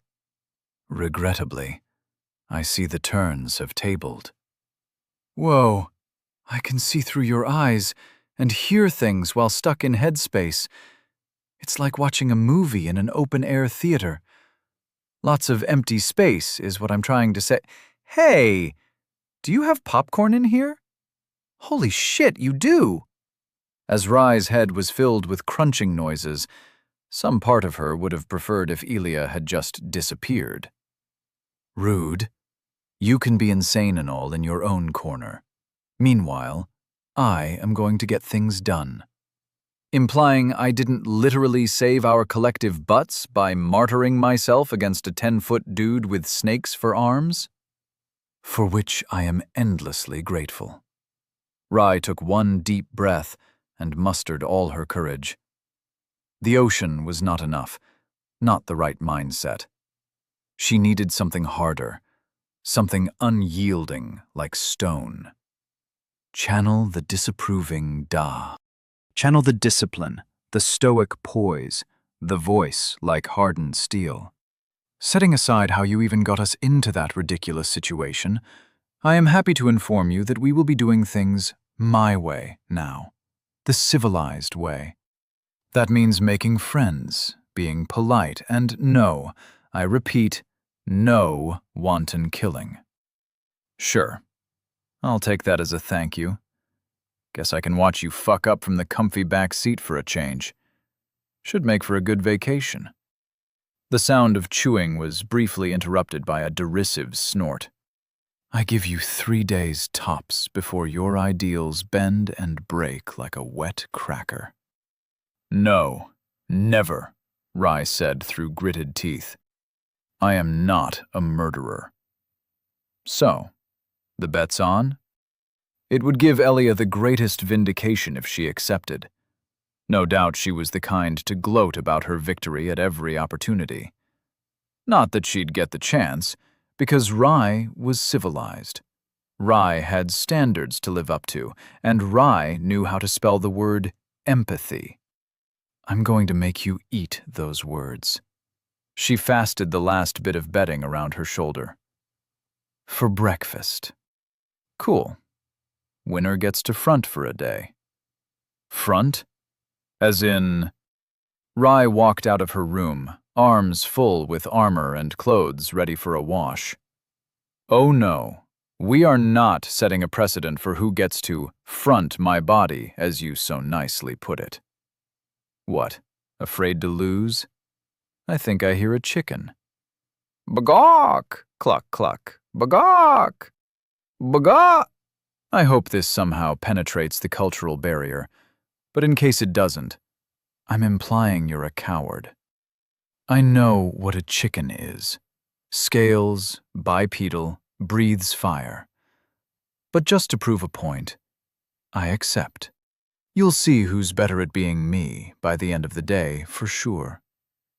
And with that declaration ringing true, she missed a stare and sailed down the entire flight. So, the first step of doing business the not me way is taking a bath? I think I should feel offended, but I won't. Consider this graciousness a gift, oh my zealous pacifist. Rai stepped out of the bathing room, draped in her bedsheets and with a 1,000-yard stare.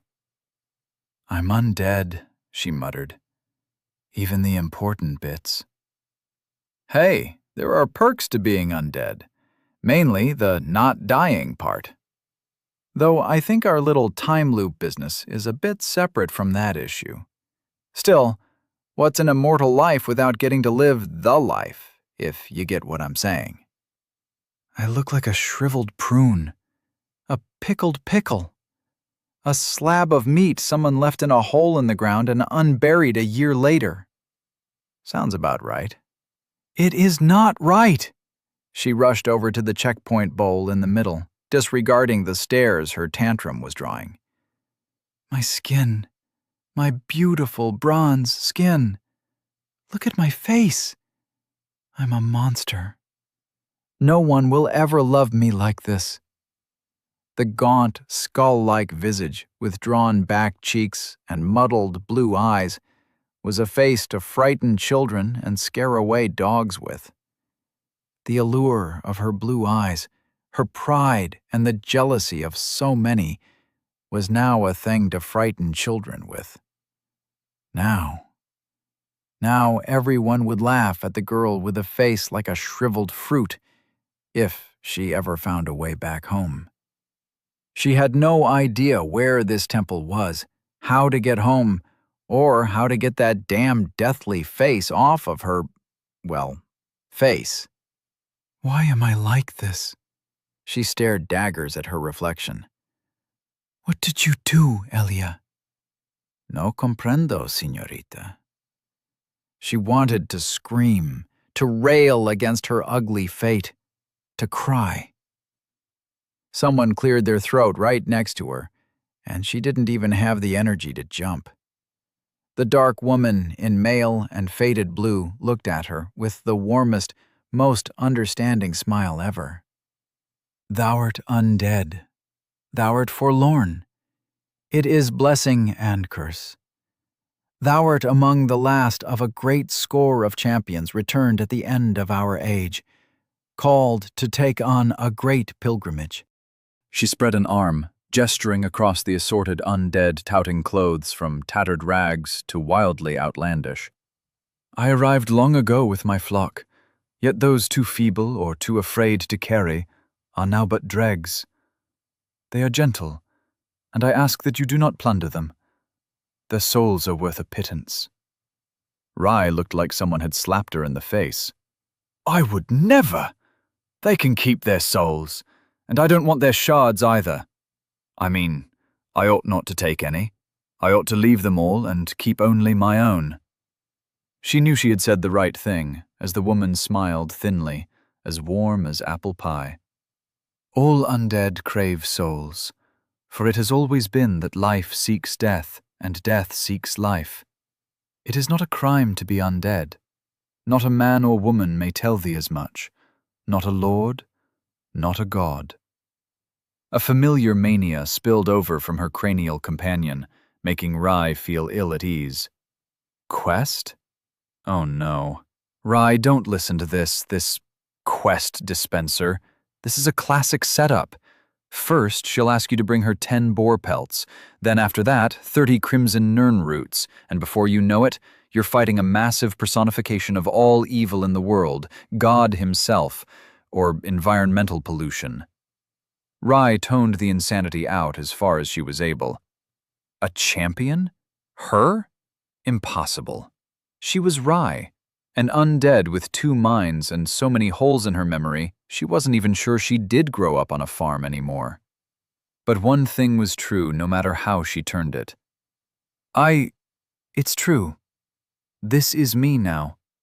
Undead Rai. Unalive. Not dead. She felt a little better.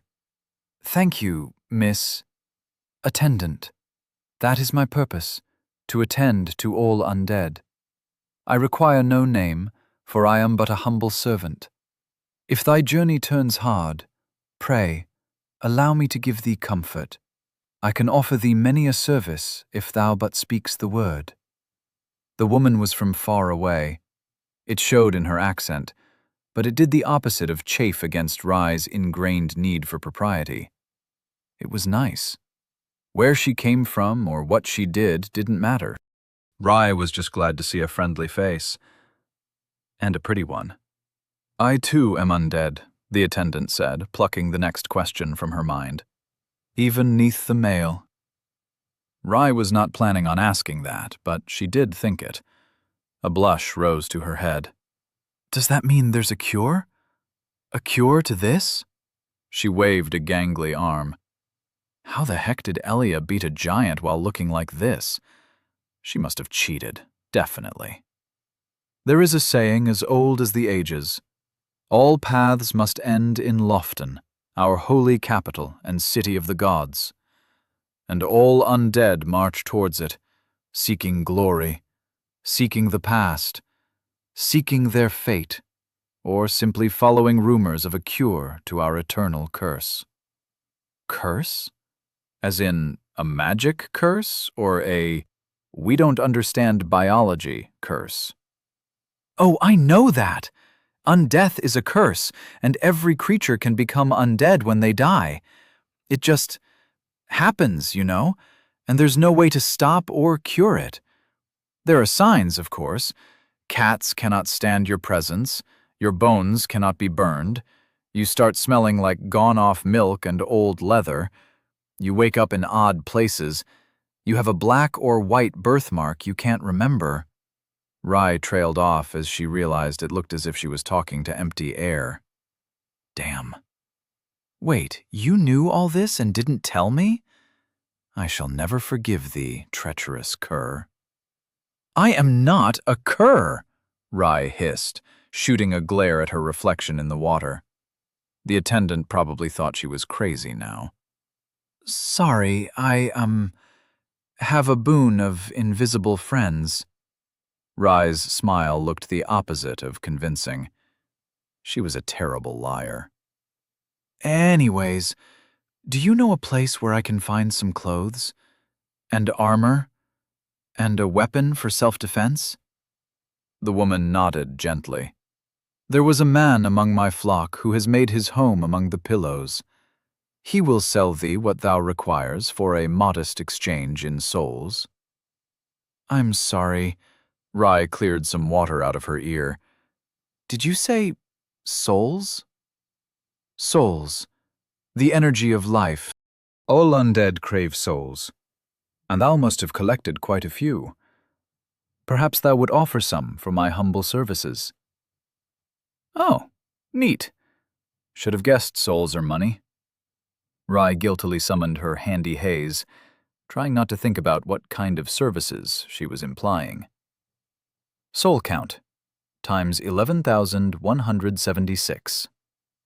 They weren't even technically her souls. Elia stole them from the other undead. Souls were holy and part of a cycle. Everyone was supposed to have a single one, not 11,176. Maybe she could donate them, return them to the cycle of life and death, back on their journey to the mountain of gods. It was better than having them caged inside herself, doing nothing. But on the other hand, she really wanted some boots. Shopping spree, shopping spree! And there was the anti-conscience. It made the answer clear, because it was always the opposite of what Elia was pushing towards. Over her dead body would she barter in souls, in lives. Thanks, Mrs. Attendant, but I think I'll just stitch something out of this bedsheet. She twirled in place and immediately felt her improvised dress loosen dangerously in 3 places. The attendant kept on smiling. What did she offer in exchange for souls? The more she thought about it, the more her lidded stare became unbearable. I forgot to bathe my toad, so... Thank you very much. Bye!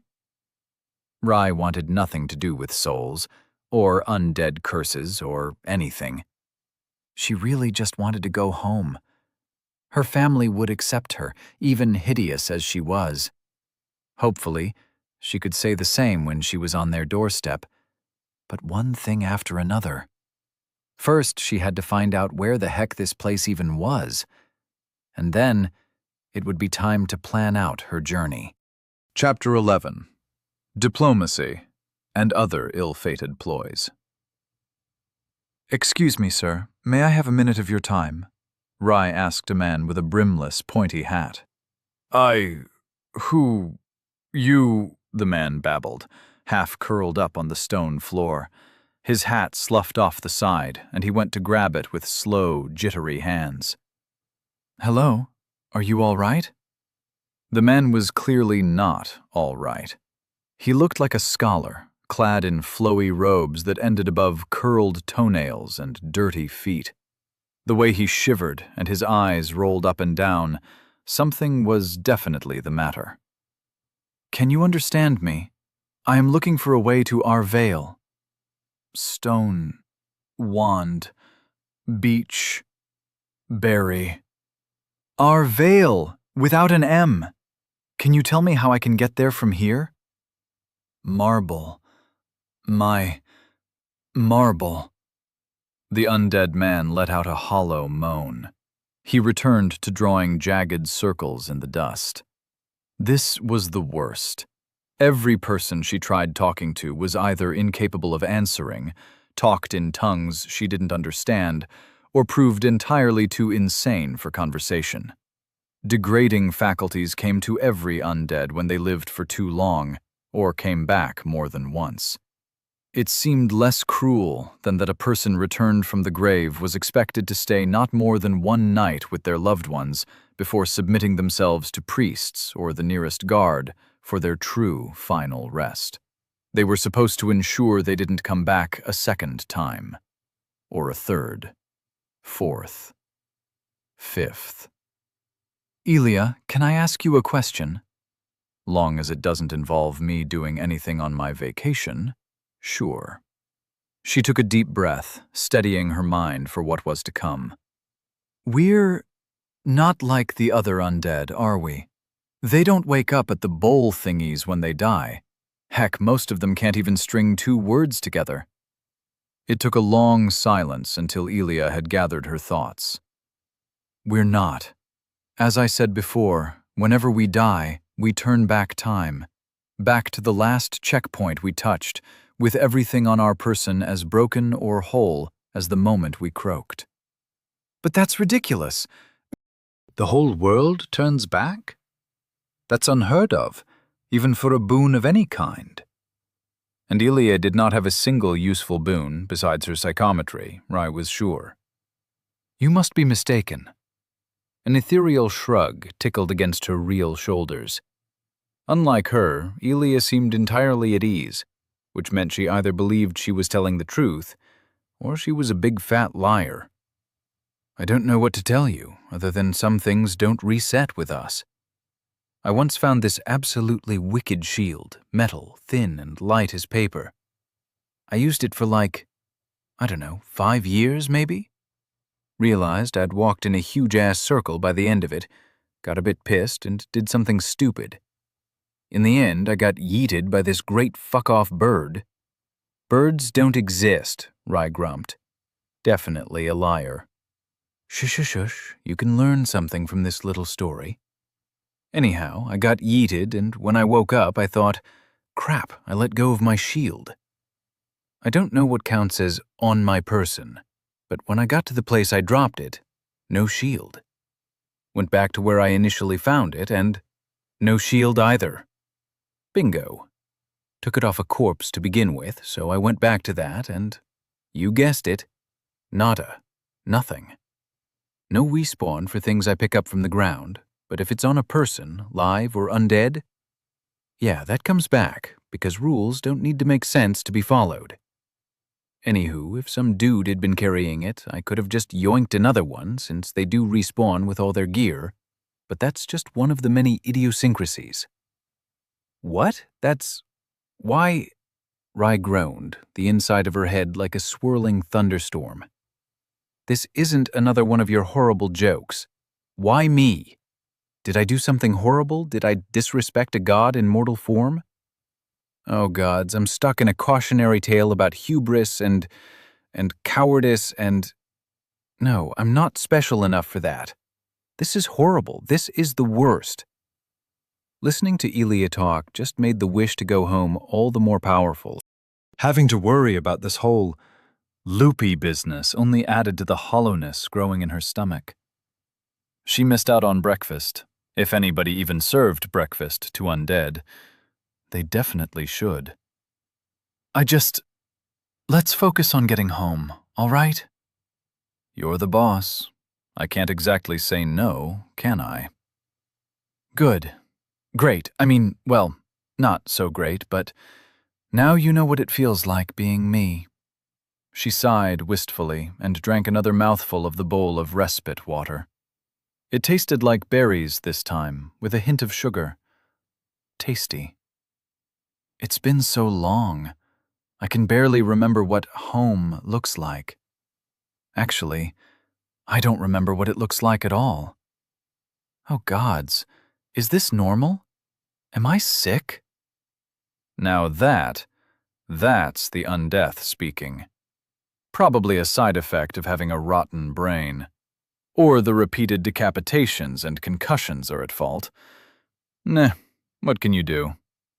Probably the concussions and decapitations, judging by recent experiences. Losing a head every hour could not be healthy at all.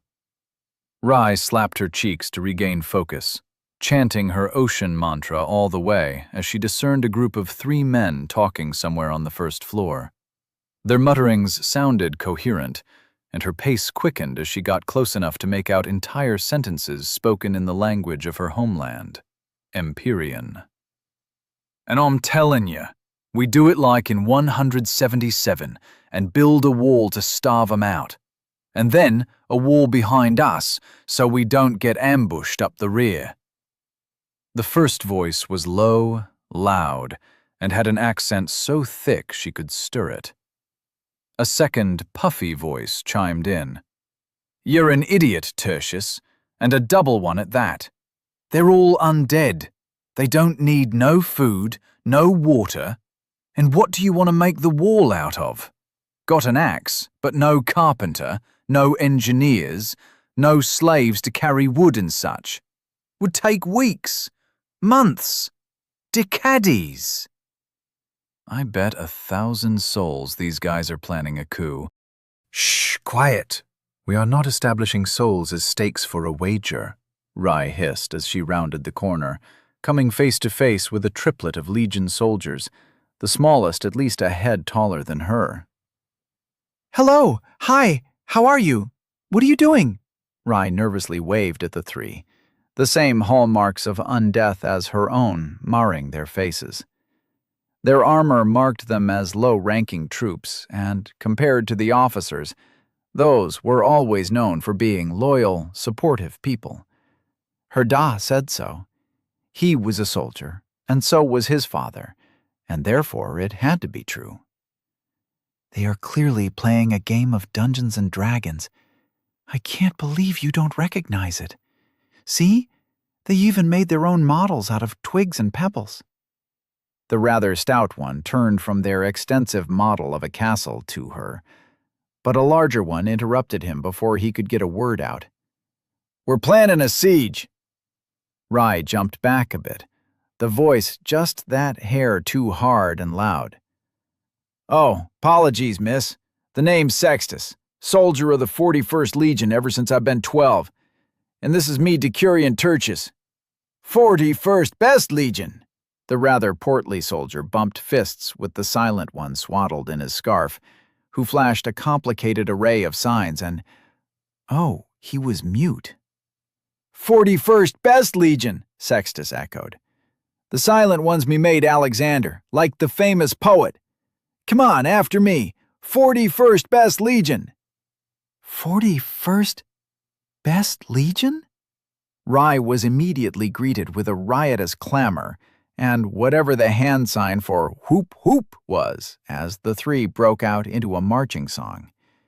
It was loud, they smelled as mucky as all undead, but the way they took one look and let her partake in their camaraderie made some of her tenseness bleed away. That was, of course, only if she ignored the riotous laughter echoing inside her head.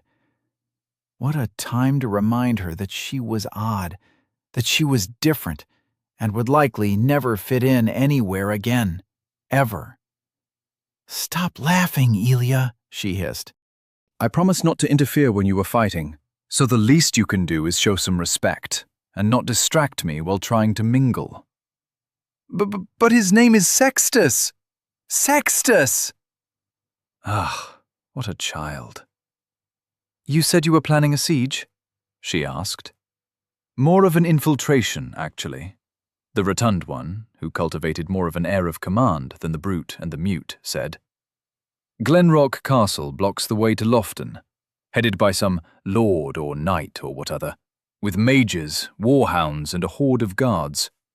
We heard our capital was under attack, came here, but that rat bastard closed the gates, won't let any undead pass, which is just right screwed, I say.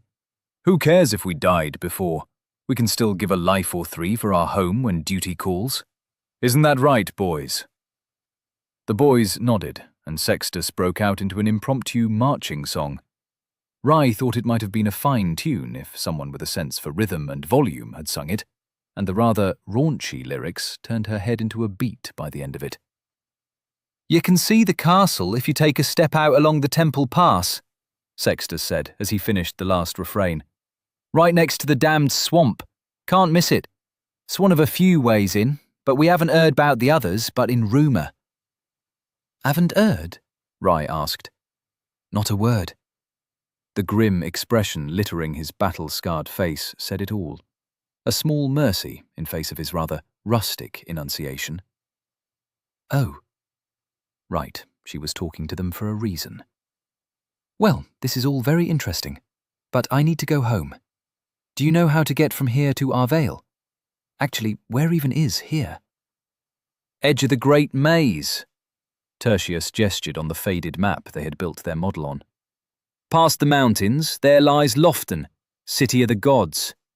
We're here, next to the Northern High Road. The Northern High Road? I have to go to the southern one. That's thousands of kilometers away from home.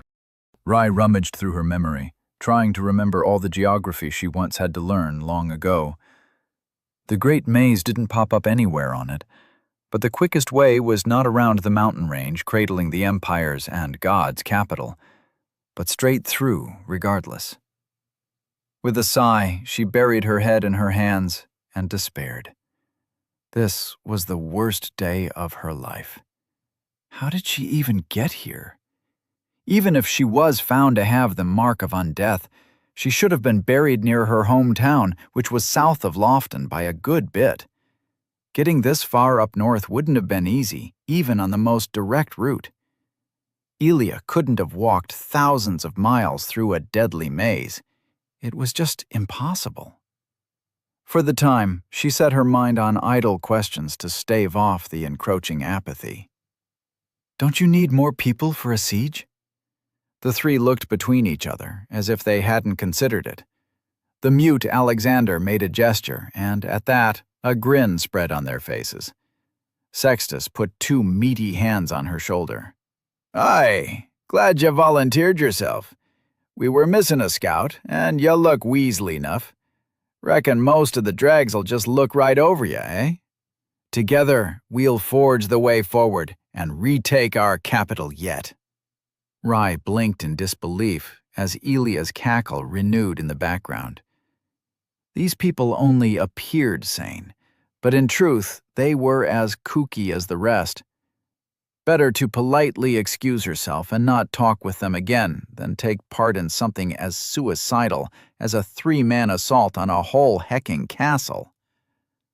I will think about it. Think about this siege business very long and hard.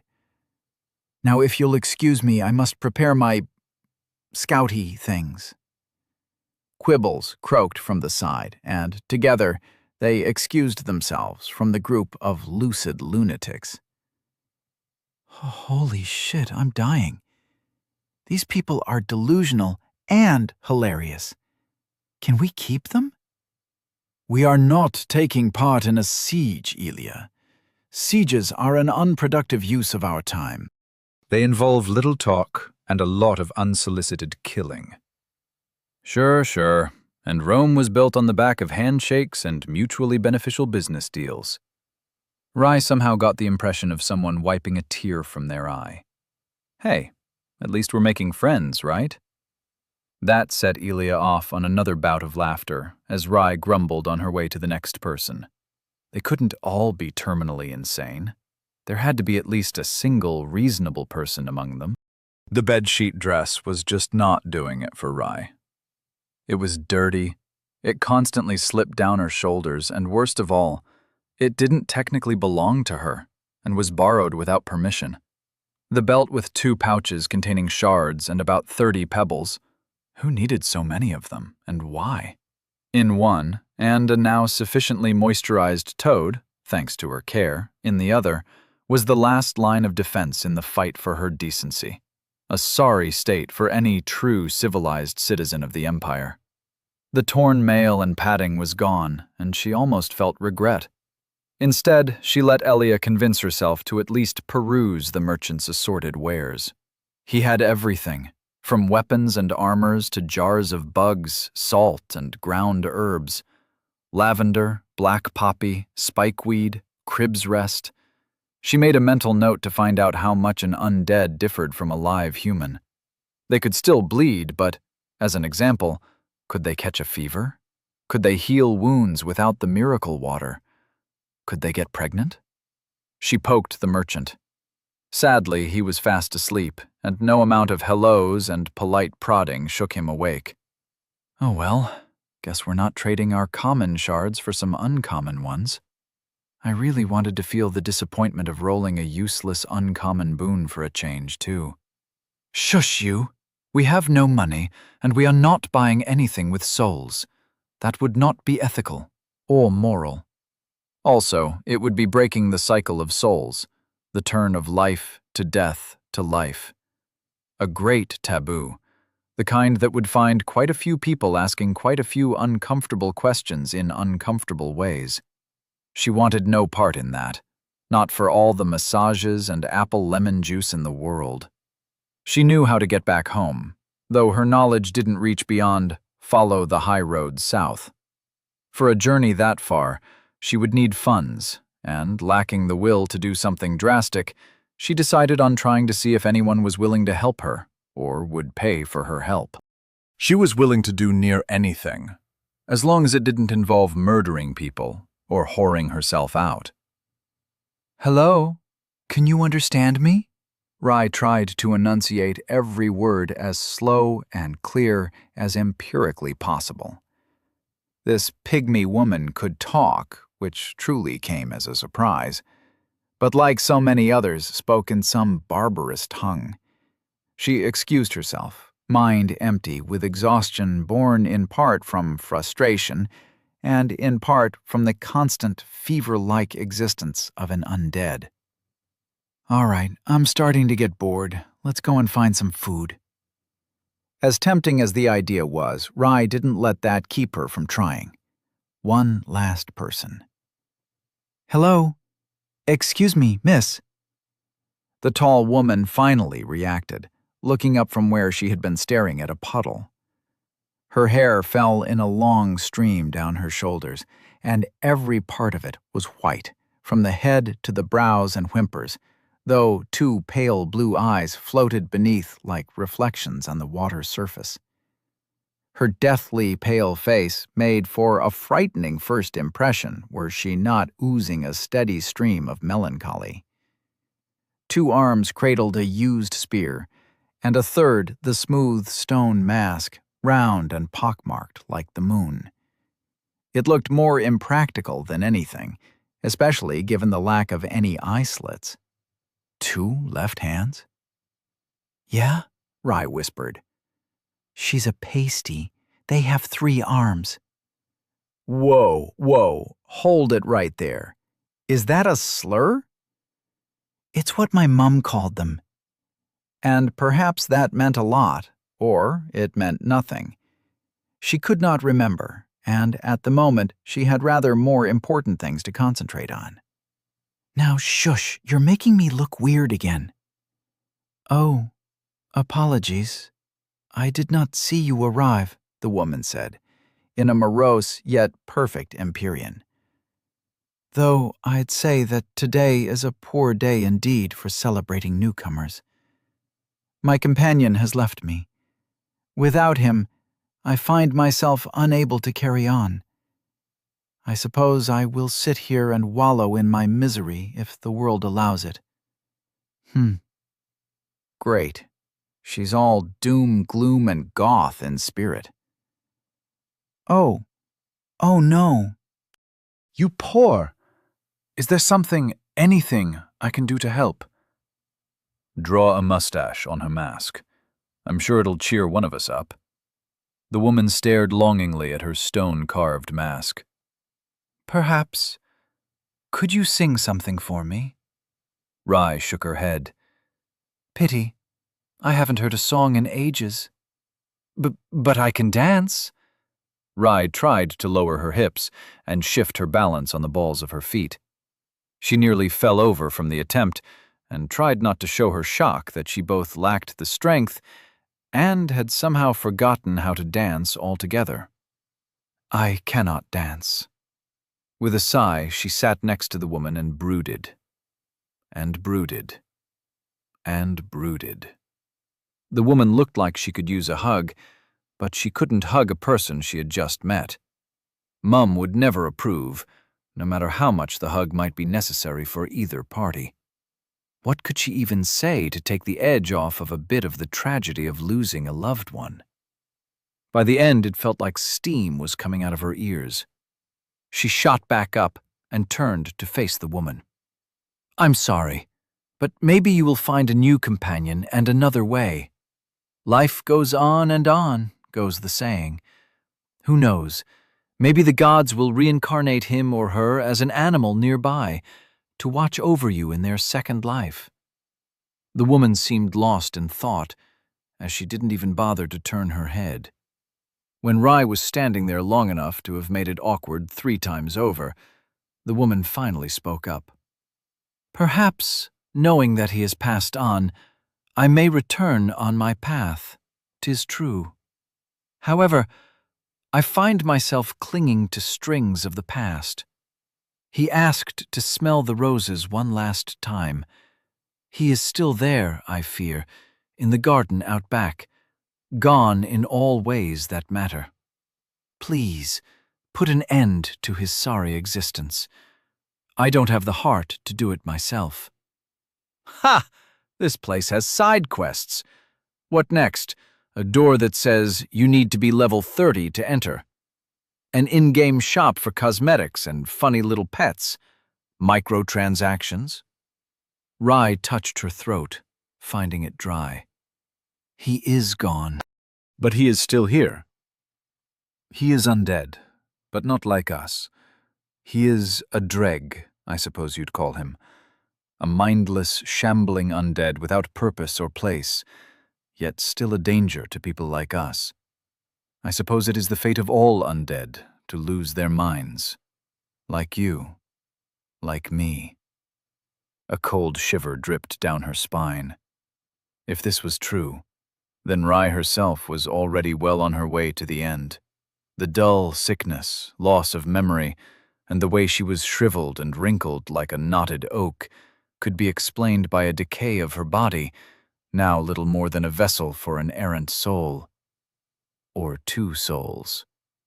Though the way Elia was handling all this was lending credence to the idea that she either didn't have one, was ignorant of it all, or simply didn't care. None of these answers was in the least comforting. None of them would explain the idiosyncrasies, the horror of being stuck in a hoop of time, Come on, this is an easy one. In and out, 5-minute side quest. Maybe we'll get some good loot.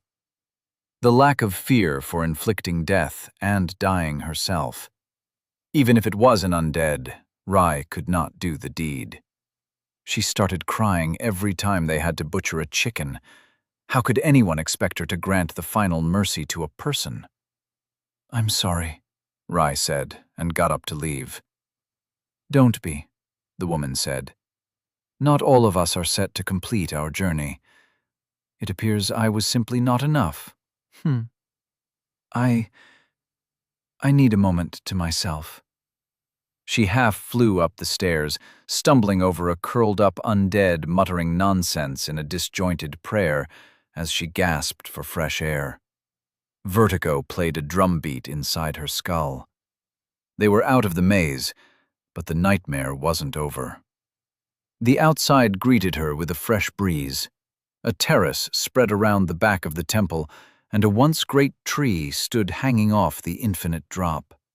Its trunk was flayed by wind, dead like all the plants around it. Here and there, slightly green ivy searched for purchase between the brittle mortar of the wall. It must have taken an immense number of chance encounters just right for that plant to grow here, where it could find barely enough to survive. She could almost imagine the invisible struggle of the vines and roots, prodding and running up against solid rock all around, until finally, a hair crack gave it purchase. How many seeds must have come this far, but failed on the steps below, on the swamped gardens outside, or been simply blown off the edge without a chance for recourse? Rye stared at the set for much too long before tearing her gaze away and out to the endless maze that stretched beyond the horizon. Now was not the time to be empathizing with plants. "Elia? Yeah?" She swallowed heavily. "You sound awfully chipper for being stuck in my mind. Why aren't you angrier?"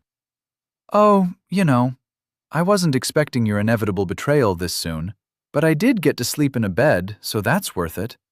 I don't have to worry about any spiders crawling over me while I sleep. Could probably organize some food from somewhere.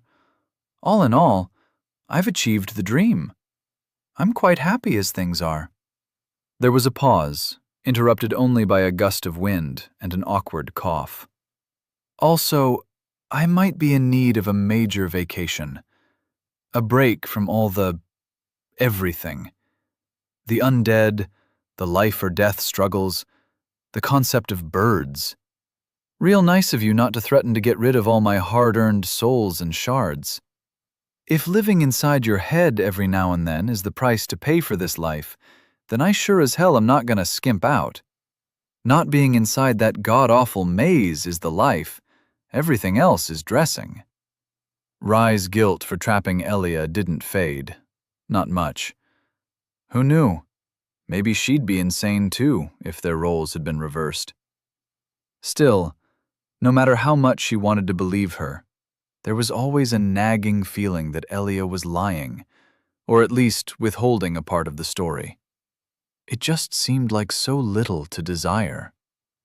She chose not to dig further. "I see." She took in a deep breath.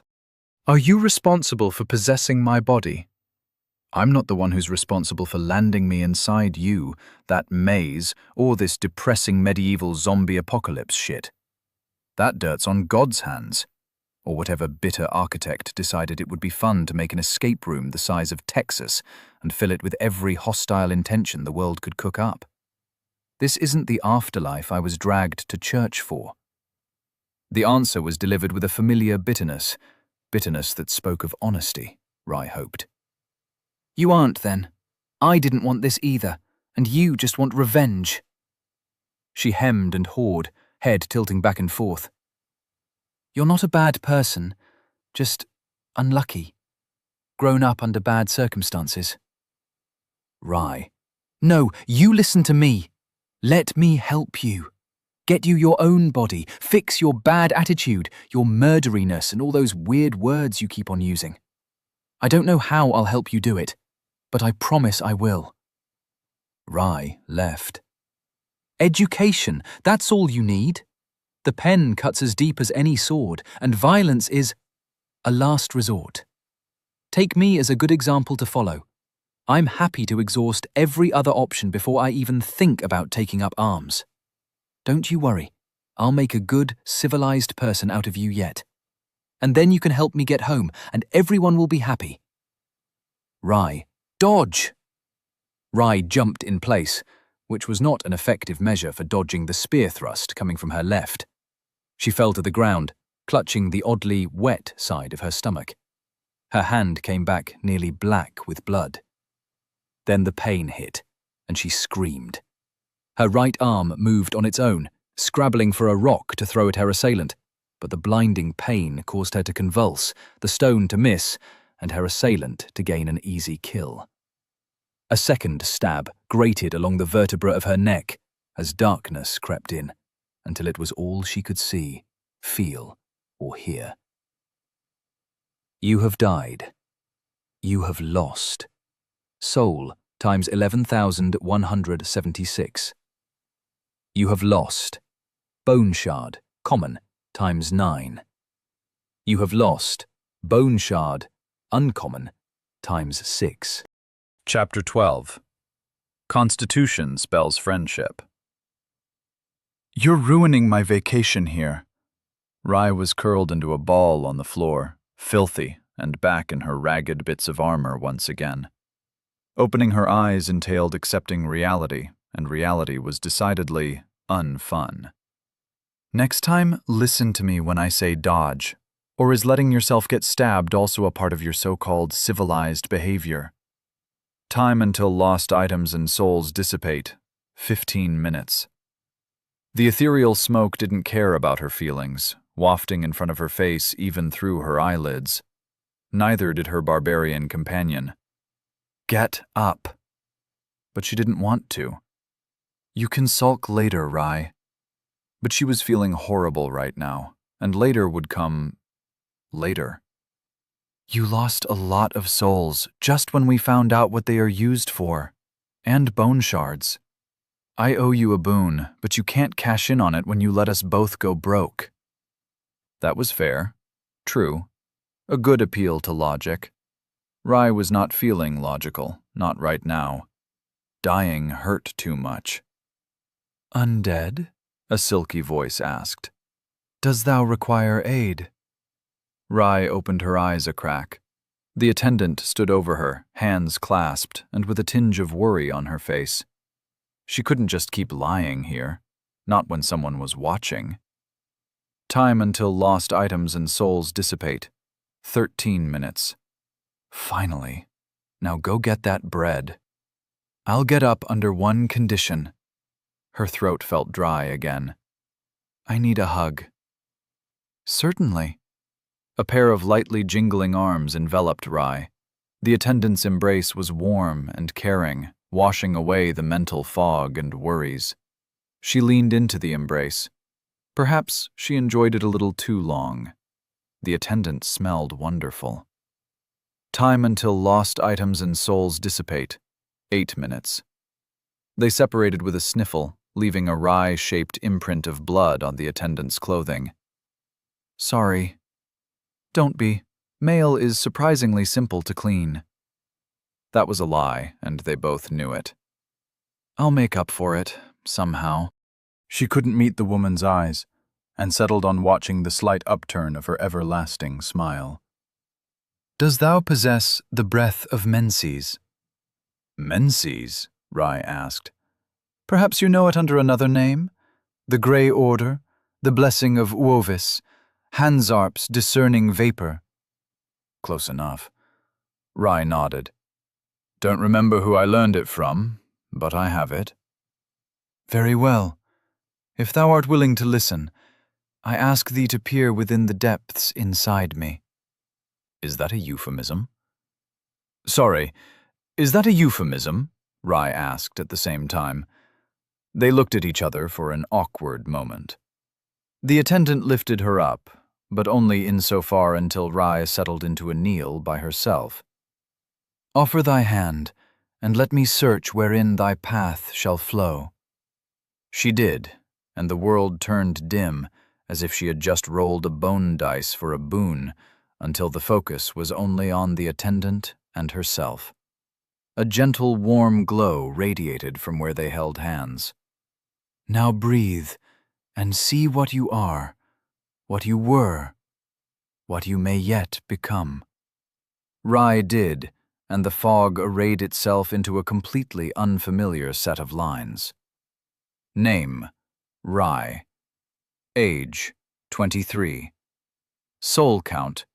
Time 0. 11,176. Bone shards. Common. Time 0. 9. Uncommon. Time 0. 6. Undead curse mark. Quelled. Greatly diminishes soul. Moderately diminishes body. Slightly diminishes sense and mind. Vessels. Body. Your body is weak, like a sickly human. Sense. Your sense is slightly worse than the average human's. Mind. Your mind is above the average human's. Spirit. Your spirit is pitifully weak, like that of an unlearned child. Boons. 1. Empty. Rai stared at the panels in wonder. They had so much color, so advanced, so wow. No. The attendant's voice came like a distant ring of a bell. This is the depth of thy soul, as represented by a string of breath. Though it differs for us all, thou canst now discern thy fate with ease. No. Within thy bosom, 2 receptacles for the soul. Thy boons, wherein shards crystallize and take on the color of thy being, and thy vessel, for nurturing wandering great souls, to lift thee to greater heights. No, fuck, shit, ass, humus, god fucking damn it.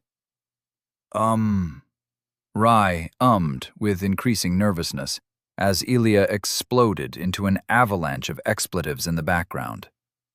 This doesn't look like my breath at all. I only know about the boon part. No one told me I could level up. I lost so many souls, hundreds of thousands, millions. Rai tried to focus on the barely moving lips of the attendant, learning a heap of new words from both ends. It has been some time, then, since thou hast learned thy breath. As an undead, thou yearns for souls, and souls yearn for thee. Thou art a vessel for 4 facets, each in turn strengthening themselves and another. Thy body builds thy sense, thy mind, thy mind, thy spirit, thy body. She offered a hand, and a shining object floated out of her pocket. Quibbles looked like he had been in the middle of a nap, and an object like liquid flame, or perhaps flaming liquid, glowed where his stomach was. Quibbles, stop eating my shit! Did he eat something important? The attendant was somewhat hampered in her speech as she rotated the rotund individual with her mind. To his credit, Quibbles didn't make a single peep. He was a dignified toad, rotating on his own terms. Squish him! Mr. Toad, sir? Rai asked, though she didn't feel her mouth move. Could you perhaps give up what you have swallowed? I promise to feed you any tasty-looking insects we find on our way. The rotating toad hung listlessly in the air for a minute. Then he opened his mouth, and the light flowed out of it. It was an ethereal color, a light shade of red with dancing white swirls on the inside. It felt mesmerizing, so much that she barely noticed her finger touching it. It was warm. "I is a great soul," the attendant said with a schooled face. "Souls are the energy of all life, yet a strong soul carries great power and will distinct enough to share with thee. I will boop this." As Ilya possessed an arm and used her psychometry on the soul, another window of haze layered itself over the others. Soul of the forlorn giant. Soul of the forlorn giant. It is said that the giants of Morgenthau are a violent and uncaring folk, yet one found friendship with a misbegotten false serpent can be crushed in hand for a large amount of souls. This is a soul? Rai asked, finding its weight more than she could handle, even though it floated on its own. What if she dropped it? Would it break? Rather, would it die? It is, and thou wast blessed with a most wondrous boon. However, not all things are revealed so easily. She smoothly blew the smoke away, feeling like a dew-laden breeze on Rai's cheeks. With a flourish and a blessing, I may yet find within it hidden strength for thee to ingurgitate. The smoke rearranged itself once more. Soul of the Forlorn Giant, uncommon, 0/4,000. Moderate increase to constitution, 0/. Moderate increase to strength. Numbers. Words, even. Rai still had no clue what this all meant, but when the attendant leaned down close enough that she could feel her breath, she was half inclined to think this was all a dream. Does thou wish to accept this soul, for all its flaws and worths, and nurture it within thine bosom? Yes, yes! Level up! Come on! Rai blinked herself out of the enchanting moment, doubts forming at the edge of her awareness. Before she could voice them, her hand moved at blinding speed and grabbed the soul. She watched in half horror, half incomprehension, as it dissolved along her arm and swam up through her nose before settling into her chest. Vessels. Soul of the Forlorn Giant, uncommon. Your body is weak, like a sickly human adult. 0/4,000. Moderate increase to constitution. 0/????? Moderate increase to strength. Your sense is slightly worse than the average human. Your mind is above the average human. Your soul is weak, like that of an unlearned child. Feed these souls a score of sovereignless ones, and thou shalt grow to withstand the hardship of thy holy pilgrimage.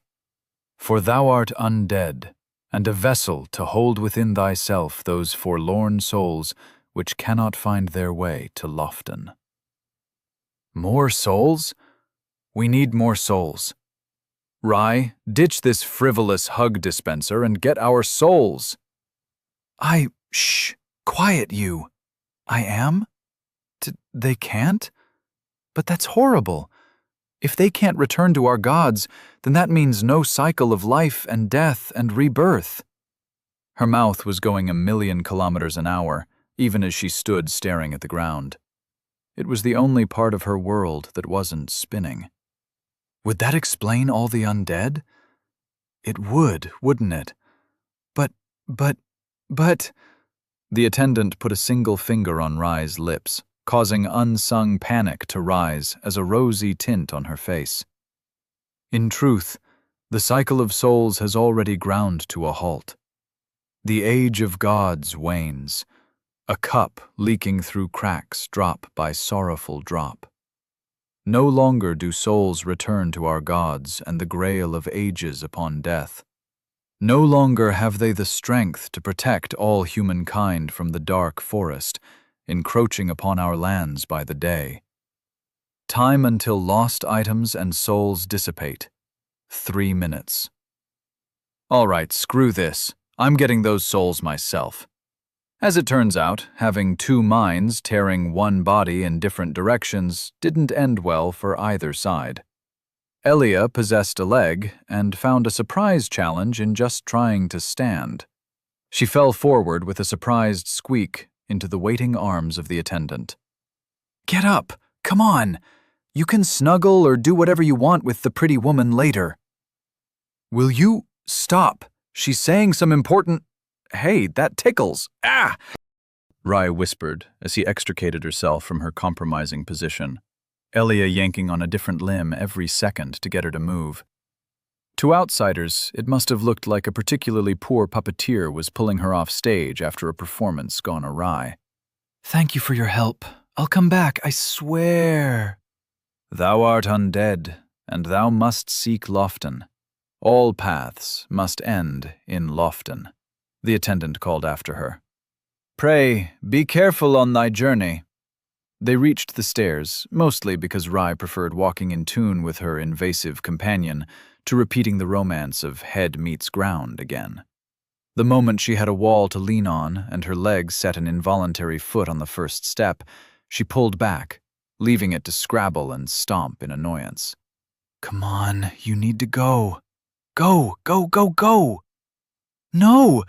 Elia, you can't just pull us, around like some doll.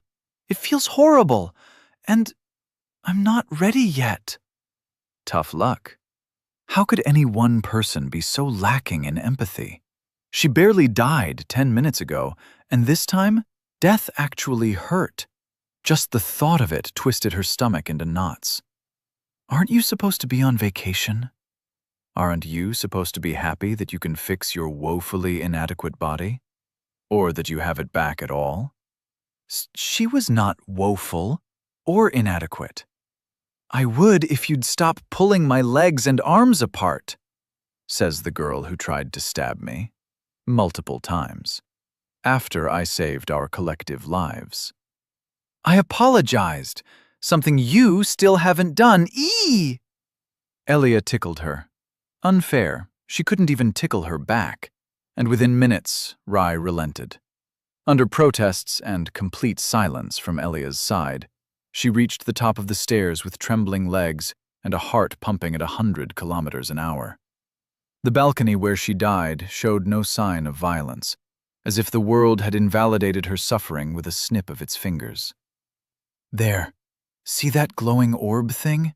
Go grab it before the spearman comes back and plugs you full of holes again. You're making me cry. Her vision was already turning blurry. It didn't help that her armor still smelled of fresh blood.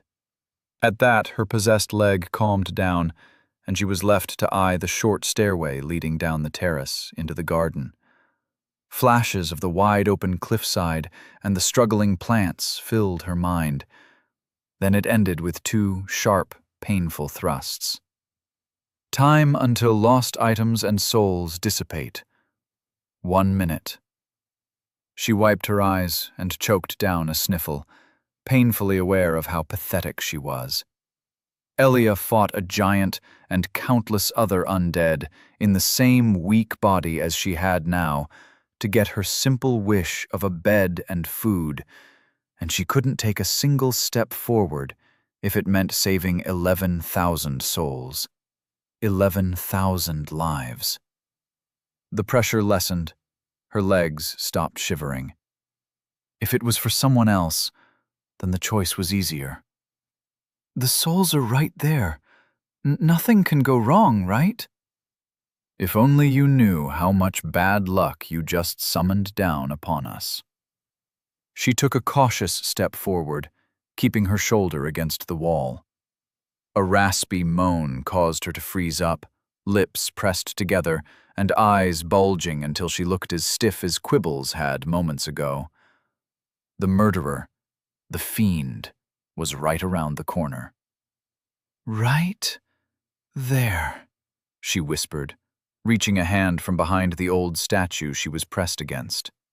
The message popped up, and she frantically dismissed her smoke before someone took note. Another tense moment passed. She let out a breath as the undead moaned again, this time further away. Congrats! You solved a problem caused by your own ineptitude. All you had to do was take 30 steps and reach out your hand. I'm fucking impressed. Rye pushed down the gall that was gathering in the back of her throat. Elia was insulting, infuriating, crude, and bereft of all niceties. Even her congratulations were soured by a heavy layer of snark. Half of that was true, but the other half was just the anger at herself, looking for someone else to blame. She sunk against the wall, trying to separate two strands of sticky, dark blonde hair. "Elia, can we talk?" "No." She took another much-needed breath. "We can't keep on going like this." "You're tearing us apart, Rai, not me." I am, right? But you're not helping either. You could stand to be less sassy." An ethereal snort rang in the air, followed by the sound of slurping? Was she drinking something in her head? How? Where did she keep on finding these stage props? "I am not sassy. Just tired that I have to do everything by myself and that you've interrupted my vacation with babysitting." "Right. You're the one doing babysitting." Another deep breath, in and out. Be the bigger person. "This is not working. You can see that much, I hope. We can't make it through this if all we treat each other as enemies or begrudging travel companions. We need to be better. Do better. We need to be friends." Gee, a friend? I don't know. That sure is a lot of commitment. Not like we're stuck in the same body. Not like I've tried to help you every step of the way. "You say that, but your voice says you want to stab me." For all she knew, Elia would have were the circumstances different. Perhaps they both had soured their first impression. If this was going to be a state that was extended in any frame of time, it would help to have similar interests, interesting conversations, and a willingness to listen and care. "I think, above all, friendship needs to come from both sides. So? This is me making the first step. I know we got off to a rocky start, but Elia, I would like to be your friend." It was hard to tell whether the silence afterwards was born of shock, awkwardness, or deep and fulfilling introspection. Rai really hoped the latter. Even if they did become friends, sharing a body was not going to be easy once they returned to normal, day-to-day life. No, especially because they shared a body, there would be conflict. Pain, too. But in a strange land, with a strange prophecy proclaiming undead, the outcasts of society, as carriers of the last embers of civilization and destined to meet their fate in the city of the gods, a friend tagging along would be nice. She was certain that alone, she would not be enough. "You're being awfully serious. If there's a thing I hate, it's serious." Her heart stopped for a beat. "But I do love me a good buddy cop TV show. Guns, action, drama, pew pew pew. You can be the no-fun cop, and I'll be the one that hogs all the trailer punchlines." Is that a yes?" "Precisely, my little brain bud. We will form an unstoppable duo. Elia Rai, I'll teach you how to survive in this cutthroat, woman versus undead world, and you can teach me, I don't know, culture and language and whatever." Uh-huh. Rai had no idea if she would ever get used to this, if this level of weirdness was par for the course. "There will be blood and leveling and hamburgers, too. We shall bathe in the blood of our enemies, clad in nothing but body paint and the will to survive like the old Germanic and Britannic tribes." I don't know about that, Elia. You're starting to scare me." "Scared? Scared? Rai, you haven't witnessed true horror. We just beat level 1 of this goddamned stupid world." "No, we just finished the tutorial level." "But don't worry. Together, we will learn to brave every challenge, every wretched foe thrown against us, and they shall break like uncooked spaghetti." Rai chuckled nervously. Spaghetti was a funny-sounding word. And for the first lesson in my infinite repertoire of tricks... Oh, fuck. Dodge! Rye had just enough time to wipe the lingering wetness from her eyes before an unwelcome figure stood on the stairs next to her, holding a spear and staring with muddled eyes. Oh no. You have died. You didn't even try to dodge. Disbelief oozed from every pore of Elia's voice.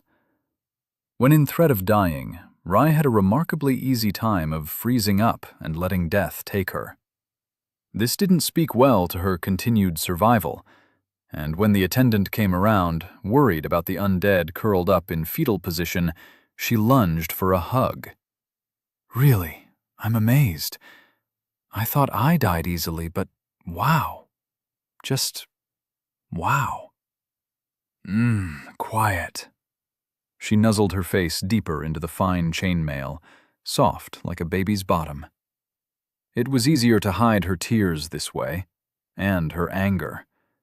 Anger that she made the same mistake twice. Anger that where Elia made it look easy to dodge and weave between strikes, she had the mental fortitude of a day-old kit and the self-preservation instincts of a particularly delicate flower. The gentle strokes of the servant, whose name she didn't even know, were dulled through her helmet, but soothe her they did regardless. She wanted another bath. Come on, brain bud, get up. You survived 2 deaths. What's a few more? 5 more minutes, she mumbled. Sure, 5-minute break. And then we get the souls and start buffing up. To her infinite regret, 5 minutes had the audacity to pass. Rye got up, surprising even herself with how little she was shaking.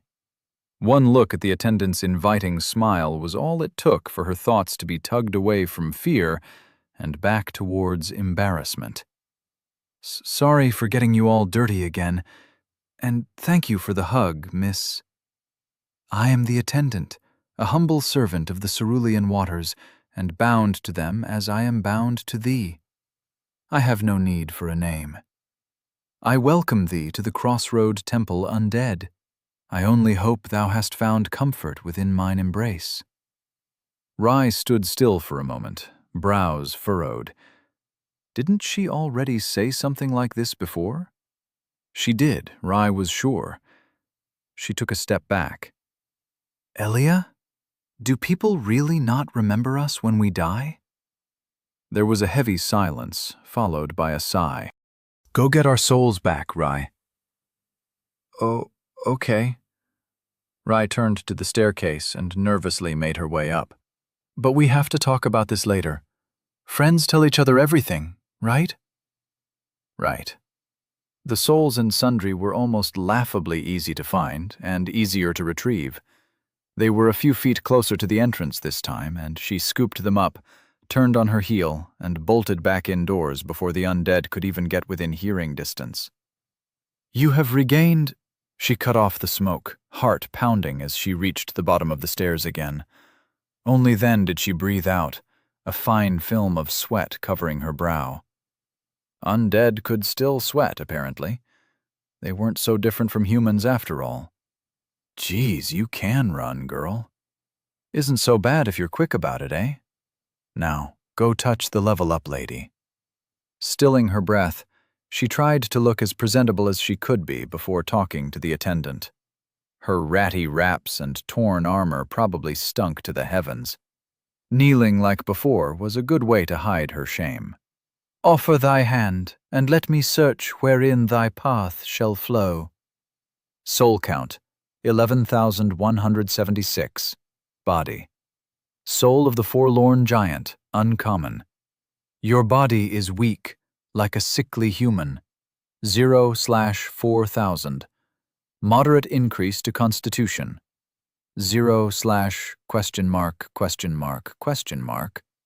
Moderate increase to strength. Oh, okay. What now? Rye whispered, though the attendant was close enough to hear as well.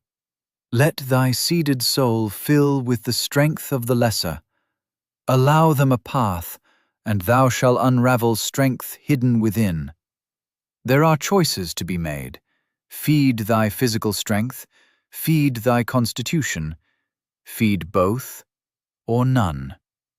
The attendant bowed in reverence, more to the process and idea than her. Whether thou would trust me with the procedure of transmitting thy souls or not, thou must but say the word. Rai blinked some of her spiraling worries away.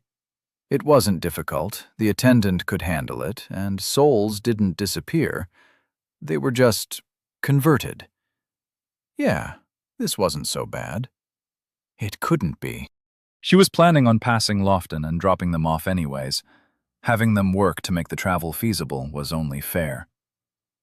All right, put 4,000 into that first increase. And then everything after into strength? No, just constitution is fine. You think I died against the giant so often because I was weak? I died because after a minute of exertion, an ankle gave out. My arms cramped or turned into spaghetti after a dozen stabs.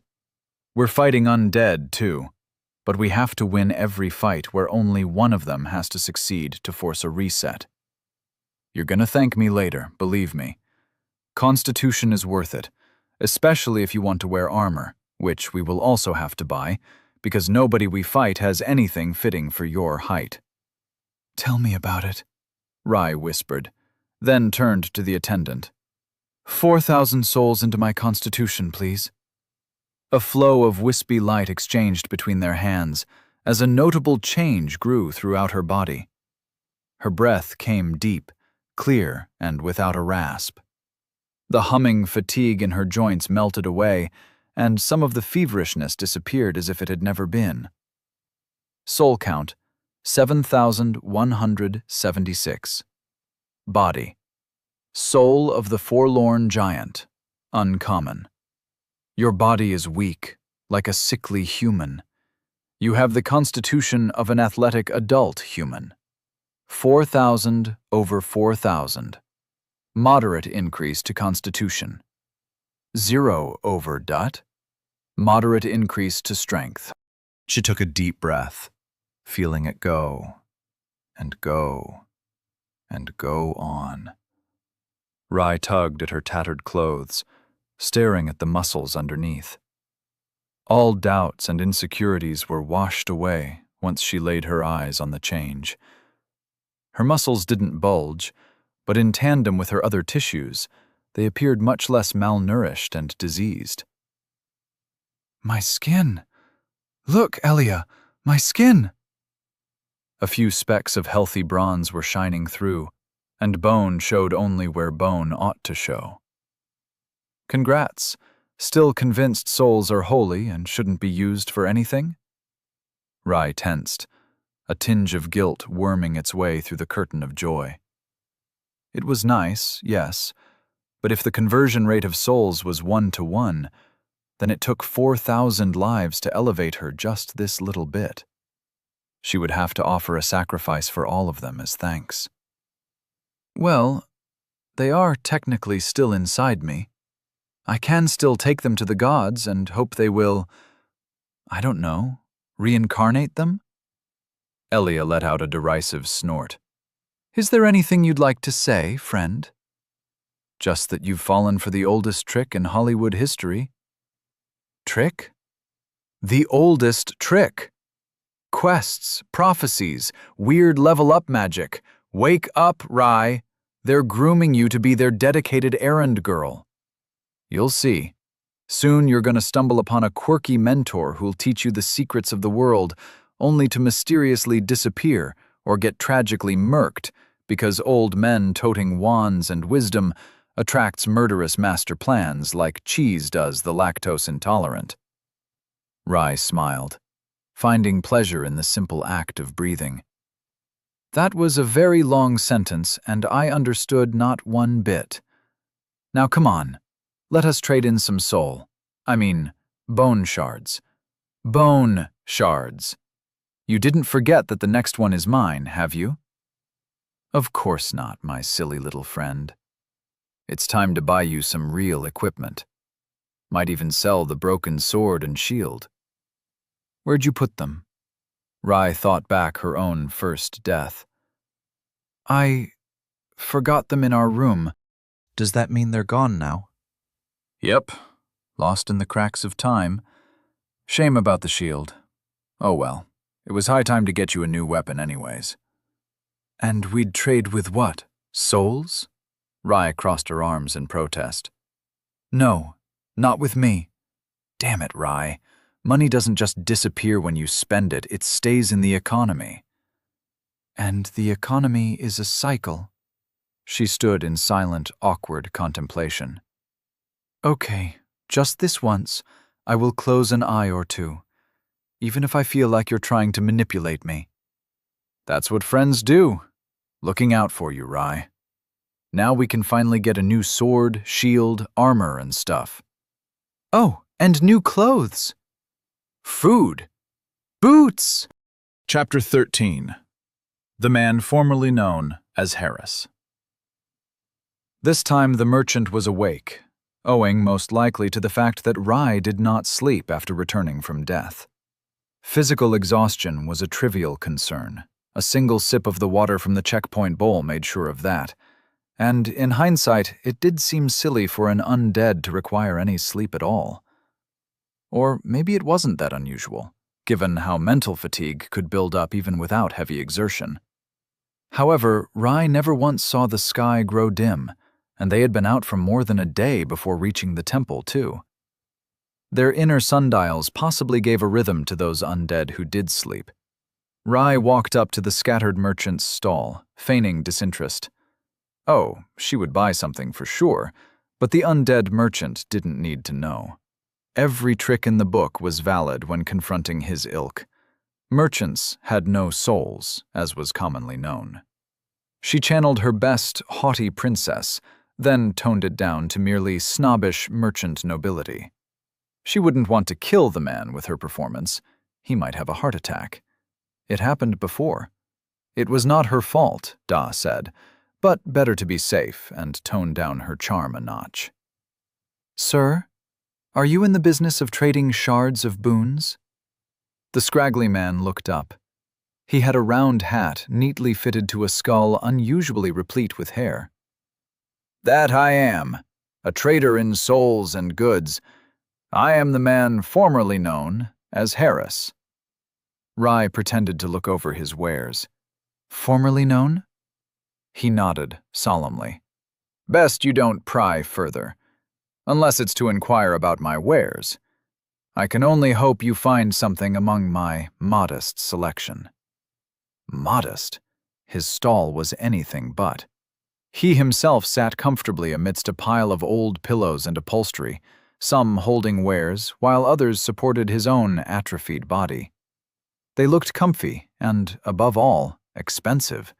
One even embroidered in red and purple, while the rest were done up in the more common shades of gold. The mishmash of styles and faded garish colors reminded her of a bazaar, even if it was confined to a single corner. He was the only person around who seemed willing to buy or sell anything at all. Though with all the madmen around, she wasn't exactly spoiled for choice. May I touch them? The merchant nodded. Elia went right to work. Boop! Red tunic. A short red tunic, commonly worn by one of modest means. She leaned down to inspect a small sign of carved wood and recoiled. 200 souls for a tunic! Beep! Longsword. A straight and widely used sword with a straight double-edged blade, favored for its flexibility by those who know to wield it properly. 5,000 for a longsword! Rai, this man is a thief, and a vile one at that.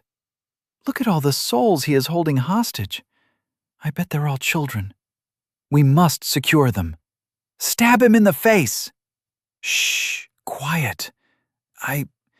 Maybe we can get something cheap, or cut a deal. Her eyes fell on a pair of wonderful boots, made of hard leather and with a slim fit. She would look great in them, and they would protect her feet, no doubt. Boots. Boots made from hardened animal hides, comfortable to wear and insulated against the cold and rain. Exactly your size. 2,000 souls. They're exactly my size, Rye whined. And they look so comfy. Mug him. Do it. No, I would never, she hissed. Shut up. Excuse me? The merchant asked, slightly offended. Not you, it's... I need that longsword and the kite shield. The boots. 2 sets of underwraps, 2 red tunics. Rye, I hate to be annoying, but we need some armor. Anything that'll stop a dagger or spear tip from instantly goring us. Right.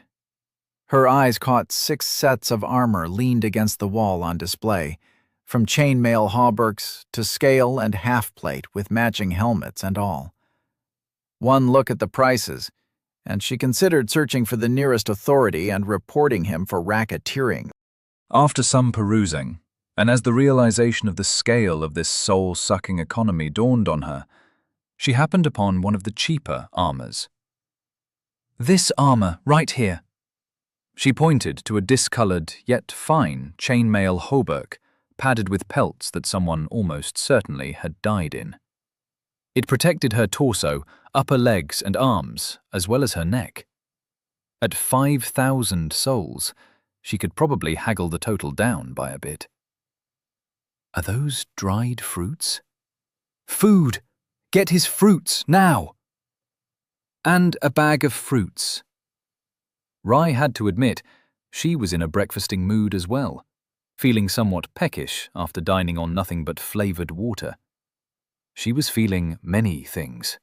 Foremost, that this man didn't care about what she needed, just that he got paid. Cruel and heartless, like any person that made a living by extorting souls. He had a look of greed about him, an overly defined jaw mixed with the long and pale limbs of the strange folk living to the far, far east. And he smelled of ick, of snails and dye, caustic soap and dead leather. "Are you from Morefurt?" she asked. The man did not appear surprised. "What's it matter to you?" "What it matters? Well, I thought, you looked a bit like... Is it still the year 576 of our holy empire?" The man looked up at her from where he was adjusting a dagger and chuckled. "Time's gone down the drain, much like any empire you or I may have lived in. It died, as did many things. And unlike us, undead ideas don't listen when brought to heel. Though I suppose you may assume and do as you well please now. None left to watch over language, nor passage of the years, nor the origin of pilfered goods." He was a thief of the dead. Did nobody in this place besides her care about the decency of those who passed? What if their belongings held sentimental value? What if they woke back up without a tunic or that new fashion from over the Ferrish Sea? Pants. He couldn't be trusted. He was from Morefurt, and the people there were the most vile, deceitful, and foul-smelling kind.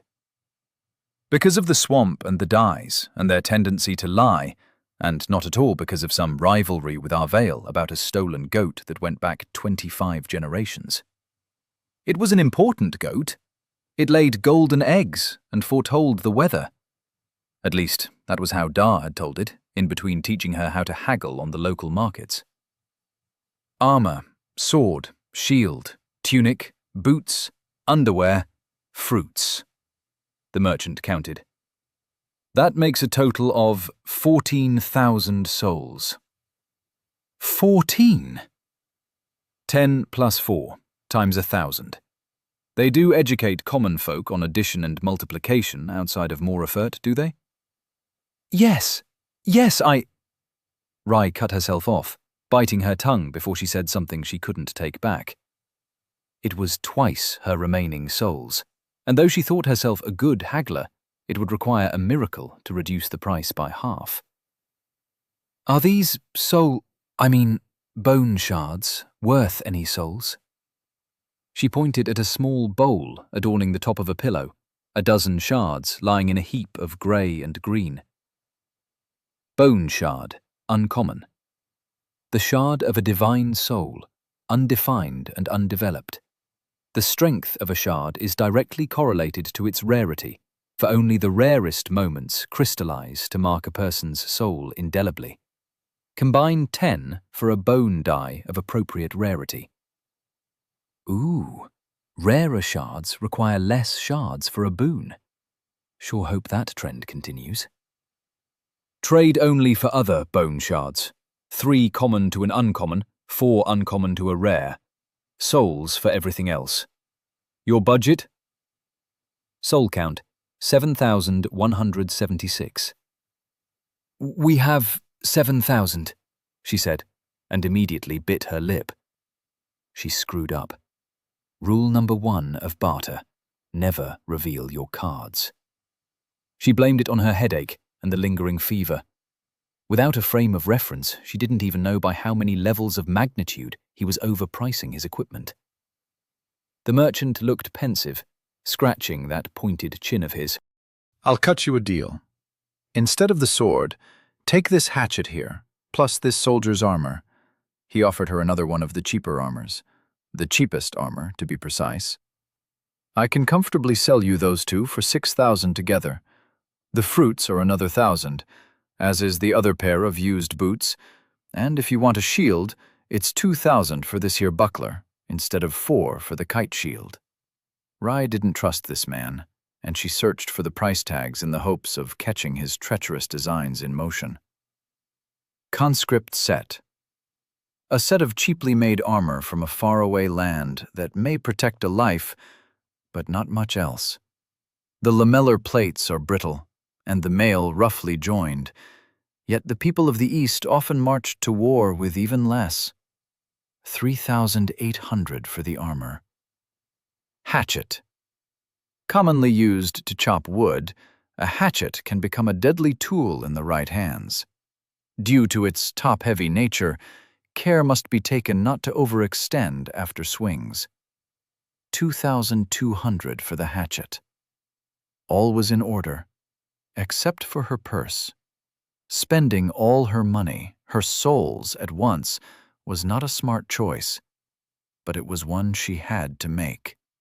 Now that she knew just how dangerous the undead out back was, she wasn't justified in ignoring the issue, and no one else seemed to bother with anything beyond their own petty desires. For that, the armor was serviceable and a weapon mandatory. The hatchet would do. Maybe. She was still hoping that Elia would somehow solve that problem. But that was a worry for future Rai. Present Rai had to make the most of over 7,000 people's worth of souls. "Buy the fruit! I haven't eaten food in so long! Have mercy! Mercy!" 1,000 for half a meal, barely a snack. She sighed. The things she did in the name of friendship. 7,000 for armor, hatchet, 2 tunics, underwraps, and fruit. The man nodded, and a quick shake of hands settled the deal. "If you don't turn dreg, come back any time. Got a feeling you'll be coming back soon enough." The glint in his eyes betrayed quite the opposite. He sold poor-quality items at overly high prices. Then, when the person died, he took the gear off their corpses and sold them to another. It all made sense now. And then she saw his legs and realized they were charred up to the knee, blackened stumps without feet. Harris the merchant was crippled. He would have had no other choice than to sit here and barter for his dear life, even if he wanted to fulfill his duty as an undead. Not a thief, but a redistributor of scavenged goods sat in front of her, one whose life was held up entirely by the willingness of others to trade with him. and Rai had thought he was selfish. She was a horrible person, the worst. The embarrassment, the guilt and shame filled her thoughts with an uncomfortable buzz, though that was an order of magnitude less than what she was setting out to do. Everything would be fine. The undead outside, companion of the sad, white-haired lady, was a threat not just to herself, but to others. Someone had to do something about it. Looking at the positives, if she succeeded, she would gain the souls he was preventing from moving on and put them to good use. They would help her in exchange, either as currency or as part of her strength. Hey, is that an actual toga? Are you Roman? Semper Victoria, am I right? It's not a toga. Togas are for important meetings and ritual holidays. This is a tunic, made in the Empire and a glorious sign of our wonderful civilization, Rai said, before noticing that somehow everything was perfectly her size. That never happened outside of custom-tailored clothing. The man must have had a boon. I still feel a tad too small for my shoes. Soles. Cool. Now, food. I'm going to implode if I don't get something in my mouth in the next few seconds. Speaking for the both of them there. Take control of my mouth, and I'll feed you. If that's all right with you, Elia. Elia did, ravenous for sustenance with substance. Having to feed her own face while it belonged to someone else, revelatory and most awkward. It turned from awkward to downright mortifying the moment she heard herself moan loud enough that even some of the mindless undead sitting about turned their heads. Honestly, hearing Elia eat made her think she was enjoying an entirely different kind of activity. A vague shape played upon her mind, the hint of a curve, of eyes. But every attempt to give it color or a defined edge only led to a minor headache. Remembering things was hard as an undead. Maybe that too could be fixed with souls. Thoughts for later. At the moment, she had to try and mime to Elia that she wanted to try one too. Elia understood eventually, but she was a thorough chewer. It took her a minute to finish with the disappointingly small fruit, and Rai found out why the moment she regained control and tried on for herself.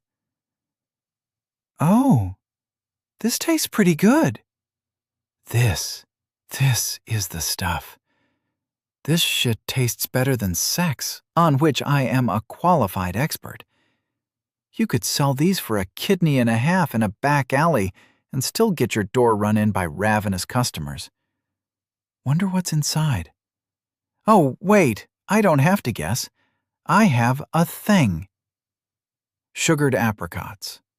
Apricots from the plantations around Lofton, sweetened with red sea snail sugar.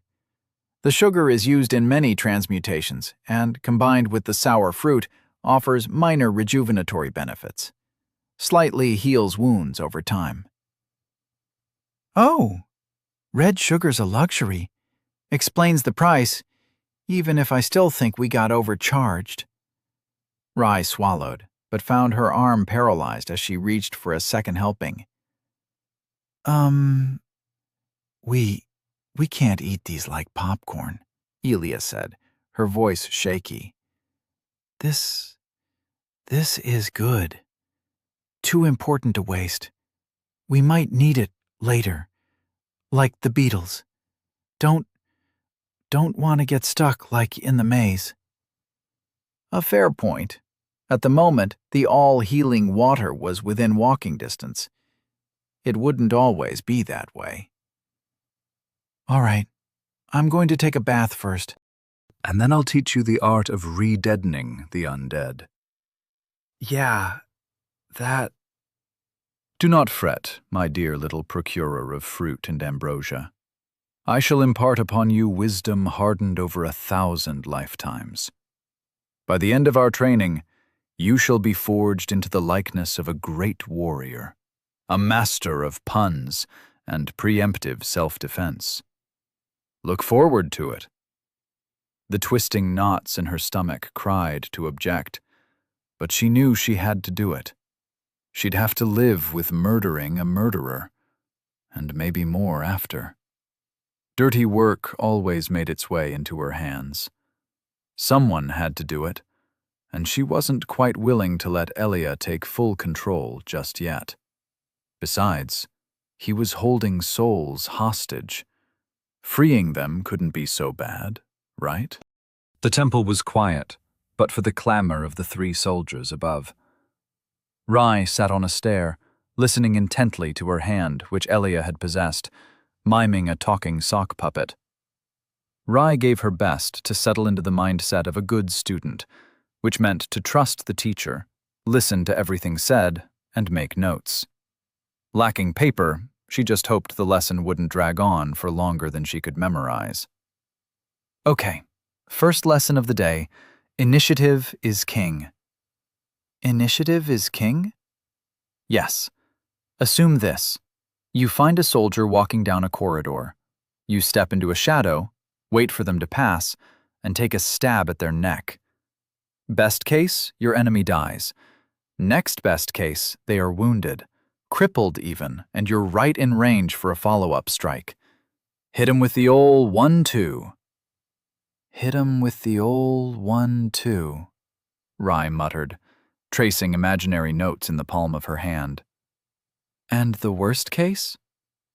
Worst case, they stab you back. But when has that stopped anyone? Rai chose not to interject that many dead people would disagree if they could. I'm going to fight the undead, the dreg who killed me, the murderer with the spear, the lost friend of our 3-armed lady. Any advice for him specifically? Who? Oh, the side quest. Yeah, without an ambush, you'll need to get past his reach. Second lesson. Reach is queen. Superior reach means you can safely poke without fear of being poked in return, as long as you don't screw up your position horribly. Thereby, positioning in relation to your own and your enemy's reach is a prince. And let us not forget, speed is a princess, strength is a jack, and I think I lost my metaphor. You get the gist. Okay, so fighting involves a bunch of royalty. No, wait, that's just a hierarchy, like in a card game. Okay, I think I can remember that. Idly, she scratched at her cheek. She'd probably have to take a bath afterwards again. But no, she shouldn't think like that. She was about to take a life. It deserved more attention than a wandering acknowledgement. So, what happens if I don't strike first? Then you better not get hit. But what if I get hit? Like, right here. She pointed to the side of her belly, a phantom ache pulsing once where she was stabbed a lifetime ago. That's why you have armor. Sheesh, don't make me spell it out for you. Yes, O wise teacher. Would the wise master kindly tell me what to do if I get wounded? Getting cut hurts. Getting stabbed more.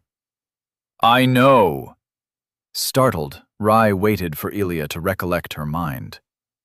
I know. If you get stabbed, leave it at that and act. Getting shanked hurts, even through chainmail, but you know what? You can either succumb to your owie, lie down and die, or you can retake the initiative, or run to fight another day. Now, let's dunk this dweeb. Oh, okay. A big clump got half stuck in her throat. I can do this. I can do this. She waited behind a statue that marked her last point of death, waiting for the rasping breath of her enemy to come closer. The statue depicted Ruthe, god of peace, and she was well aware of the irony. She knew that his peace needed to be kept somehow, in spite of the machinations of evil people, beasts, and worse things. She just never expected to play the keeper. This three-armed dreg, he had to be evil. Cold, plodding steps ascended the stairway round the corner. A moan, then a sound like wind whistling through a crack in the wall. Wait for it. Wait for it. The face of the undead came into view. The same spherical stone mask crowned his head, and beneath his yellowed clothing the jingle of mail rang clear in the crispy air. One of his two right arms clutched a well-used spear, two winged spurs threatening to tear the calves from anyone foolish enough to think they could dodge a simple thrust. In the left he held nothing, and that was her only saving grace in this horrible situation. Now! With a cry that would have made every warrior avert their eyes in shame, Rai jumped out of her hiding spot and flailed her axe towards the undead. It chipped the mask, more a helmet as it covered every part but the nape. It was quite a poor strike.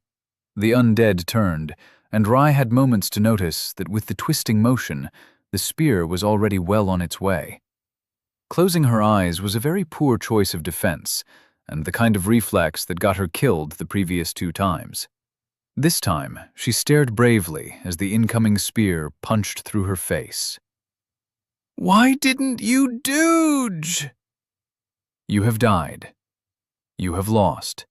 Soul times 176. You have lost. Bone shard, common, times 9. You have lost. Bone shard, uncommon, times 6. Chapter 14. Dooge! The undead spearmen moved up the stairs, slow, trotting steps building up to frightening speed and agility. He was no simple undead militia. His spear was nothing special, though skill made it bend and bite like a living creature. Rai was ready, mentally prepared to do the deed. He was a danger to everyone, not just her. This wasn't murder. This was a community service. She took one step, right onto a sharp rock, and yelped, advantage of initiative and surprise slipping from her grasp like sand. The undead turned. The undead speared.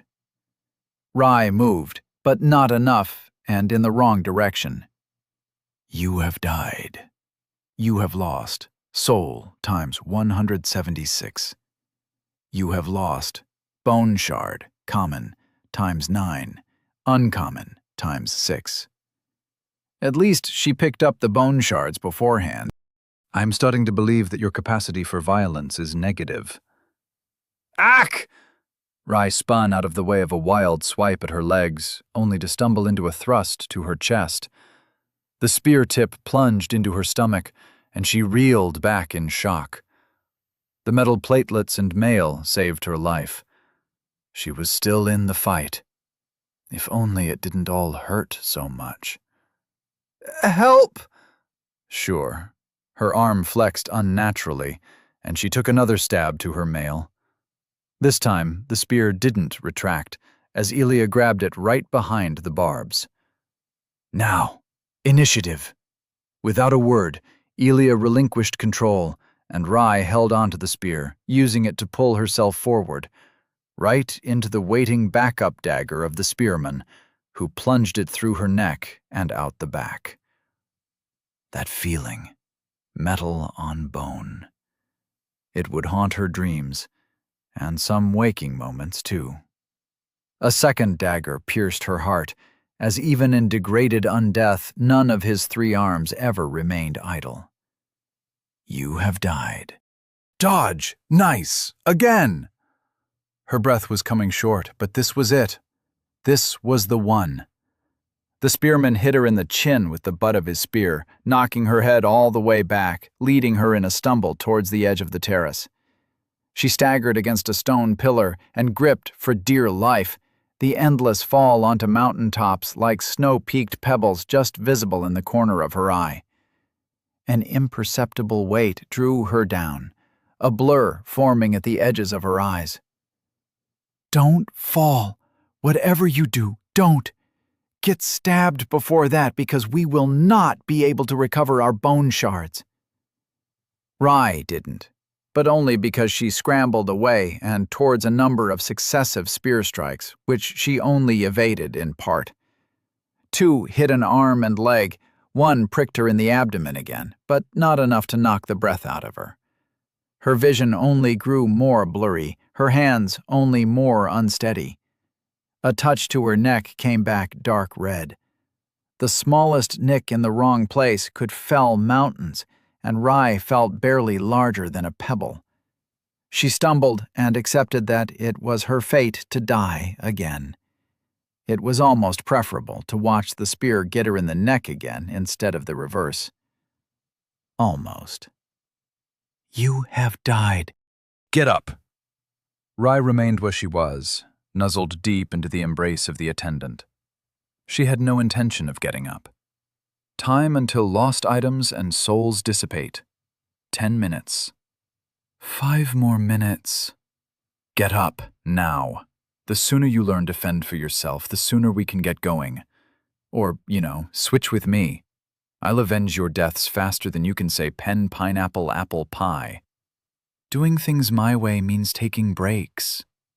She turned to peek out into the clear, calm water. Snuggle breaks. Mandatory. An echoing groan bounced off walls inside her head. I get it. You like the level-up lady because she's hot and looks like a 10. People would quarter her just to get at the secrets of her immaculate skincare. Maybe ask her where she gets the good stuff from. Later. Now get up and don't die again. No, make cuddles, not war. She nestled her face deeper, tension draining out of her with a sigh as the attendant brushed her hair. The attendant didn't just look nice, but smelled like roses and a fine hint of earthy cinnamon. Good that no one could see her blush. And here I thought you were in a hurry to get home. I didn't consent to getting hugged, You're just jealous. An exasperated sigh rang hollow. Finally, a sign of victory. Yeah, right. Fine, have your break. But after that, I want to see you do your best. As if Rye had shown anything less. You have died. Stop taking control of my body. Not my fault you keep on dying. There's a limit to everything, especially my patience. You blocked that spear with my flat hand. I was trying to parry it. Where the heck did you learn to parry a spear with my soft, delicate hands? Soft, she says. Delicate, she claims. It's better than blocking it with your face, Miss Pickled Plum. Rye shot up, seething with indignant anger. It was the kind of anger that hurt herself, that made her voice hitch and eyes tear up. Staring at her hand where ostensibly no mark showed itself helped little, as the ache of agony still pulsed like a fresh wound. I saw it in a Bruce Lee movie. Enter the Dragon was always my favorite. It's not as impossible as it looks, just a bit of a trick of desperation. Rye listened to her heartless teacher ramble about things she didn't understand. It was a story, at least she thought so, about a warrior who fought without any weapons at all. Maybe he was a famed ninja from Elia's homeland. Maybe they valued individual strength over everything, like the giants of Morgenthau. What exactly is so fascinating about these stories, where one man beats everyone up? 'Cause watching my boy Lee go ham on a gaggle of witless schmucks is awesome. Kapow! Wham! Bazoing! Truly, barbaric in every meaning of the word. She shook her head, a nugget of information immediately lost in the swirl of chaotic memory. And then, she was at the top of the stairs again. I parried a bolt once. From a crossbow? With your hands? Hell yeah, I did. I'm awesome. Never managed it again, though. Was hard without a shield. Iced the Dreg. He never got me again afterwards. The spiders did, but that was after I lost my boots. I could kill for some boots. Contrary to most conversation, Rai found herself getting even angrier. If Elia really was from a warrior culture, then why was she expecting her to instantly adapt to the life of a killer? She wasn't used to any kind of violence, and the pain was the worst. The feeling of hard, cold metal against bone was now a familiar feeling, and the familiarity only made the weight more terrifying. She didn't even have a boon. She was short and woefully inexperienced. Elia still expected her to just win against someone with not just 6 feet more reach than her, but what felt like years of dedicated practice under his belt. It wasn't fair, and all the rage fed into that boiling cauldron of undoing, the anger that was antithesis to the realm of controlled, civilized thought. The undead's head peeked up from the steep stone stairway, face encased in the same round stone mask, taunting her to think of him as less than human. It wasn't so simple. He had to die so others could live. His suffering was just a formality then, a prerequisite to getting past this first fateful step. As was hers. Pushed forward by the will to make the world a better place, and held back by every instinct and ideal she had grown up with, she found it hard to move at all. But when she did, it was not in the direction she expected. His spear came quick, a dull moan muffled by his helmet mask, the only reaction as she cleared the tip in a leap, slicing edge bouncing off her sabatons. He greeted her with 2 open arms, daggers a welcome gift that pierced her platelets, mail, and chest as she slammed down on him with all her meager weight. Pain added to the cacophony inside her mind, and in the whirl of blind emotion, her hatchet hit the undead's head with a sickening crack. Stone splintered. They both tumbled down the stone steps, slamming into the ground near an abandoned, wilted garden. Their short roll trampled desiccated beauty as they came to a stop in a rosebed, the spherical mask shattered. Rai turned to face him and found his eyes a piercing yellow. She knew it. There was a man behind the mask, an undead man, hollow eyes and skin draped over bones, but still a man, a person. He was still twitching, moving. The hatchet fell. It rose heavily. It fell unaimed. Viscera and snot and tears carved her screaming face into mayhem. As the world grew quiet and her arms refused to move, only tears remained. Her stomach was cut open, a rent in the mail on her side. A dagger was sticking out of her right bicep, still loosely gripped by the undead, whose face now resembled a mashed ruin. Her smoke's tally put the last nail in Denial's coffin. She killed a man. You have gained soul times 800. Soul count, 976. You have gained bone shard, common, times 2. You have gained bone shard, uncommon, times 1. Ever the crude, uncaring brute, Elia's tone was nearing jovial excitement. Oh, holy shit, Rai! I knew you had it in you. You were like a fucking raptor. Just pounced and then boom, dead. Bit overkill with the axe afterwards, but there's kill in overkill too.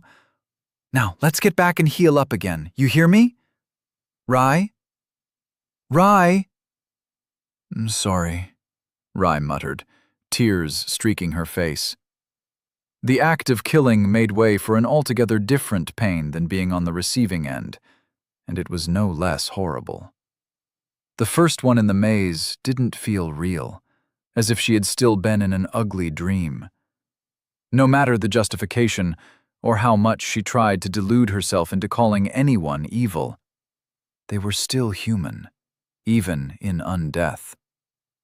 As was she. The healing waters wouldn't mend this wound, she feared. The adrenaline faded, and blood loss left her feeling drained and cold. She huddled up into a ball under the nearest statue, a statue of Warga, goddess of conquest, scourge of the dark forest, Alpha Bella. I'm sorry. I'm sorry. I'm sorry. Rai was no daughter of the goddess of war. Ruthie fit her like a glove. Ruthie, god of peace, architect of civilization, alpha genius. Yeah, she was more of a Ruthie person. Rai? Hey, you don't look so hot. A tingle ran through her arm and retreated just as quickly. Ouch! You don't feel so hot either. Can you stand? Come on, that was a real good showing. Let's not waste this run. It was quite obvious which side her companion preferred. Rather, would prefer if she cared a lick about their great gods. Some part of her mind wanted to lie here and let death claim her. A payment for sins committed, a futile symbol that violence solved nothing. The problem was that this time it did. Would it be the only answer in the future? One time was enough. Something soft touched her lips. She opened it without much thought, and a chewy sweetness entered her mouth. Her possessed hand pushed it all the way in and closed her mouth for her. She didn't dare bite down, didn't dare taste it. A filthy person like her didn't deserve treats and sweets. Another chewy fruit came, but this time her mouth remained closed. The hand retreated, climbing back into her pocket, rummaging around before stilling. A wet something rubbed against her arm, then applied itself more liberally to her belly. You have used wax. Fucking, this would be a lot easier with 2 arms. Help me out here, brain bud. It stung, but pain was good. A memory, fleeting and cut, drifted through the fog setting on her mind. This would not be the end. Ever since she was little, the reward for a done chore was another. The reward for pain and exhaustion, the outlook for more. Like then, she could push her feelings down, let them mingle in the bottom of her stomach, while her face remained placidly neutral, focused. Unlike Elia, she would never enjoy killing. Today merely proved that she was capable of it, and if even she was, then so too was everyone else. Innocent was not a word that held much meaning anymore. With enough incentive and a knife, anyone could become a killer. Not just anyone could show a level of remorse like her, but that too was just a pain that could be swallowed, could be ignored and forgotten, though she failed on the should more than the could. With a quiet sigh, her eyes drifted shut, willing the world to let her sleep. Let her other half take over. Let her enjoy what Rai had to suffer through. Elia was right. She wouldn't last 3 days. She didn't even make it past lunch. At this rate, she was never going to cure her undeath, or make it home, or see her family ever again. Hey, don't go sleeping on me. You're still bleeding out. Her stomach grumbled. Thanks, stomach. At least one part of herself had a straight bearing on what it wanted. With a quiet sigh and less apprehension than she felt was appropriate, Rai began chewing and slowly let herself drift into dreamland. Don't sleep with food in our mouth, or we're gonna choke. Hello? Rai? Brain bud? Holy shit, you snore loud. Well, this is ironic, and mildly terrifying. Can I even sleep like this? Shit, should have asked Rai. Should have asked a lot of things. Ugh. Elia's gaze swept from one corner of darkness to the next. It was kind of cozy in here. Peaceful. She leaned back in a metaphorical sense, and whistled an awkward tune. What a vacation. And then the floor opened up, her apparition of a body screaming down into the land of dreams and memory. With a shock and a shudder, a girl woke up, wrapped in warm sheets of feather-stuffed bedding. A tired face under a disheveled mop of straw-colored curls shuffled out from under the covers, the dull, red-tinged sky torturing her even through a hefty squint. Sunrise. She overslept again. "Rye," a sonorous voice called, followed by another knock. "The mistress wants you up and at it." A cry of a rooster directly outside her window announced its tardiness, the early sun striking off its coat of translucent scales in a brilliant display of colors that vaporized her eyes. Figuratively. Groaning, and with all the inertia and impulse of a 10-legged slugopede, she flopped out of bed and struggled to right herself before the polished tin mirror. "Come in, Sam." A yawn stretched wide as the embroidered cloth divider parted, the servant with black hair done up in a bun peeking through, mischief hidden beneath sharp, dark eyes. There was no need to have Sam help her dress at all. Today was a normal day, filled with chores, studying, and work, which, for the grand harvest at the end of long summer, meant that a simple tunic laden with colored stitching at the rims over the usual summertime underwear would suffice. The winter year would sweep them all away if they didn't all work themselves to the marrow. But a little vice was acceptable if it kept them all standing. She chose her newest tunic today, red stitch arum flowers and green olive branches on beige fabric, and let Sam get to work. "Oh my, you look to have been out late, Bean," her servant cooed in a sing-song voice. "Was it that centurion's son, Avitus, this time? Or that merchant, the one with olive skin and a pretty face? Or maybe Hannah? You'd have to have gone far for Hannah." Rye managed a strangled sound as she let Sam brush and order her hair. "I was studying, thank you very much." "Ah, yes, studying. And I think I might know with whom." Rye stayed silent, knowing full well that she knew that Sam knew that she knew, though the act she was putting up for all the world was quite convincing. "We should call it something less conspicuous than studying," she muttered as she leaned into the careful brush strokes. Sam soon caught her nodding off and pressed her hands to her neck.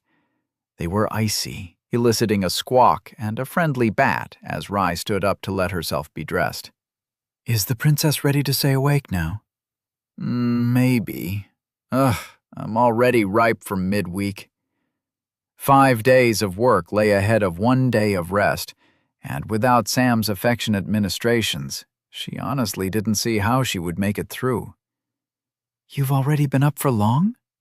"Not at all," she said, and smiled, puffing up Rye's hair before letting them rest in a bun. "Thy hair be brushed, O great one." "Very well. This shall be sufficient." She raised her chin, continuing in a mock commanding tone.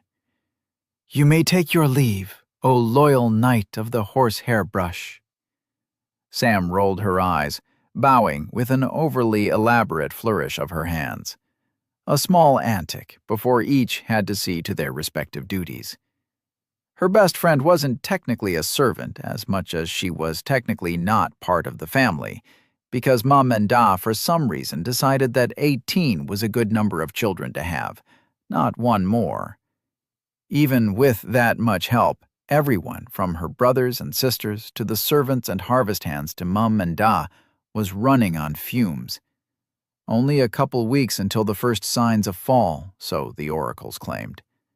Breakfast was served at differing tables, one for the little children, shepherded by Sam and a sleepy-headed servant from the Thalian Islands, and one for the young adults and above, namely third-born Califer, second-born Marcus, her parents, and herself.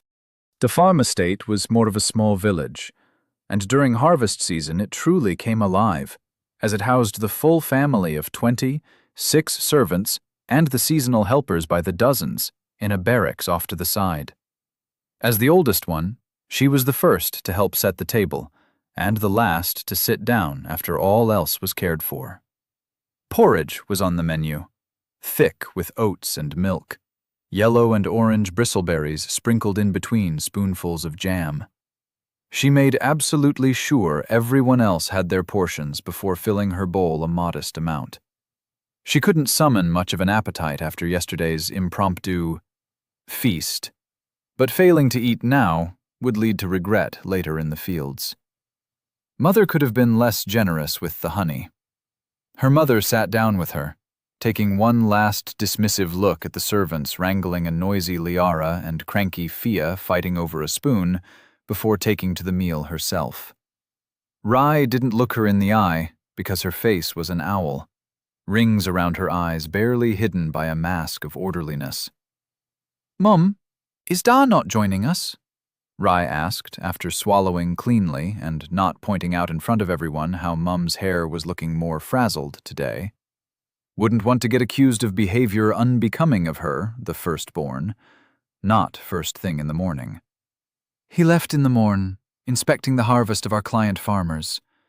He will return in 4 days, after visiting citizen Paulus, the elder, father of Paulus the younger. You know the one." She yawned, but her tone was much too jovial for the sapping questions that soon had to follow. "And your studies? How are they, dear? Will you be set to take the exam fall next year? Or is that asking too much?" "Yes." "No, I'll be done with Mr. Marksworth's assignments right on time." Cries in the background forced her to stand up and put an end to the bickering before Fia went on another of her famous tantrums, or someone lost an eye. Sam looked truly grateful. Her natural glare just managed to scare them, and the maid responsible for the young ones was fast asleep, face first in a bowl of flour. "Wake-a," Rai mouthed, before returning to the breakfast table. Bless Sam, she was already 5 steps ahead. Back at the table, the talk ran circles around her studies all over again. In truth, she'd be done a bit early with last week's assignments, a small reward for pushing herself so fervently these past 2 months, and completely skipping on more than a few days of sleep. Getting a tutor to come this far out from Arvale was expensive, especially considering that during the long summer there was seldom a job as well-paying as bringing in the harvest.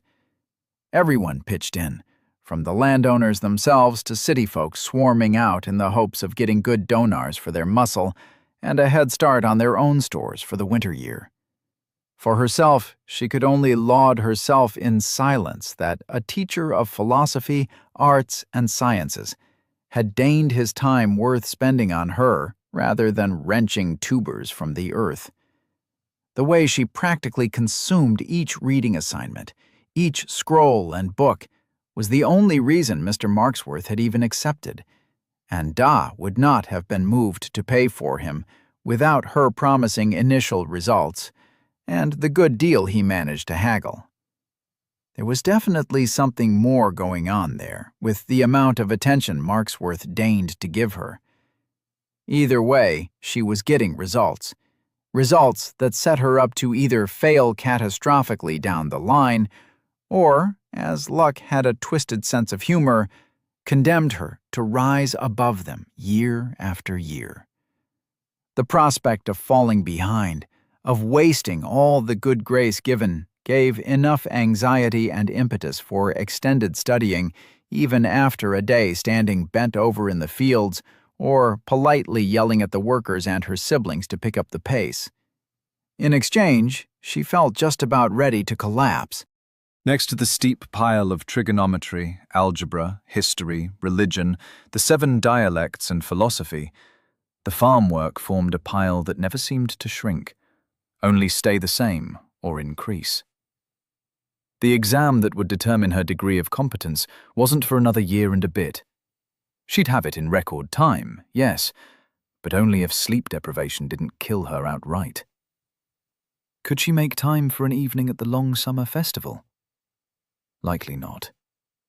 With a strangled sigh, She returned to her lukewarm porridge. Good. That we get to see you go beyond your origins makes me and your father very proud, even when you'll eventually have to move into the city. Now come, stop martyring yourself at the breakfast table. I made enough for everyone. Her eyebrows had to be reined in from arching up, just as her owlish mother spooned another dollop into her bowl. Now she was obligated to force that down too. Sickly sweet. The best kind of horrible. The moving out part was new to her, but it was soon washed away by the thoughts that she should have seen this coming. That of course she couldn't stay a day's journey from Arvale. Her mother moved on to other topics, her window to mutter a, "Thank you, Mum," passed. Sophia was blessed with her first soul shard. Isn't that wonderful? Oh, and before I forget, after consulting with your father, we have decided to free you of all your evening duties until the end of the year, perhaps longer. That means no dilly-dallying with strapping young farmhands or anyone else this season. You're our firstborn. You need to look and act the part. Are we clear? Rye nearly sputtered, but kept her composure on the outside. She had ostensibly used less cribs rest than usual this month. How did she know? The particular implications aside, if Mum really meant all chores, that would even leave her with some time for other pursuits. This was great news. Suspiciously great. A quick glance toward Sam told her that the younger kids were still not seated nor ready to eat together. Chores still need doing, Rye said, earning her a glare from her brother and half-brother. Only then did her mother turn to the second and third-born. Marcus and Califer will take over feeding the grugs and cleaning the stall for you, starting today. Actually, me and Callie wanted to go out to the festival today, with Emmy. You know, the Tenders girl. They've got a fortune teller and a Becky who can spell words into the air with fire and make them fly, like a bird. Birds aren't real, Callie added, around a mouthful of bread. Everyone knows that.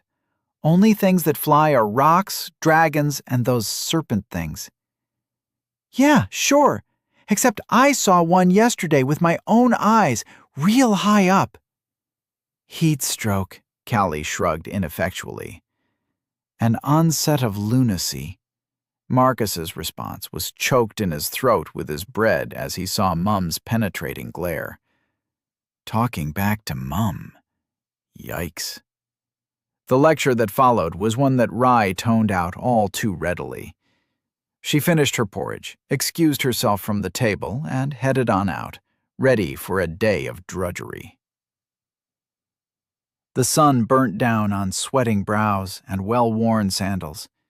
It was much too hot to be picking tomatoes, but the tomatoes demanded to be picked. It was harvest season, and everyone had to pitch in, even the firstborn.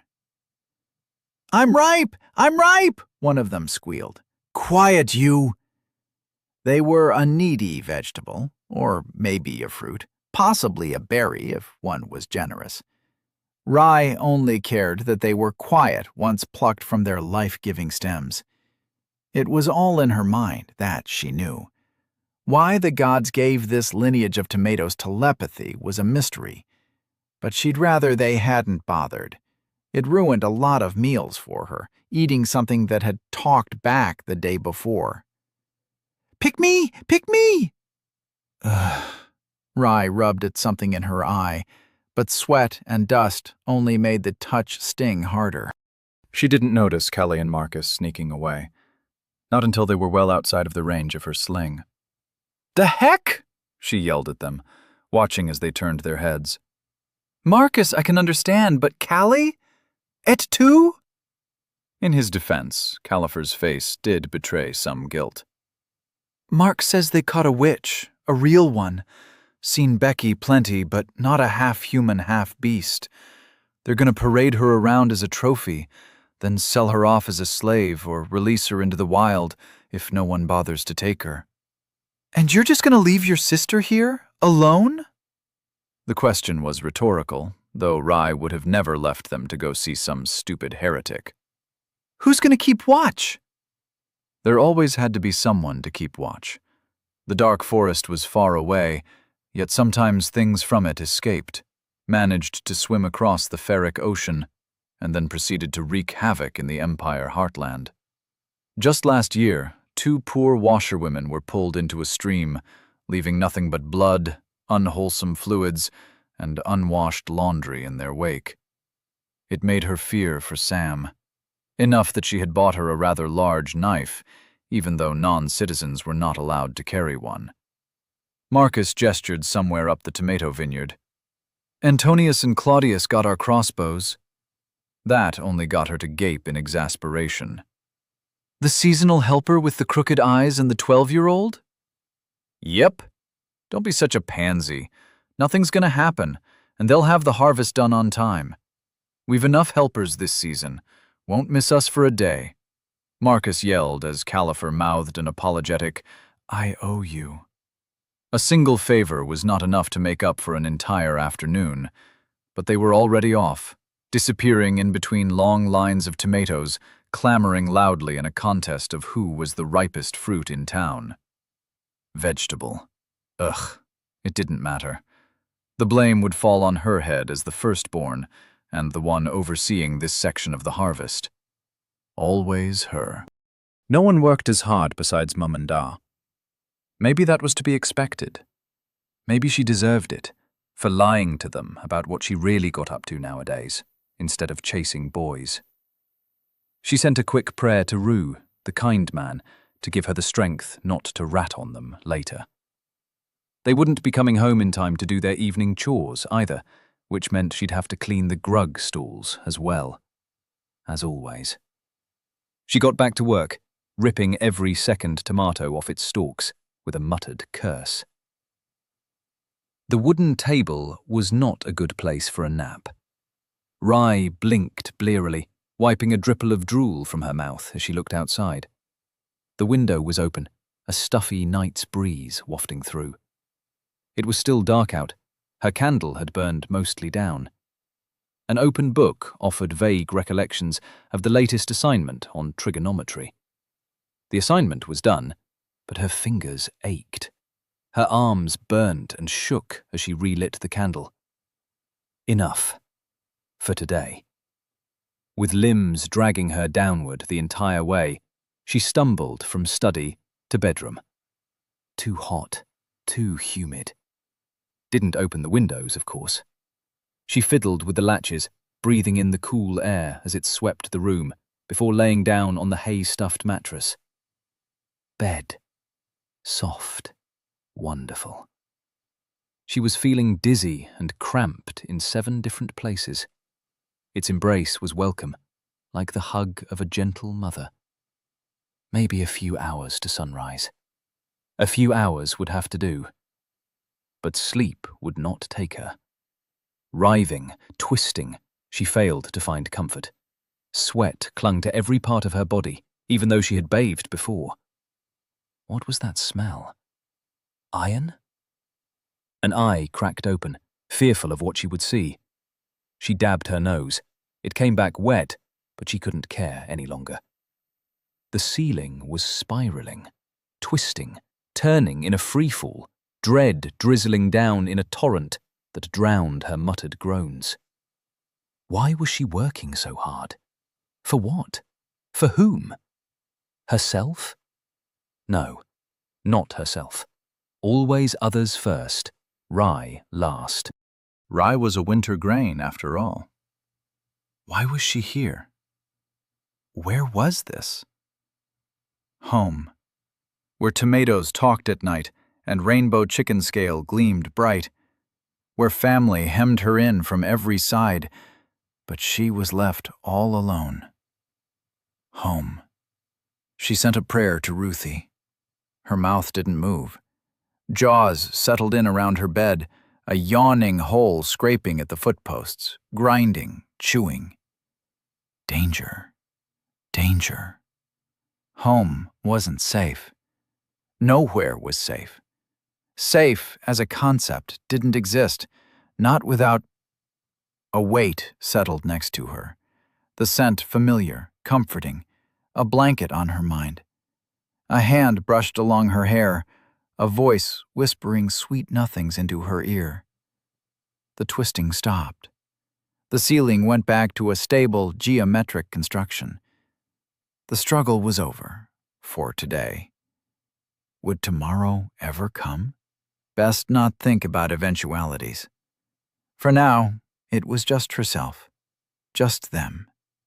Just us. Us. Two, at least. More than one. And that was enough to not feel alone much longer. Chapter 15. Friend. Elia awoke with a shudder, shedding memory and cold sweat like a dirty raincoat. Nothing made sense, and at the same time, an attempt had to be made to order the pages of her memory before they slipped through the cracks. Elia was Elia. She grew up in Portland, Oregon, not a farm. She didn't have brothers or sisters, and neither did she go out feasting, most likely this world's equivalent of partying. Nor did she spend her time foreshortening her lifespan by studying like an academic zombie. She was a normal zombie, thank you very much. She didn't need to go to school.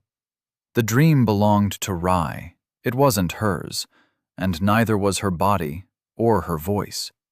She was living life on a lease, though it made for a familiar experience, coupled with an ever-present exhaustion seeping from her deepest pores. Elia was not many people. She was one person, stuffed into the hardware of another. She wasn't even paying rent. She took a breath, and for a moment felt like she could run a marathon. The impression lingered in lieu of the vague smell of dried flowers and cinnamon from the nearby flower beds. She didn't think sleeping on the ground could ever have felt this comfortable. She even had a pillow, a blanket, Elia was not in the garden. Her eyes shot open. No sky, no cliff, no clothes. She was in a bed, and the bed felt soft enough that she might have drowned in it. "Has thy sleep been restful, undead?" the attendant woman asked as her heart-shaped face crept into vision, string and needle in hand. "Art thou of calmer mind?" She traced a hand across Elia's chin. Elia punched her in the face. Out of reflex, a bit of surprise, and mostly panic. She toppled out of her bed and performed an impressive, albeit quite useless, series of evasive rolls until her head cracked against the far wall. Her armor was in a neat set of piles by her side, followed by her clothing, her gear, and Quibbles sitting in a bowl of mud and water. The brown toad was giving off an air of smugness. His opinion was unwarranted and unreliable. He had been bribed with bugs. "Apologies. Thou must have been startled." The attendant's voice betrayed no sliver of pain or anger. It was the exact same gentle tone her words always carried, seeming ethereal, almost out of this world. Equally unnatural was the fluid, graceful motion as she cupped her eye with a hand. No trace of pain marked her face, a state Elia tried to copy. "The fuck?" was all she said, belated realization dawning that she was in control again. "Thy wounds required care, dear undead. Thou wouldst not drink, and thy sleep appeared disturbed.